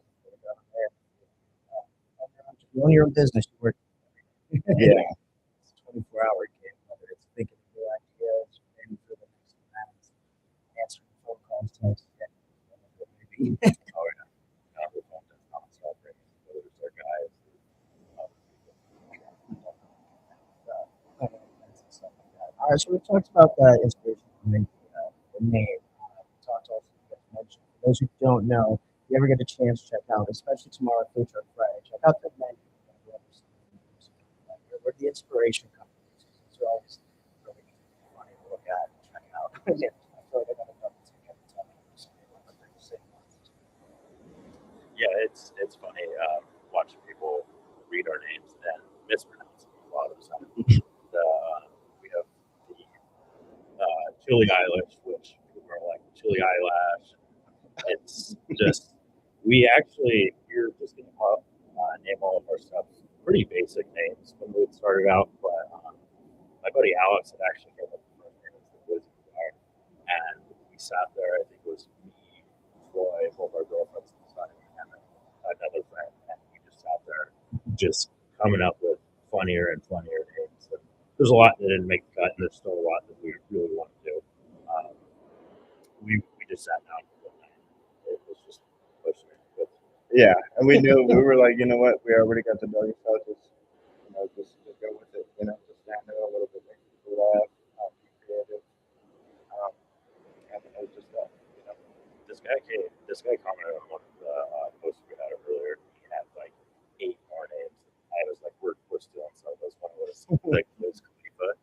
When I saw that, this guy was cracking out. I hit a Reddit for him. So people out there, if you haven't seen our menu, we've got the chili Eilish, we've got the toast malone on our breakfast menu, we've got the Glizzy McGuire, the tater swift. What's another one? I mean, those are those are just some of the more funnier ones. We still have our original. We have our Loco Coco. We have our American Bully, which is just one of our most or more simple, corn dogs. We're kind of trying to figure out. It's kind of leads up to one of your questions. That's it. Yeah. Which the difference between a regular corn dog and a Korean corn dog. I mean, other than the crazy toppings and the fun stuff you can do on the top of it, it's just the batter base, really. So our batter base is the yeast base, and so that it's a little bit more sticky. It allows us to roll the dog with the batter and then be able to create those toppings. So yeah, then we have like I said, the original. So our American Bully is still with our batter, but we give it a good honey rub, kind of give it that regular American feel. Yeah, it's a lot different than your regular American corn dog. And people will come up and especially like older people, they're like, don't want to try anything new. They're just at that point where they're like, I've tried everything that I like. I just wanted a regular corn dog. Ours is still different. Still got to complain about everything. Do you guys have so what would be your personal favorite? So mine's the rice puff, and it is. I repeat it to every customer when I'm at the register. Probably the most slept on, but I really enjoy it. It's rolled and fried in like a Korean rice puff, and ketchup, mustard. It's still simple, but it's got a little bit of a sweeter feel to it, and I enjoy that one. I think Troy's promotions definitely what kept that one on the menu, because there's a couple times where I'm like, we're taking this thing off, but it is really good. It just there's some things where people look at and they're like, I'm just not going to try that. And that's one of my favorite ones was the Loco Coco. I'm just a big fan of coconut, and once you deep fry coconut, that's one it's with the amazing. blue sauce, isn't it? Yeah, the ube sauce. That one got added too, after and I'm by like, his wife. I don't know how I feel about the coconut. I'll still try it one day. Shout out to Abby, my fiance. She made that one up, and I mean, it's one of our most popular now for I was sure. gonna say it's hard to miss it. I'll see people when you guys are at an event. If people are eating your food constantly, you'll at least see one or two of the blue ones going around. Like it just stands out like through the crowd. Yeah, that's why we don't do a lot of to-go boxes. I mean, we definitely don't just offer that because it's very appealing food, you know. So we did an event out in Elko. It's Cowboy Poetry. We've never been out there. It's pretty far away. It's a cowboy event, but we went out there for a week, and the first day we went out there, even though we done some promotion, it was terrible, right? We made a few $100s, and I was getting worried. But me and my daughter, we put our cowboy hats on. We started walking to schools and just kind of all around the community and kind of just promoting it. Reached out to some people locally that promoted it. The next day was one of our best days ever. And it was half of the town that actually showed up. It wasn't even necessarily the event going on at the convention center. But once people started having it and then walking through the convention center, it was to date probably one of our greatest weeks. So it is, you know, at sight, you might not care for it looking at the menu, but once you kind of see the food, you get interested. Yeah, that's fair. Honestly, I mean, a lot of places do it the other way around where they try to hook you on the picture. So it's like you guys got the philosophy the other way around. You're like, it might not look like you like it, but once you try it, good luck not getting off of them. So do you guys have like you saying that the one with the blue sauce, that's like the fan favorite right now? It's something Glizzy. once you convince somebody to get it the first time, they get it every time. There we go. Yeah, but but the Glizzy McGuire. The Glizzy McGuire is hands down. We probably roll about 200 of those a day. Yeah, and I mean I don't see anything really overshadowing that one as of right now, and until you know we expand the menu once we get a bit of a bigger kitchen. Yeah, that one takes the crown. It's delicious, so it makes sense. I was gonna say that's like the number one I think I've tried with you guys. There was another one I tried, I forget because we were working Desert Moon last year, but Oh, we'll be there again this year. heck yeah, We're trying to.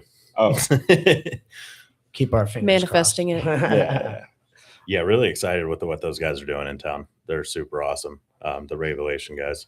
I'm excited to have it because it's just there were holes that needed to be filled in the bigger end of like the industry, especially the electronic scene. So it's just nice to have like another big name out here getting us big shows, and like it's nice having the little guys too, like what we're doing in other companies. Right? It's just I'm sure Fresh Bacon got a little tired of having to book everything for a while. So they're doing EDM everything. So it's just I'm sure that gets to be a bug. Yeah, I like their mindset too. Want to be like right in the middle of downtown Reno, and it really gets the whole Reno community kind of like eyes on that scene. Yeah, it definitely does. So I want to jump back because we were talking about you guys like making the truck. Kind of we've gone through a little bit of like where you've gone with things a little bit to date, but like what's been one of your like biggest challenges and favorite parts like of moving into this industry? I would say, go ahead. No, you go ahead. Like we've kind of said before, him and I, we were never in the food industry to begin with, you know. So I think just that whole startup process. I mean, yes, we went over the batter 100 times before we launched. You know, we getting that right, and that was fine. We got our menu down, and bringing in and keeping people. We've had some luck and some not so. You know, luck at times. So I think a big challenge is how to just continue to be that leader and that leadership as an owner. And yeah, I mean that's kind of it's a challenge, and not necessarily to them. We've done great. Our team is great, but in the back of my mind, I guess just having to just being that responsibility and showing up and making sure our truck is running proper at all times. It's it could be a lot. Yeah, being an involved owner is stressful, especially when you care about it too. Yeah. So you put that extra stress on it, but that's a good quality to have too, as much as it is. And like I said, shout out to sometimes. our team. It's been a lot of friends and family that helped get this whole thing going, and it's been great. And sometimes dealing with friendships or with the family and business doesn't mingle well all of the time. And so that's just kind of a difficult conversation to have sometimes. And I'm pretty sure anybody who's owned any restaurant can relate to that.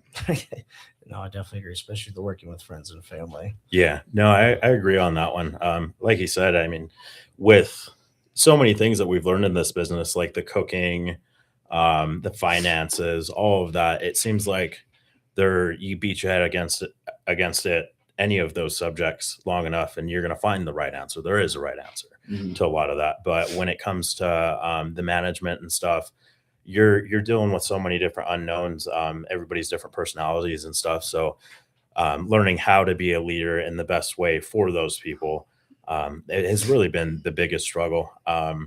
And pretty much like anybody that knows us really well, it's not just about the food, it's about our team. We're very lively, we interact with everybody, and even with like the other food trucks, we're all up in their food trucks all the time, like talking to them and stuff and creating those connections. But learning to be that leader and whatnot, be the boss to some of your friends is hard sometimes, and it's hard sometimes then to kind of switch that off and really separate the friendship from like working together. And also kind of instill with them like, hey, we may like have our stuff while we're working, but like when we're off work, we're still friends. That has no effect on like friendships. Definitely important to draw those lines and barriers working like that. It's just having respect too, and not with our friends. We don't like being the boss too, or family too. It's hard putting that foot down sometimes in that role, but it's like how you keep things going good and how the boat stays afloat, Yeah. So you guys seem like really natural at this. I know you were saying that you guys just like were talking about it at the bar, but like when did you guys know this is what you wanted to do? Was it like before when you said like, let's just jump in and do this? Or was that their second aha where you're like, this is what we're doing? So I've wanted to start something of some sort. I thought I knew so much about business until I actually started this and met with Jesse and really got some real insight and some realization into that. But anyways, like he mentioned before, we got the food truck from an old friend of mine, and he just was spitballing and was just like, oh, too bad you don't want a food truck. I got one for sale. And so at that point, I'm like, well, maybe I am. And later that day, his girlfriend at the time was actually at my house, came home, and I mentioned it to my fiance and them. I was like, "Hey, look at this trailer. That would be cool, right?" Once upon a time, I wanted to do a juice truck. Okay. Now I went completely opposite with oil and grease. But I was like, man, this would be great. And they were sitting on the couch and they just threw out the Korean corn dog, idea and concept. And pretty quickly I realized like, wait, that is pretty smart. I gave him a call immediately and we spoke briefly about it. And we had like a friend gathering coming up and we spoke there. That's when we sat down, we spoke about it and we liked everything, each other had to say.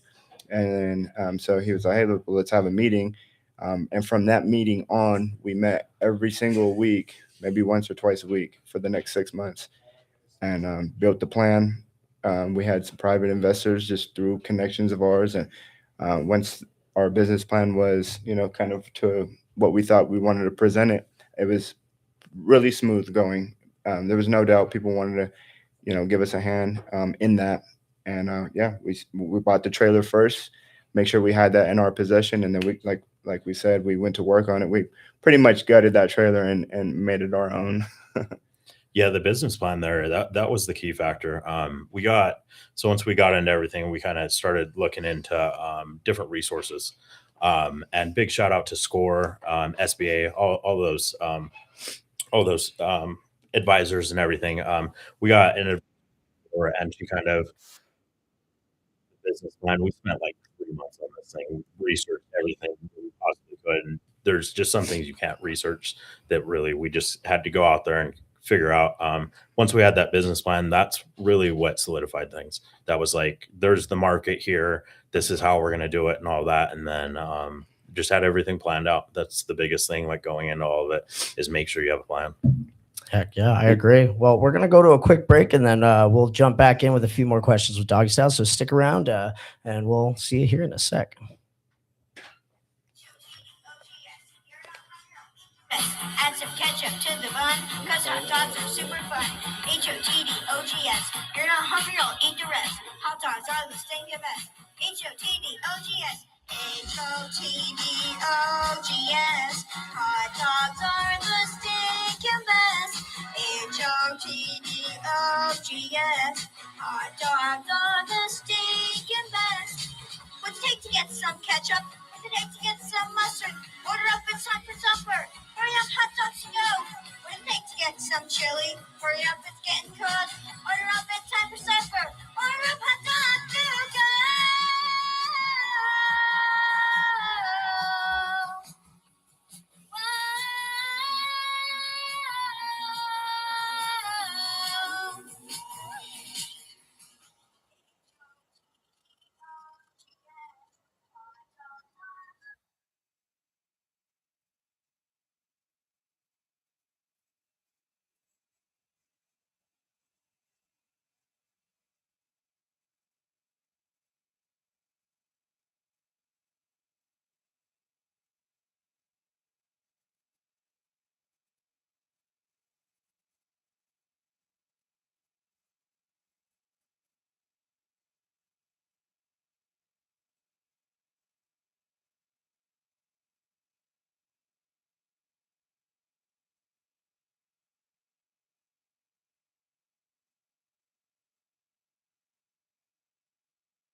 KPGF 93.7 FM, Sun Valley. KNNR 1400 AM, Sparks. K277DL 103.3, Washoe Valley.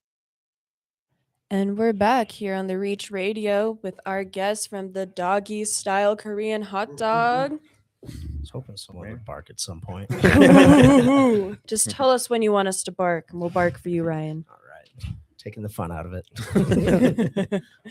All right, guys. Now we need to know, what about the food truck industry drew you in from trucking, from being an engineer? Now you are food truck business owners. Big corn dog guys. Yeah, absolutely. Big corn dog guys, and then aside from that, I would say filling a niche. Finding that kind of avenue in that industry that hasn't been really touched. If I'm not mistaken, we've been the first Korean corn dogs. I'm pretty sure that's I from when don't we think started. I've seen any others. We have some Mochi Net out there. Shout out to them, but they did come after us. They did. Yeah, they also got a shut couple down. weeks after us. Couple weeks after us. The food wars. Still matters. But yeah, it was really filling that niche. Just being different, going into business, not having much experience, better off, doing something brand new, and untreaded waters. I'd say it's definitely working out. You guys have a great following right now on social media. How did you start that with all your marketing? And that is just kind of, I guess, with our personalities, just in general. Immediately once we started up, we wanted to come up with the creative names, and began doing creative things as we, start the setups. And then my fiance Avalon, she's pretty much is the one that's built our Instagram up. Shout out to her for sure. Love you, baby. Yeah, no, she killed it with all that. That's a lot of the growth is attributed to her. Yeah, keeping it fun and just a really good work environment while we're there.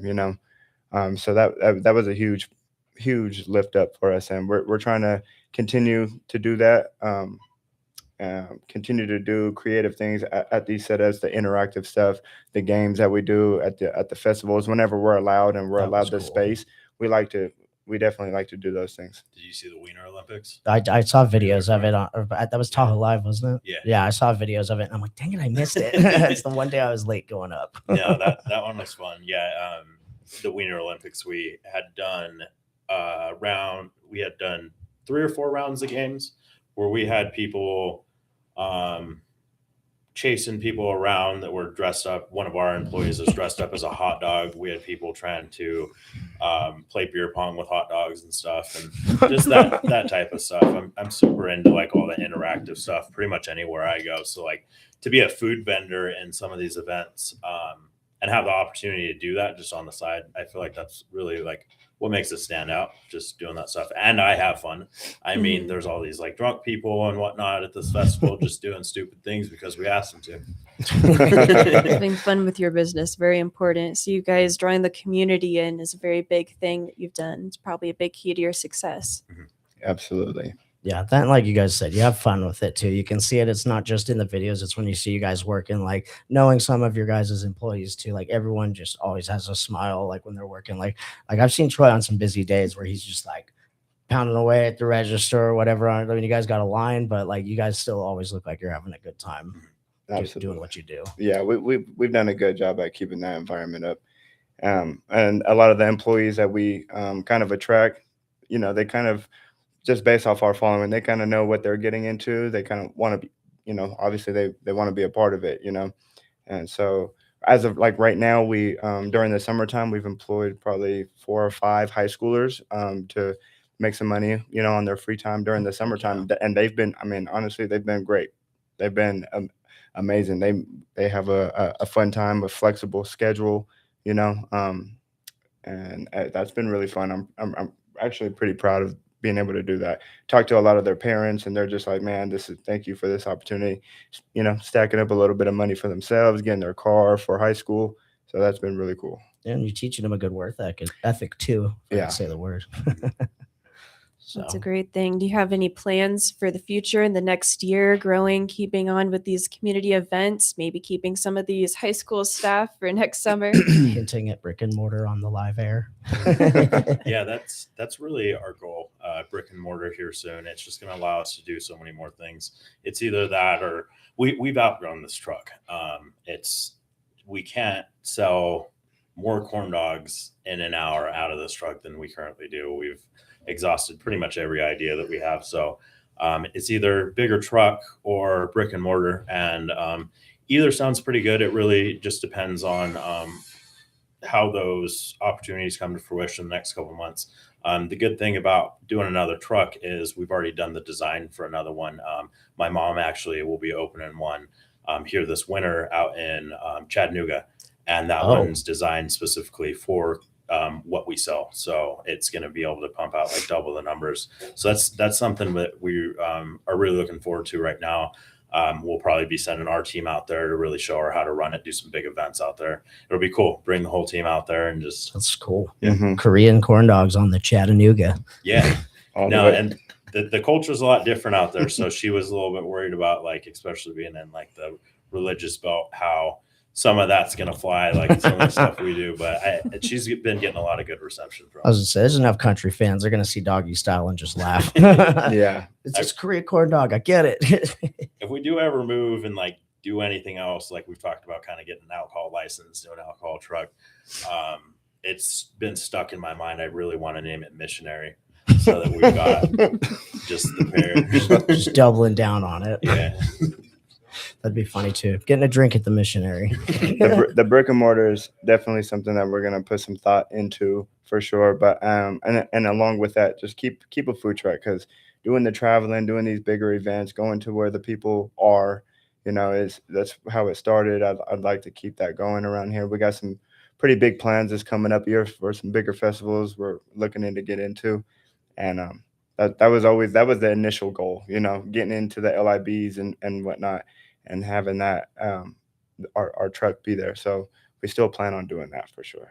Heck yeah, it's cool. Oh, what would some of those festivals be? So we know where to Oh, keep yeah, an like- eye out for Yeah. Doggy Style in What the do we got upcoming coming months. up for Doggy Style? It's Like, with the last Food Truck Friday tomorrow, folks. so we got that. That's tomorrow. What else you guys got coming up? Oh, coming up. We got Street Vibrations coming up. Our original spot, they pretty much taught us everything we needed to know real quickly, is the Dragon Lights. Right when we started our trailer, probably a month in, we had Dragon Lights, and that's 2 months long of quite a bit of people. Oh, yeah. So yeah, we're welcome back there again. I think this is going to be our third season there, and we love it there. Heck yeah. The big one this month, Brighter Days. Brighter Wiz Days. Khalifa on that That's lineup. right. That one's going to be a fun one. Fortunately, I won't be there, but the team's going to kill it. I will. I will be there. I will be there with my newborn, dancing with her and singing to her. That's the one at the All- J Resort, right? Yeah, Okay, and shout yeah. out to the J Resort. We've gotten a real good in with them.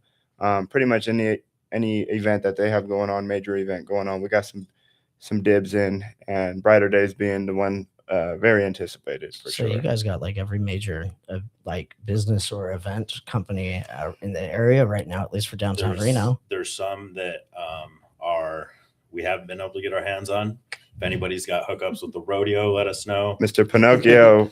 Yeah. Yeah, the rodeo would be that's kind of like a big goal of ours. I think would become a staple there. It goes hand in hand. Anything we've done at the Livestock Event Center, we've just slayed it. We've had a really good time there. Really good numbers, just a good vibe all around. The rodeo would be a really good one. Anyone listening or watching, got rodeo connections, hit up Doggy Style. Yeah, it'd be cool, because I mean we've entertained the thought of even investing into a good tent setup. That way we can be at multiple places at one time. The good thing about us right now is we're getting contacted by so many events, possibly on the same day. So the troubles of trying to navigate which ones to do, or we want to be at the majority of them. And sometimes if we commit to somebody and we have a better event, also we'll stick with who we've committed to and kind of keep our word on that.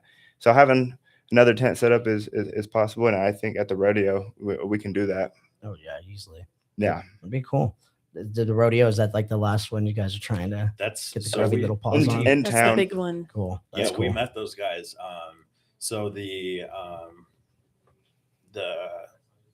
what is the business Chamber of Commerce? Yeah. The Chamber of Commerce does a business expo every year. We're a part of it this year. When we started our business, we went there and talked to a bunch of people. We talked to the rodeo, and we already knew that it was going to be probably years out before we get in there. There's a waiting list.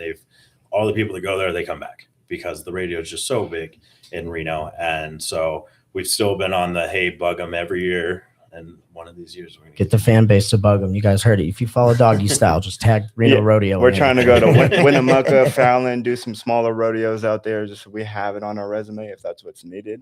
We're willing to travel and So get. if you guys want connections to any of the Gardnerville stuff, I know some of the people who help that'd be put great. on the events. Yeah, out there. we're working our 21 way. Club. I think that's they help with a lot of stuff. And We're working our way into the surrounding areas. We do great when we go to Fernley. We're going to be going to Fallon here shortly. We just did Night in the Country. I didn't, unfortunately, but my team went out there Night in the Country. I'm assuming they had a great time. And we had a great time. yeah, Night in the Country is and it's like a redneck Burning Man. and that might be a staple, Yeah. reoccurring. Elko, the Cowboy Poetry, like I said, that our food does well in that kind of environment. So I'm hoping that they give us a shot at some point. But yeah, traveling around the Winnemuccas and whatnot, we're gonna begin doing that this coming up year for sure. Heck yeah, that's super cool. It's cool to see you guys in like the surrounding areas. And honestly, with the job you're doing, like you were saying in Elko, how you just went hands on the ground and just like boot to dirt and just went out talking to the community. Like that's how you build network. Literally, it's how I've gotten my promotion jobs, got gigs at everywhere else. It's literally just through putting the boots to the dirt, and just going and talking. I'm not joking. That whole town showed up, and they've been calling us to come back. It was a great time. That face-to-face interaction, they like felt the heart with you guys, just two dudes who love corn dogs. Like, hey, we love corn dogs. Yep. Two guys, one corn dog. I bet that one didn't sell well. That's No, and they're gonna want you back for events and all of create that. a game out of that. For sure. It's got like that balloon game. They got to roll it up their body. Catch an eye out for the next Olympics. The Glizzy games. That'll be fun. So is Food Truck Friday the only thing you guys got on the line for the weekend as we move in? Are you doing anything for Hot August nights as well? We are at the J Resort right now. It's a flea market right on between 4th and 5th on Washington. Okay. We won't be there tomorrow just because we want to finish out Food Truck Friday. We were going to try to cram both of the events in. It's just an early startup time. So we're going to just finish out strong with Food Truck Friday, and we'll be there the following day. Open at about 7 o'clock to 3. And then do we have an event in the evening? Yep. And I'm spacing the name, so I'm not going to try to butcher that. It was a last minute thing. We actually just kind of filled it in before we got here. I was gonna say, you guys did post. on Sunday. Didn't you guys post a schedule? Like, I swear I saw something on your Instagram or Facebook. Instagram every week. That's where you can find our schedule. We just got a website up and going. Our schedule's not on there every week just yet, but we're getting there. It's Backcountry Off-Road Expo. There we go. Okay.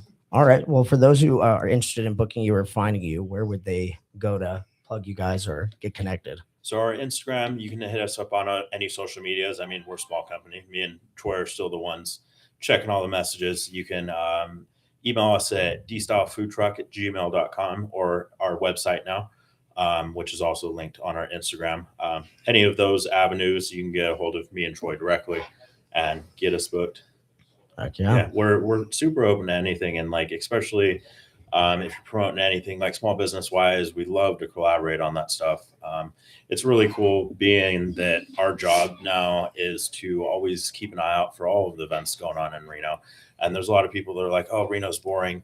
There is events every single day. Just hop on Facebook and just click events. They're all over the place. Reno's it's awesome. And we really hit the ground running and putting a lot of attention into detail within doing that, and it's great. We have we've become a family with the food truck community, you know what I mean? So we're just all trying to put each other on and refer, some of our buddies into other events. And any way we can kind of collaborate like that. It's great. We got to collaborate with you guys. Oh yeah, definitely. I've been dying to have Doggy Style at one of our shows at some point. So, yeah. Once we get on a schedule of planning out a couple months, we'll let you know. We've been in discussion about just throwing our own, food truck event in the future. renting out one of these spaces that are available. There's a ton available, you know. Oh, absolutely. And there's a ton of time. Nobody will be stepping on each other's toes. There's plenty of time and property and areas out here to have a good time. Yeah, we never do really too good with the nightlife because everybody starts getting a little tipsy and doesn't buy food. But you could hire us as like we can stand on stage with corn dogs, wear some skinny outfits or Some something. corn dog girls walking through the crowd and stuff, passing Yeah, out. but it's not always about the money with us. It's about the experience and the fun. So there's been so many countless events that we've gone into just knowing, hey, this might not be the best, but we're gonna go do it. We're gonna have fun, and just show out and just be us. Heck yeah. Well, that's super awesome. I was gonna say, Trent, do you got any other questions? Anything else that you guys wanted to cover, plug for yourselves too, that you guys got coming up before we possibly take another break, but go into our weekend update? Okay, we got a little bit. So yeah. So say anything else, we just want to make sure that we plug with you guys. Really, we covered a lot of it. Yeah, keep an eye out for our schedule, and then on our website, we've got merch on our website now. Heck yeah. Sometimes the links are working. If not, just hit up our Instagram. You can buy stuff from us there. Yeah, just keep an eye on our schedules. We kind of just post as we have stuff coming up. And yeah, keep an eye out for possibly a brick and mortar. You know, the people have asked about it. Do you have a spot? Do you have a place? And that is in discussion now. So Do you guys have places you're preferencing, like that you're looking specifically? Like, 'cause I know some people want to like be in Midtown. I just want to be in Sparks. it's pretty open. Oh, You're all good. okay. Yeah, it's pretty open. It would just, you know, you just kind of have to all make sense when it does, and the vibe that we want to go with. And I'd like to be in town, be able to get some of the foot traffic, some of the tourists and the travelers. But him and I both live out in the valleys, and that area is growing and growing. It takes an hour just to get in town, you know. So somewhere out there, I think would still do very well. Food Truck Thursdays, they come, they show up, we do well there. It's kind of our little community over there, so I think that would do well as well. So yeah, that would be a good place to get a brick and mortar up and going, just because like they're still They're doing a lot of expanding. like Mhm, the yeah, growth it's expensive, but at spot. least you're going into like a new build. I mean, they have their downfalls still, but it's different than like getting a place in downtown Reno or maybe somewhere in Midtown that might be 50 to 100 years old that they might have renovated once to twice at most. We just need entertainment out there, and the area is going to blow up because it's getting big enough where like you could make a downtown for the valleys. I have noticed that, and that's why it's Agreed. wild. I feel like it's going to be the next like Sparks back in the day when they finally Yeah. broke away and did their own thing. Eventually, the valleys are gonna Exactly. have So enough creating, getting a brick and mortar, creating a place where everybody wants to have fun, you know, maybe go catch a game, have a dog, have a beer, you know, just something kind of relaxing and somewhere new to go out there. I think that would do well. Yeah, definitely agree. Yeah, I've seen a lot of growth out there. I remember when I was doing door-to-door work, that was like driving up to the North Valleys. It was just a town, like a cul-de-sac every now and then, trailer parks. But now it's just like a thriving area. It's so busy out there too. Just DoorDash. We are signed up. We've been signed up for a couple months. A couple months. We've been really busy, but come the slower season right now, yeah, we may be launching on DoorDash, and that should be available at some point whenever we kind of get together of really putting it together and finding the logistics out. But I mean, we're all set. Oh yeah. One last shout out, completely unrelated to corn dogs. The Sanctuary Salon. Those guys are awesome. Me and Troy both have dreads. He needs to go to the Sanctuary Salon, but my girlfriend works there. Bailey Child, fill up her schedule. There we go. Yep. Heck yeah. I may be her first customer with the dreads. She's going to be starting that. Dreads, festival braids, women's hair, men's hair. Yeah, I definitely need foot someone to go massages get braids sometimes. regularly before a show. I don't know how to braid. Mhm. And another shout out to my fiance. We're due any day right now, so me being here is even a stretch. Got my daughter coming any day. Congratulations. by the Appreciate way. it. Future within a couple days, maybe, Dad. Yep. Doggy style team growing. There we go. All Building right. that community. Heck yeah. All right. Well, thank you for coming on. That was Troy and Jesse with Doggy Style. When we come back from this break, we're going to go over your. We're What's all right? I guess we're gonna talk about a few things before we jump into the break because my clock was at it's the end of the show after that. So we're gonna get our weekend update now. So this is why I carry a clock in front of me and ask a lot of questions. So all right, today's Thursday. We got a show going on over at Noble Pie. It's a little pop up over there. DJ, what was it? DJ Kevy Kev. Kevy Kev, yeah, he's toured with a bunch of people, DJ'd with Wu-Tang Clan back in the day. So go check it out. No Cover, 9 to 11 p.m. It's also Hot August Nights weekend, and it does officially end Sunday. So make sure and go check out some of the events going on. You got like the reggaeton show. We know that that's the Sparks, but that's Saturday. So let's cover Friday first. We got the Camp fundraiser and for the camp out in Nevada City. Also the Cats Meow, a meowing 20s themed Burning Man fundraiser party. That one will be at Dead Ringer with Eminate, with support by Taking Back Sundance, Maze, and Cognac. We also have the First Fridays on 4th starting at the Reno Brewery District. You can check Alpine's page or any of the Brewery District businesses. They should have that posted up there with all their events as well. So, hey, I'm just running through it. We got a lot of events this weekend. It's a busy day in Reno, busy weekend. So yeah, definitely check on any of the Brewery District's businesses that you follow. Abby's, Alpine, Black Rabbit, The Lead Dog. Jesse, the Depot, Lead Dog. Yeah, they all have different events going on. Locals, some from out of town. We also, same on Friday too, we got the Hot Island Nights at the Alpine. It's their Hot August Nights party over there. That one is a 21 up show. Tickets are around $40 right now. Door starts at 9, but get them while you can. I'm sure it'll sell out. Usually does happen. And then we got Saturday, shout out Point Dexter, local DJ. He's just released a new album, or going to, on Saturday. So we'll have a big party. It's a free show over there at Dead Ringer 21 up, but you can catch Laser Armageddon, Dreams, Metamilli, Donka, Kylie, and Slim Chino. Oh, and then Brother Makota as well. Can't forget Brother Makota. Shout out.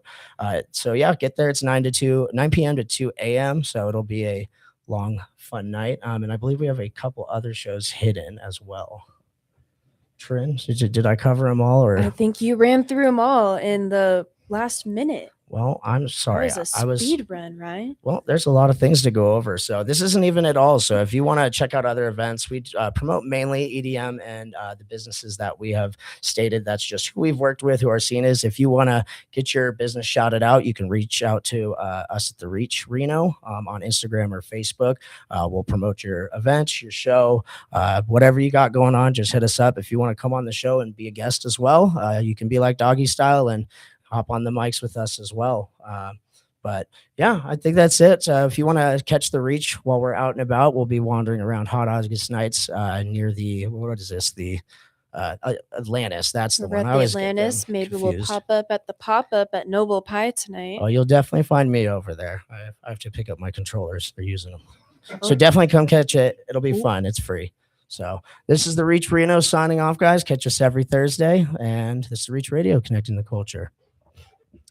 Somehow we ran through and Doggy Style in 30 seconds. Oh.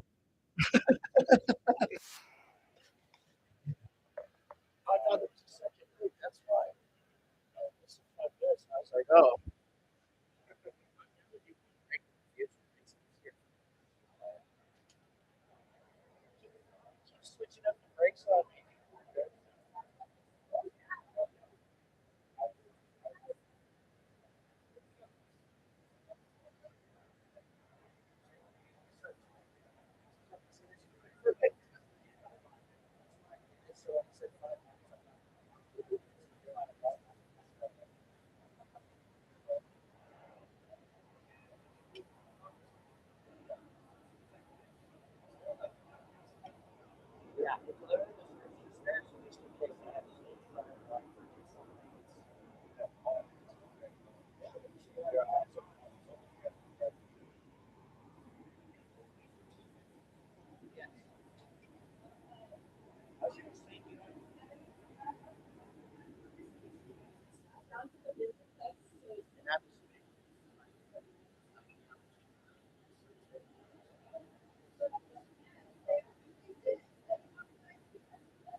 KPGF 93.7 FM, Sun Valley. KNNR 1400 AM, Sparks. K277DL 103.3, Washoe Valley. News this hour from Town Hall. I'm Jason Walker. President Trump is moving to curb eligibility to birthright citizenship, signing a pair of executive orders Thursday after the Supreme Court rejected